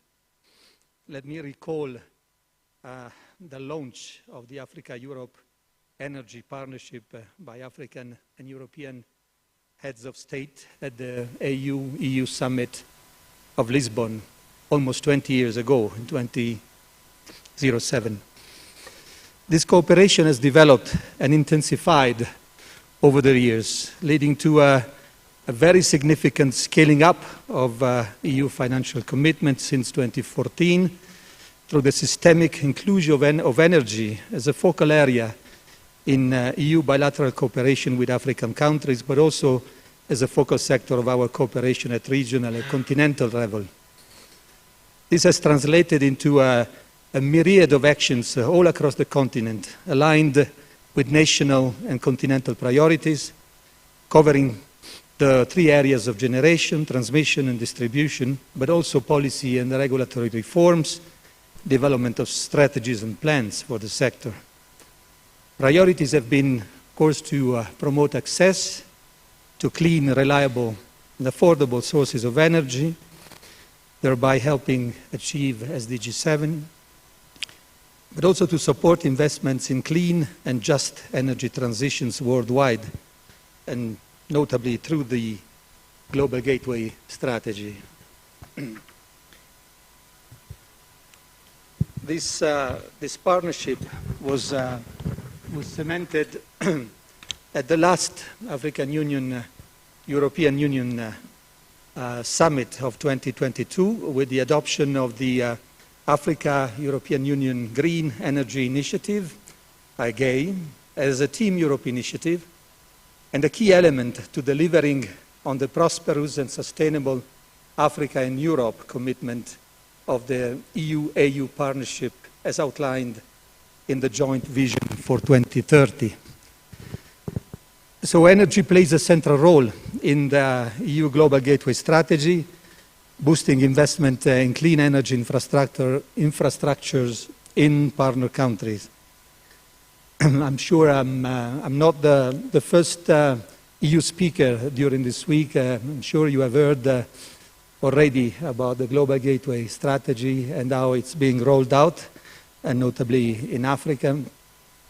So let me recall that 60 out of a total of 212 Global Gateway flagship projects identified for 2023 and 2024 are in the energy sector. So energy projects feature prominently under Global Gateway, covering solutions from hydropower to renewables and green hydrogen, showcasing the investment priorities of the European Union, its member states, and our partners. Alongside investment, the European Union has also been working hand in hand with partner countries, regional economic communities, and the African Union Commission on policy and regulatory reforms and the development of strategies for the sector. So as European Union delegation to the African Union, we are particularly proud to have been in the forefront for the last 10 years of supporting African Union-led long-term endeavors to spearhead continental integration in this crucial sector, notably through the development of a continental master plan, the Africa single electricity market, and the Africa energy efficiency strategy, and we remain committed to supporting this effort. Let me also say that the European Union is sharing its experiences and lessons learned from the integration of the European electricity market and networks, and seeks for a lasting partnership of equals with Africa that benefits European citizens and Africans in the same way. So let me conclude by saying again that we are also very proud of our engagement in institutional dialogue, both high-level dialogue and technical dialogue, supported under the Africa-EU Energy Partnership, which we carried out jointly with Germany. And we are pleased that in order to be closer to the African Union demand centers, the Africa-EU Energy Partnership Secretariat has recently been moved from Bonn to Addis Ababa, and we are happy that the Secretariat is hosting this important event from its new home base. Thank you very much. Looking forward to a discussion.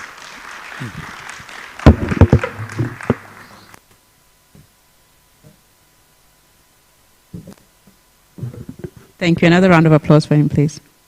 Can I please ask for some help in moving the podium off the stage so we can start with our sessions. And then I'm going to invite the rest of the panelists to also join me on stage. I would like to call Ms. Sarah El-Haj, who is the head of Energy Division at the African Union Commission, to please come to the stage. I would also like to call Her Excellency Ambassador Emma Francoise Isubingambo, the Director for Energy at the CEPGL, to also please join me on stage. Just a quick check and confirmation that we also have our online panelists. Okay, so we're expecting Mr. Mishak Bandawe, who is the General Secretary of the African Social Security Association, to also join us remotely online. And as he is ready, we will make sure that he is properly introduced as well. So I think the two speakers that spoke before have adequately set the stage in terms of underscoring the cooperation that exists between Africa and EU on energy matters. They have also, I think, very much spoken about the different initiatives, so the Africa-EU Green Energy Initiative, the Africa Single Electricity Market, the Continental Power Systems Master Plan, all of which are working towards the goal of improving the energy output for Africa, insofar as providing access to the millions of people that still do not have access, but also in terms of the ambitions for Africa and Europe towards a just energy transition. The Africa-EU Energy Partnership Secretariat publishes every year a report that looks at the financial flows towards SDG 7 attainment in Africa. The primary focus is on the EU financial flows, but we also do report on the financial flows from other sources. And the idea here is to really paint a picture in terms of needs that are out there insofar as the targets and the goals of SDG 7, but then also to look at the progress against the commitments and the financial flows that are coming towards the continent from Africa and other actors.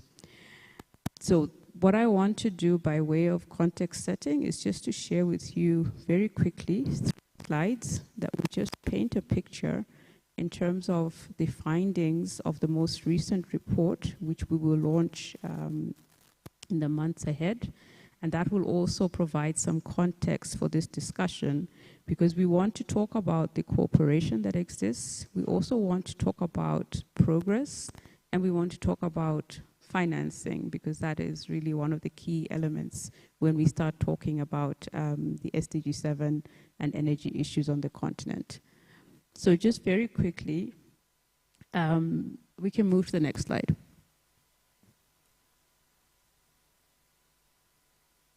So very quickly, the report basically is based on key indicators around electricity access, around clean cooking, around the deployment of renewable energy, and then also looking at issues of energy efficiency. And we report on these in line with the SDG 7 indicators. So what we're seeing in terms of the current status, and being mindful that with SDG 7, our marker is 2030, so we have about 6 more years to go. What we've noticed, of course, is that there are marginal improvements in terms of indicators around the access rate. So while indeed the absolute number of people without access perhaps has dipped marginally, by and large, I think we would say that this is an area where we still need to make progress in terms of providing access to electricity on the continent. When we look at renewable energy, we see that we have managed to double the contributions of renewable energy capacity, but at the same time, to some of the discussions having in the morning, where we're looking at the future, and we see that there is a declining trend, so we're not seeing very much improvement in terms of the energy efficiency on the continent. Next slide, please. So very quickly, this just shows the kinds of funding and flows from 2014 up to 2022. And what we see is that renewable energy followed by transmission and distribution projects are receiving the highest levels of commitments. Clean cooking and energy efficiency, on the other hand, not receiving sufficient commitments. And when we look at the overall distribution of the funding, we see that by and large, a significant portion is targeted towards 2 countries on the continent, and then regional programs also are a significant recipient of the financing. Next slide, please. In terms of the contributions of the EU relative to other sources of financing on the continent, we note that the EU remains a significant partner to Africa in terms of financing SDG 7, with commitments totaling about 18.7 billion between 2014 and 2022. Also noting very importantly that the EU has managed to mobilize 3.7 billion euros from private financing to SDG 7 projects, and that 95% of that support is ODA compliant. But again, when we now look at the overall picture that we're painting here, is that indeed we have money that is flowing, but at the same time we can see that with the indicators, perhaps we are still lagging and not making enough progress that would see us at the current rate of implementation and financing actually achieving SDG 7 targets. So this is the backdrop against which we will have this panel discussion, and I'm very pleased that we have a very interesting cross-section of perspectives, starting from the AUC, the EU delegation, from the CEPGL, and then of course from the Association of Pension Funds in Africa. So with that, I am going to now invite Sarah from the AUC to kickstart our discussion. And maybe from your perspective, Sarah, being the head of Energy Division at the African Union Commission, and also noting the role that AUC plays in driving the political and policy processes on the continent. My question for you really is for you to maybe just underscore for us the role of international cooperation in accelerating Africa's energy transition, and also how do you see partnerships between African and European countries being strengthened? Over to you.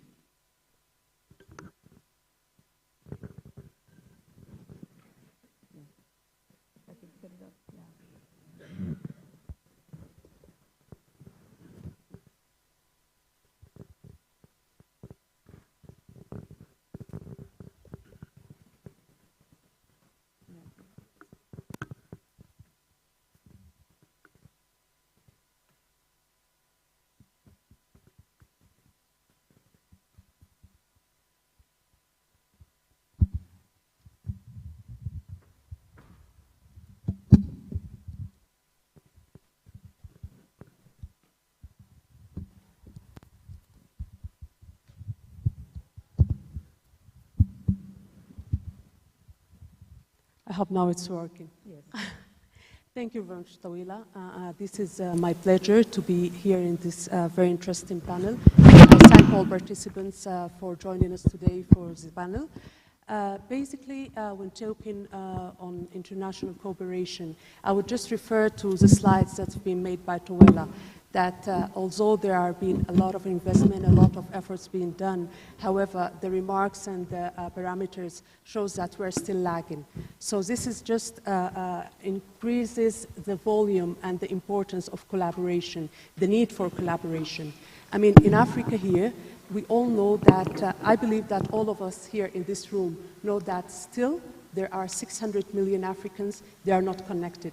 So basically, we need all sort of support. You need to collaborate to get as much of support that we can. And for the international collaboration, specifically with the EU, this has been very successful at our side at the AUC. We have been working with the EU in different collaboration areas. One of them is this session, for example, we're having here, this session being hosted by the AEB. We had the EU also supporting us on a number of our programs, very successful programs, GRMF, AFSIN and CMP, who are just working on and starting now. And I think this collaboration can have many forms, and actually in the past, differently, it could be bilateral or it could be multilateral, focusing on capacity building, technical assistance, and of course, we will not definitely forget investments for energy projects. And back to your question, Toela, I believe that we could focus on two main areas. These would be technical assistance and investments. And for this, we need to delve deep down into discussion to identify how we can have these more integrated and more focused in order to save and serve our specific priorities here in the African continent. For example, the investments. We need to talk about the amount of investment needed. Where are we directing them?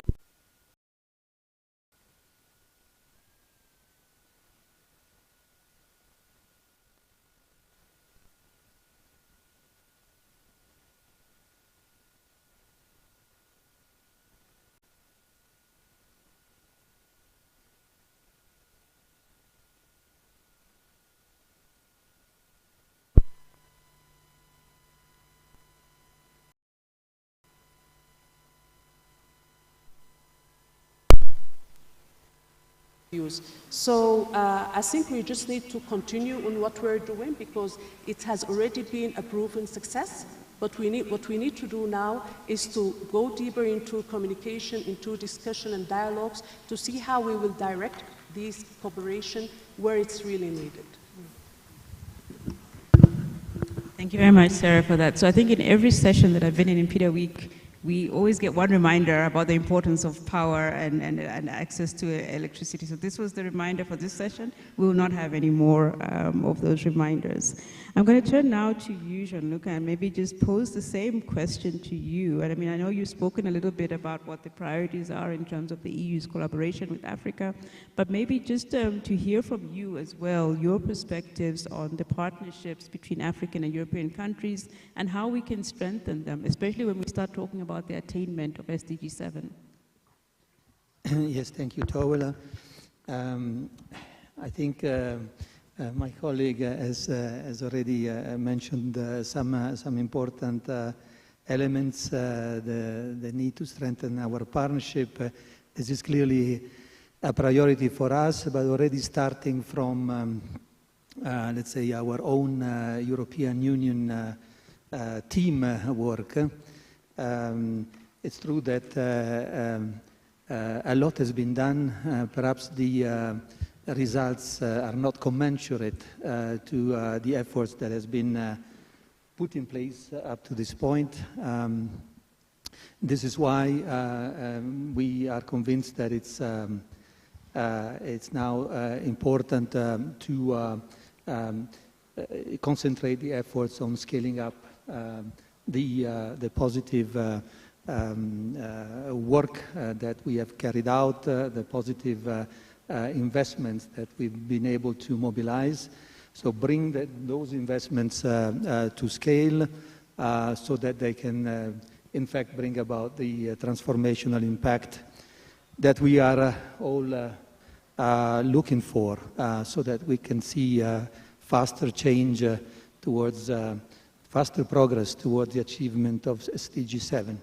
So and this is, I can go back to what I was saying about how we work as European Union. We've been traditionally working through our development cooperation.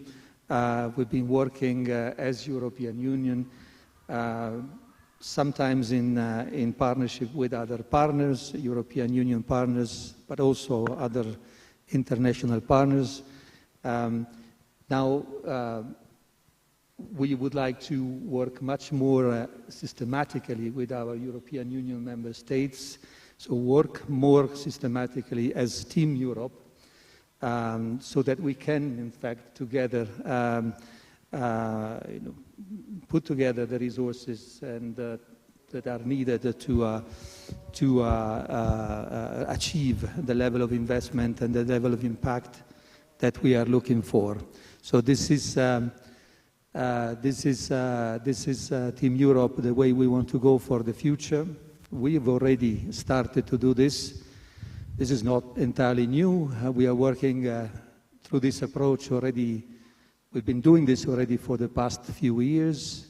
We are trying to do this in a more and more systematic way so that we can start, hopefully soon, to see faster progress toward the achievement of our shared objectives. And we do think that closing the investment gap is a priority, and this will allow to achieve the objectives in terms of energy access that we all want to see. Thank you very much. I like the idea of scaling up, concentrating effort, and really making sure that things are done perhaps in a coherent and systematic way. Dr. Linus Mofo, thank you very much for joining us, and I truly appreciate your availability to be with us this afternoon. I'm going to get to you in a minute. But maybe just in terms of understanding the landscape, so we've spoken about the AU and EU perspectives at that continental level, and I'd like to bring it down a little bit to the regional level now and really address my question to you, Ambassador.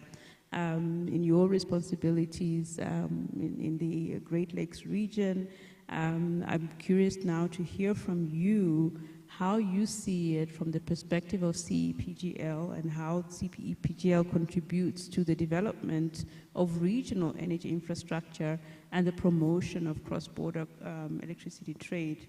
And if indeed there are specific projects and initiatives that you would highlight that could be undertaken in terms of strengthening regional energy cooperation.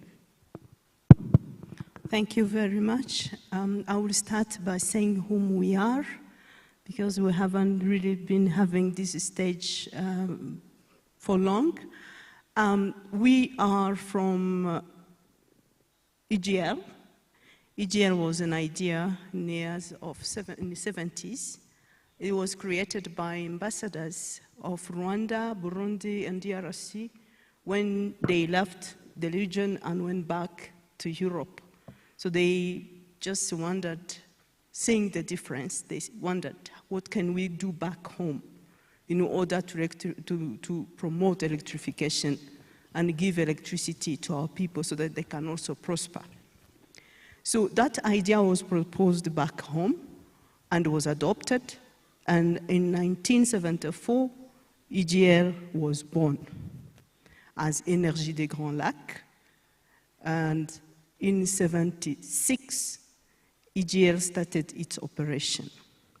In the same year, the head of state, looking at how the progress was made, they thought, let us extend this cooperation to other sectors. So they brought on board agriculture and finance. They created sisters to EGL. So EGL was adopted into CEPGL, which was the community, the umbrella of everybody, over every agency, and EGL was linked, adopted in CEPGL. So in 1989, we commissioned our first project as a regional electricity producing project. And it was on the river, the main resources of that region, Ruzizi. Ruzizi is a river that links Lake Kivu to Lake Tanganyika. Lake Kivu is in between DRC and Rwanda. And Lake Tanganyika is in between DRC and Burundi. So on that river already, DRC had already created a 29 megawatt electricity power plant. And Ruzizi, that was Ruzizi 1. Ruzizi 2 was created in 1999, and it was a 42 megawatt. It was a community project created and constructed by EGL. All those two projects were feeding into the 3 nations grid network through a 110 kVA. I'm saying 110 to see later, to show you later what we are doing to upgrade that network in order to create a regional market. Now, at the moment, EGL is busy developing to make a big project in our region. There is a Ruzizi 3 and on Ruzizi 4 on the same cascade. And the Ruzizi 3 is quite advanced because it is almost at the financial close. Ruzizi 4 is at the feasibility study. Ruzizi 3 is expected to be on grid in 2030.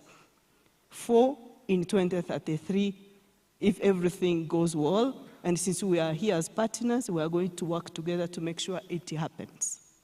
Now, in order to create a regional market for electricity, EGL has thought of creating a substation, a dispatching center, which is called Kamanyola, located in DRC, and that is a 220 now, 220 double-circuit infrastructure that's going to feed into Rwanda, into DRC and to Burundi, but at the same time linking the East Africa network to Central Africa network through NELSAP networking system. So we are working together to make sure that we create a regional market where people can have affordable, available, and reliable electricity. Thank you. Thank you very much for that, and I think very important lessons to learn from the history of the EPGL and how you have managed to phase out the different phases of Ruzizi, but also with the understanding, of course, that you're creating this localized energy market, which will become part of the bigger AFSEM and also part of the Continental Power Systems Master Plan. I'm told that Mr. Bandawe is online. Mr. Bandawe, I will come to you in a minute, but I will now maybe turn to you, Dr. Mofor, from the Economic Commission for Africa. I'm very aware of the work I think that the Commission is doing in terms of promoting capacity strengthening and other initiatives that are on climate resilient infrastructure. And what I would like perhaps to just hear from you is, as you speak about the work of the ECA, perhaps also referencing some of the statistics that we've seen about the clean cooking and the energy efficiency and the deployment of renewable energy, if you could also just talk to this transition to a low-carbon economy in Africa, and how could we do that in a way that is just and equitable. Over to you. Thank you. Thank you very much, Dr. Tuela. And apologies, I joined the panel a bit late.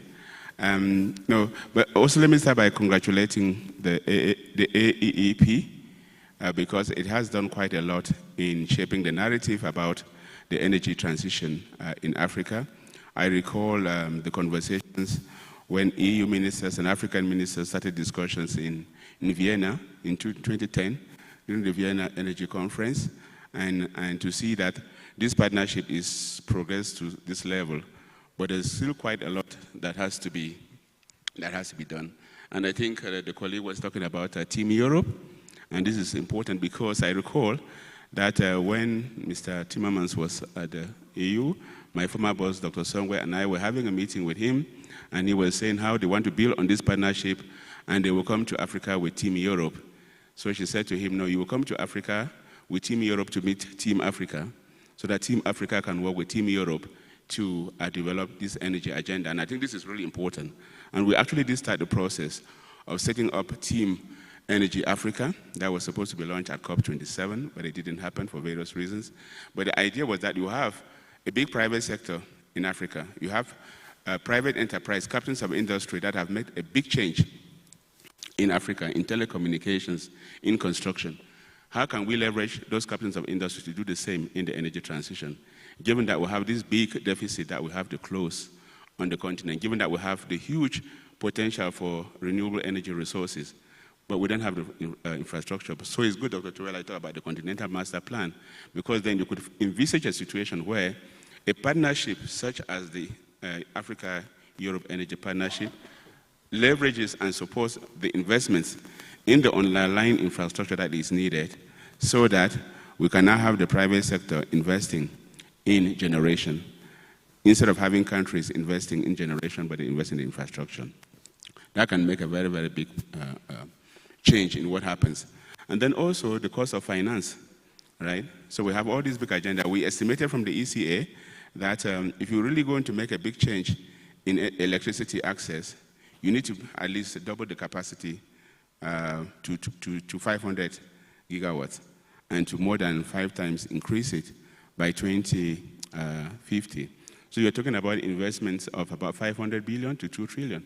Where would that money come from? So we need, again, this type of partnership to leverage the private sector to de-risk the investments, especially given that we have the evidence that project finance in Africa has the lowest default rates based on the studies that Moody's did.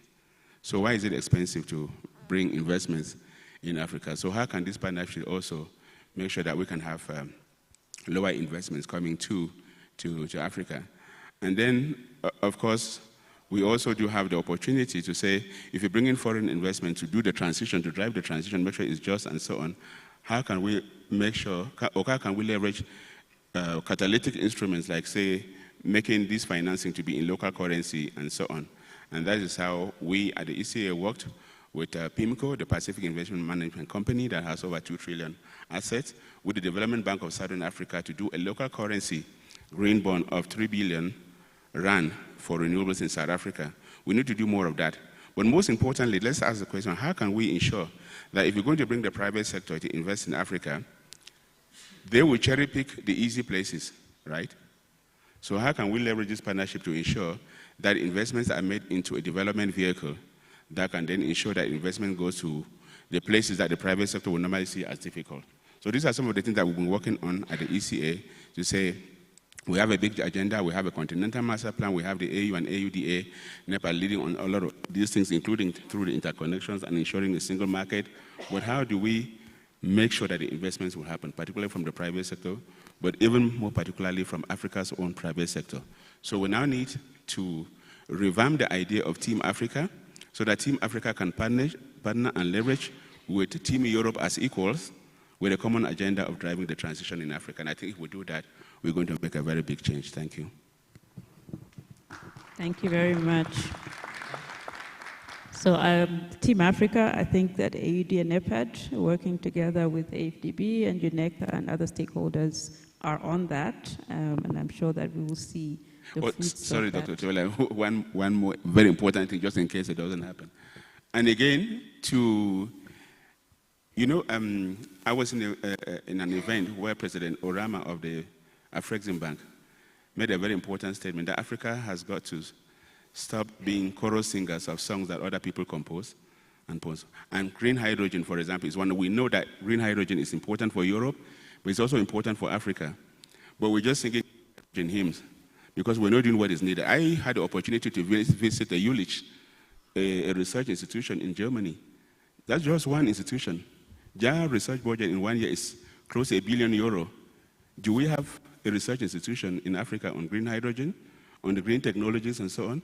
So these partnerships really have to work together to ensure that we have on the continent research institutions, manufacturing capabilities, and so on. Otherwise, we still end up with an extractive situation where whatever we're doing, we're either depending on importation or extracting things out of Africa, like in the case of green hydrogen. We really need to build the partnerships to have the capacity on the continent to research, come up with innovations. And we have very intelligent people on the continent, very young, talented people who can come up with new technologies that can be produced with partnerships like the AEP in Africa to put Africa at the forefront of these green transitions. Thank you. Thank you very much. So I think just linking now to your inputs around private sector investments and really the financing gap and where will the money come from, I think that our next panelist perhaps will offer us some perspectives of where perhaps we could find this money. So Mr. Mishek Bandawe, you are with the Association of Social Security administrations in Africa, which is broadly, I think, the pension funds and other institutional investors on the continent. So I really would like to invite you to offer us some perspectives in terms of this idea of how we can leverage some of these funds from institutional investors to support infrastructure investment. How can we incentivize private and institutional investors? And then also what is needed in terms of the regulatory frameworks to make this possible? You have the floor, sir. Thank you very much. Thank you very much, Doctor. And do you hear me? We hear you, and maybe you might just adjust your camera a little bit so we can see a little more of your face. And then maybe just the microphone maybe might be a little closer so we can hear you better. Yeah, the way maybe I've just sit now. That's perfect. How do you look? Is it okay now? Yes, indeed, we hear you, and maybe we would like to see a little more of you. So if you can just adjust the camera just a little bit. There we go. That is it. Thank you. Yeah, thank you very much, Doctor, for the invitation, this very important platform. And just on behalf of the Africa Social Security Association, which is an umbrella for all pension funds in Africa, just to exchange experience and best practice on the issues of social security and promoting the social security sector in Africa for the benefit of the people who were supposed to be covered from the labor force. That's the main objective of this association. But apart from the sharing experience on the issues of social security, we have the very important component of investment, a joint investments in these social security funds. We understand each individual scheme operates on its mandate and the regulatory framework and the governance.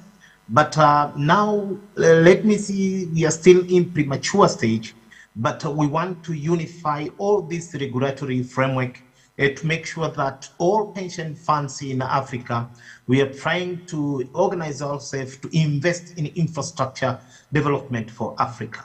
And the feasibility study is at the final stage, though we need some partner to facilitate and fast track the move. But the feasibility study, just to justify the concept, is still at the final stage. And we understand that in the infrastructure in Africa is impaired the economic growth of our continent. And we know that definitely when we cover this gap, will stimulate economic growth, create jobs, and improve the quality of life of the African people. And actually, this is aligned with our objectives of sharing experience and participating in joint investments, but it's also aligned with African Union Social Agenda 2063, which is expressly the issue of inclusive growth and sustainable development. So this is most important, and we as Africa Social Security Association want to make sure that we complement with this social agenda of 2063 of African Union. We understand that modern infrastructure connect people, connect countries, and the regions. And according to AFDB, they said that in Africa we have the approximate of over 100 billions deficit of the infrastructure. And despite of the government, different government initiatives in Africa and support from the donors, but we still have the gap as demands for infrastructure exceed the resource available. That's why we as Africa Social Security institutions, we see the importance of joining hands to ensure that how we participate and rescue the situation for the benefit of Africa. According to the World Bank report, say the infrastructure gap could be facilitate and increase the GDP by 2.6% per annum. So our intention as pension funds in Africa is to mobilize the resources to participate on the transportation infrastructure that includes ports, airports, roads, railway, but what the issue of energy, power generations and distributions, water and sanitation, telecommunication network, also and other social infrastructure. This is where we want to participate fully to ensure that we have a long-term and stable returns on this investment infrastructure for sustainability of the schemes, but participating on economic growth of our people. But the most important things, we have to spread the risk that will enhance the portfolio performance of this infrastructure that we want to join in. And specifically for the projects we intend to do, is for those projects which will have the high impact projects and they support sustainable economic development, but also contribute to national and regional development goals. And all those with high social and economical returns and improve connectivity, boosting productivity and the quality of life of our people. So for our collaborations is to pool resources, as I have said it before, and enhance also our capacity for investment as the pension funds, and they can attract more investors from DFYs and the other stakeholders to join hands with us, so that at the end, according to statistics and some reports, they say that when we do all this together, it reduced the project cost by almost 15%, and it speed up the project completion by around 20%. And according to our preliminary report of the feasibility study, we have some funding mechanism models, infrastructure bonds. So we want to collaborate with FDB, other stakeholders within the continent and outside the continent, so that we can rescue this situation. In the meanwhile, as I have said before, we need support from other technical personnel schemes, but also participating on the infrastructure development for our economical development in the continent. So that is our intention. As I have said, this is at Thank you very much. So it's very interesting for us and for me especially, because I see in what you're saying an initiative that AUD and NEPAD launched some years back. It was called the 5% Agenda, and the whole idea of that was to really look at how to leverage the assets under management of the different pension funds and institutional investors across the continent, because we believed at that time that even just 5% of those assets under management would actually enable us to bridge the financing gap that we see in terms of infrastructure development. So I think we'll be following very keenly this discussion in terms of the establishment of this fund from the pension funds. I personally will be looking for an energy window in that fund. I will also be looking for a window that will help us in terms of project preparation on the continent. Moving on, I'm told that for intervention, sorry, just a second. Yes. We have the deadline anyway for completing this the feasibility study, ready for implementation, ready for execution. Our deadline is to ensure that if wherever possible comes 1st January, we need to implement, to execute the implementation of this plan. This is so take in mind whatever we do, but our deadline is to commence whatever we do by January next year. And in the next year, I would like to invite all of you to our Policymakers Social Protection Conference. This will invite some head of states in Africa, some policymakers, including the ministers, permanent secretaries, other stakeholders within Africa and outside Africa to Arusha from 2nd to 3rd of April next year. Just the agenda for the Policymakers Conference is social security funds, a catalyst for infrastructure development and inclusive socio-economic growth in Africa. So really, I would like to invite all of you to Arusha next year to participate in this important forum. Thank you very much. You heard it here first, and we are all going to be in Arusha to make sure that this fund gets established and that I get my 2 windows. So I'm told that one of my other panelists who was also in another session is now here. So I would like to invite Mr. Peter Tobora, who is the Deputy Director for Renewable Energy in the Ministry of Energy and Petroleum of Kenya. Please, sir, if you would join us on the stage so that you can share your insights with us. Please give me a round of applause as he makes his way to the stage.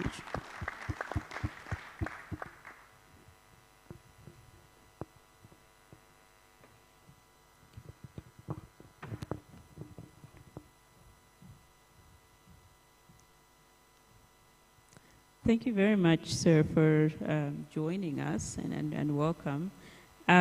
So what I would like to do, and I'm mindful of time and the fact that, of course, we have to finish at 4 o'clock, which it is already.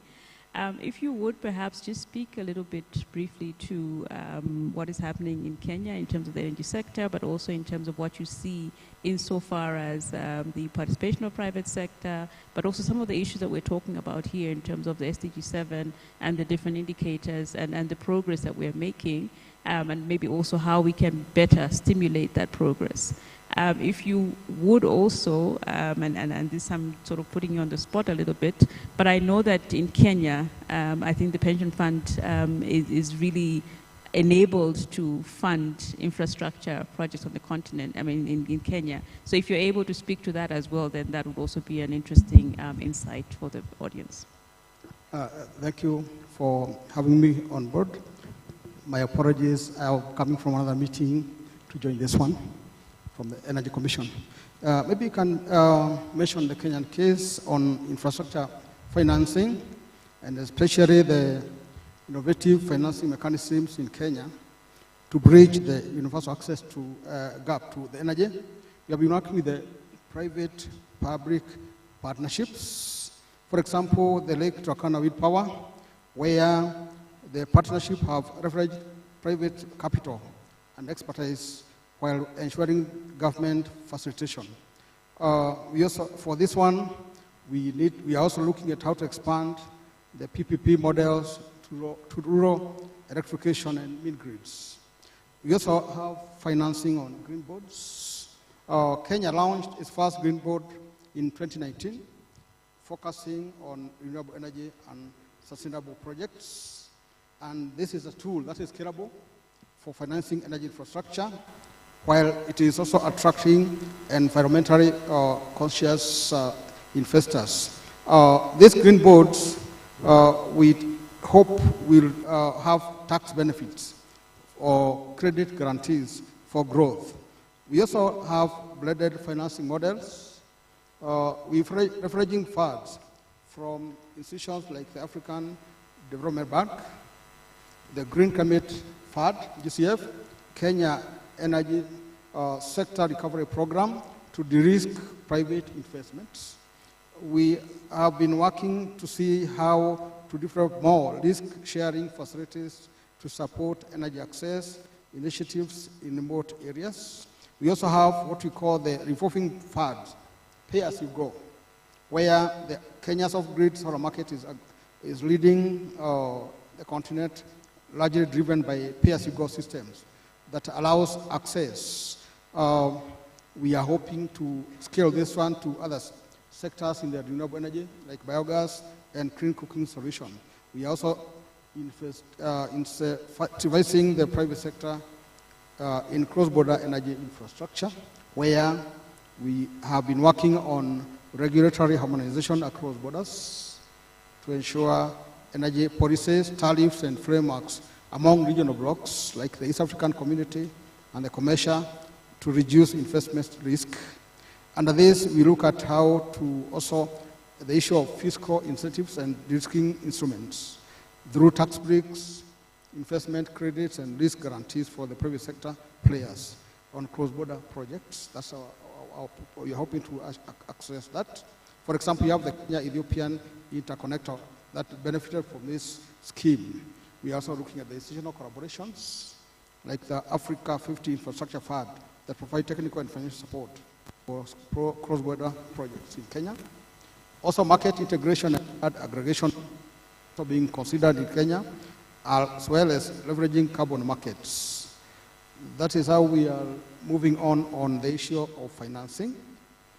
Maybe the next one I will follow. Thank you. Thank you very much. So much to be learned, I think, from the Kenyan example and the different initiatives that you have highlighted. So we will have to start moving towards wrapping up and closing this panel. Much as the discussions are very engaging, we will have to take them perhaps to the coffee break. But as we move to closing, what I would like to do is to just invite the panelists, and I will start with you, Sarah, and work my way across, and then virtually, and back to you, Mr. Tobora. 1 minute tweet.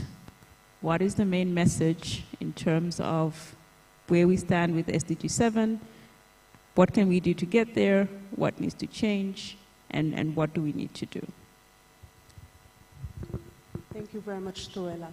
I think much effort needs to be done. A lot of cooperation is definitely needed. We need to focus also that we move together, so we don't have some member states and countries far ahead and we don't want to leave anyone behind. We need to work and focus our efforts to those who are really in need, countries in crisis situation, vulnerable communities. So I think, and I will echo what the EU just said, that we need to scale up the investments, and also we need to scale up the efforts in order to get there. It's doable, but we need to work hard to get there. Thank you. Mr. Atsoni? Maybe my closing message to the continent is that we need to work and leave no one behind, ensure energy is accessible, both electricity and also the issue of clean cooking, which is also critical. And it should be accessible to all communities, and especially those that are vulnerable. There should be systems and programs from both state and non-state actors to ensure that access is assured, and so that we can improve our lives as a continent and also our health for our mothers who cook. Thank you. Thank you. Mr. Atsoni?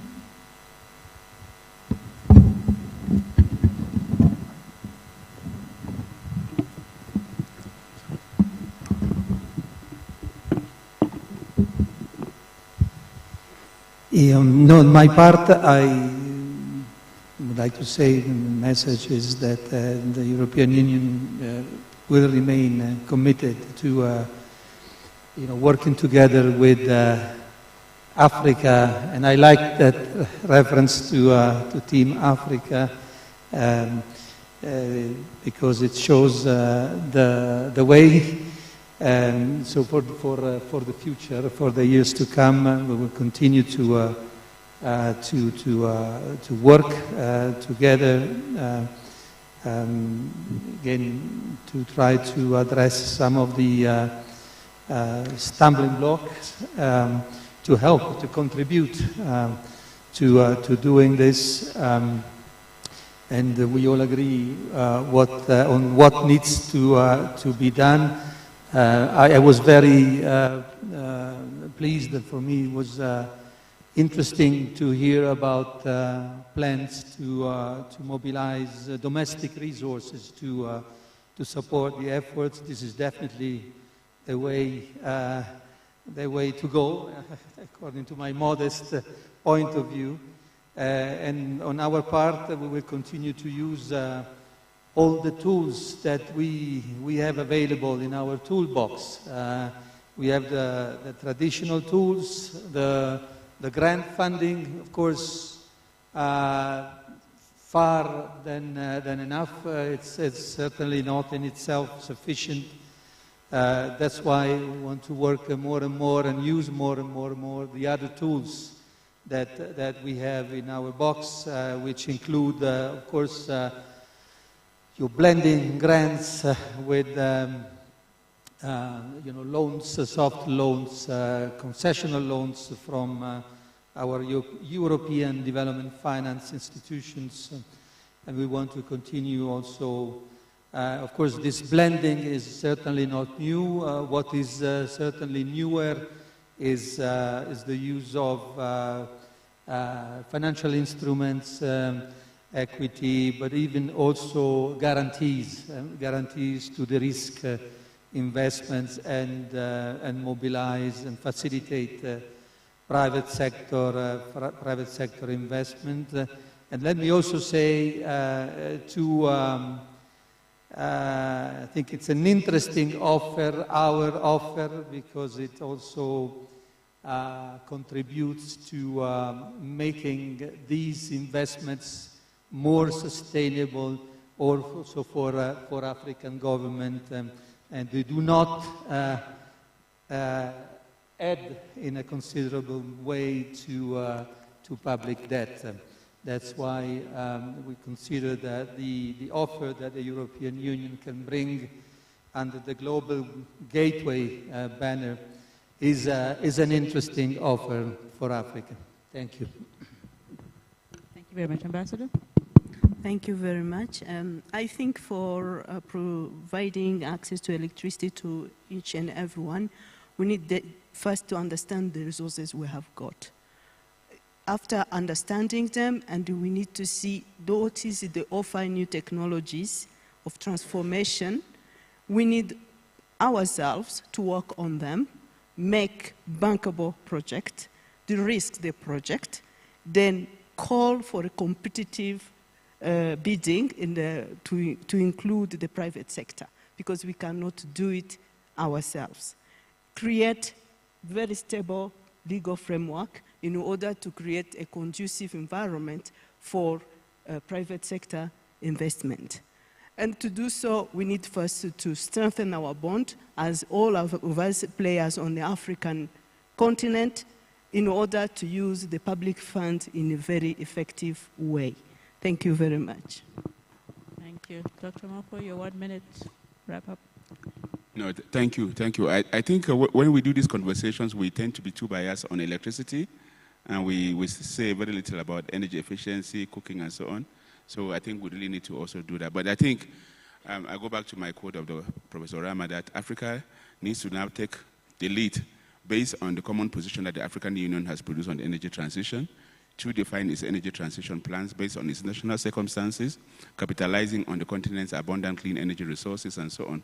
But that would require financing, and we've heard so much from colleagues talking about the role of the private sector. So I think African countries can focus the use of their limited public resources in building the infrastructure with regards to the continental master plan that is needed, then getting the private sector from Africa and out of Africa to invest in generation and all of this, but also asking our partners to raise their investors when they come to invest in Africa, so that they are not asking African countries to pay a high premium. That will be strong partnership. So if our European countries are investing, providing their own public resources to provide the risk guarantee of their private sector investing in Africa because it is lucrative to invest in Africa, that will be strong partnership. And African countries working with their own private sector to do the reforms that are needed. Because when we did the SDG 7 initiative, we had 3 pillars: sustainability, governance, and finance. And it was like when they say in some scriptures, seek ye first the kingdom and all this shall be. If you address sustainability, you address governance, then finance should flow. So hopefully we can have our governments to work together with our partners to ensure that there's a true, genuine partnership that focuses on the energy transition that delivers Africa's development agenda. Thank you. Thank you very much. And lastly, Mr. Bandawe, your 1 minute wrap up. Thank you, Doctor. To me, do you hear me? If not, then we will move to close. Okay, thank you. Please. Thank you. I'm saying to me, I can say briefly that in Africa, we understand by statistics in numbers the poverty level of our people, the poverty level of our continent. We understand by statistics the challenge and gaps we have. We understand the opportunities and prospects we have. We understand the number and muscles and resources we have. So as we appreciate the initiatives by our governments, as we appreciate the initiatives of our donors, I understand we have to work with them very close, including European Union. But we need also to take our own initiatives to support all these moves. And we understand that the policymaker engagement and head of state for the political will is so very important. To me, I'll say on behalf of Africa Pension Funds, I'll get in touch with you, work close with you to ensure that is going to happen. Thank you very much. Thank you very much. So the Africa-Europe Energy Partnership remains committed to advancing the SDG 7 targets and to meeting the needs of Africa for affordable, reliable, and sustainable and modern energy. I think that also through the Africa-EU Green Energy Initiative, there is an impetus in terms of making sure that this transition is green and just. As the Secretariat, our commitment is that we will continue to work with the two sides to facilitate the dialogue, to facilitate the cooperation, to also unearth and highlight where we're doing well, where we need to do better, who else needs to be part of the conversations and the discussions. We've heard here, I think, the resounding calls for bringing in more investments from private sector, from other actors, so that we can actually meet the targets. I think I would like to end by thanking my panelists and really for your various insights.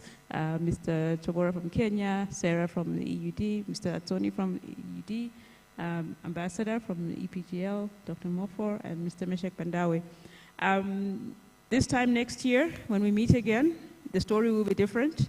We will have launched a fund backed by the pension funds, and that will be a nice complement to the funding that the EU continues to provide, and hopefully we'll be telling a different story in terms of what the outlook is for energy on the continent. Thank you very much.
Gracias.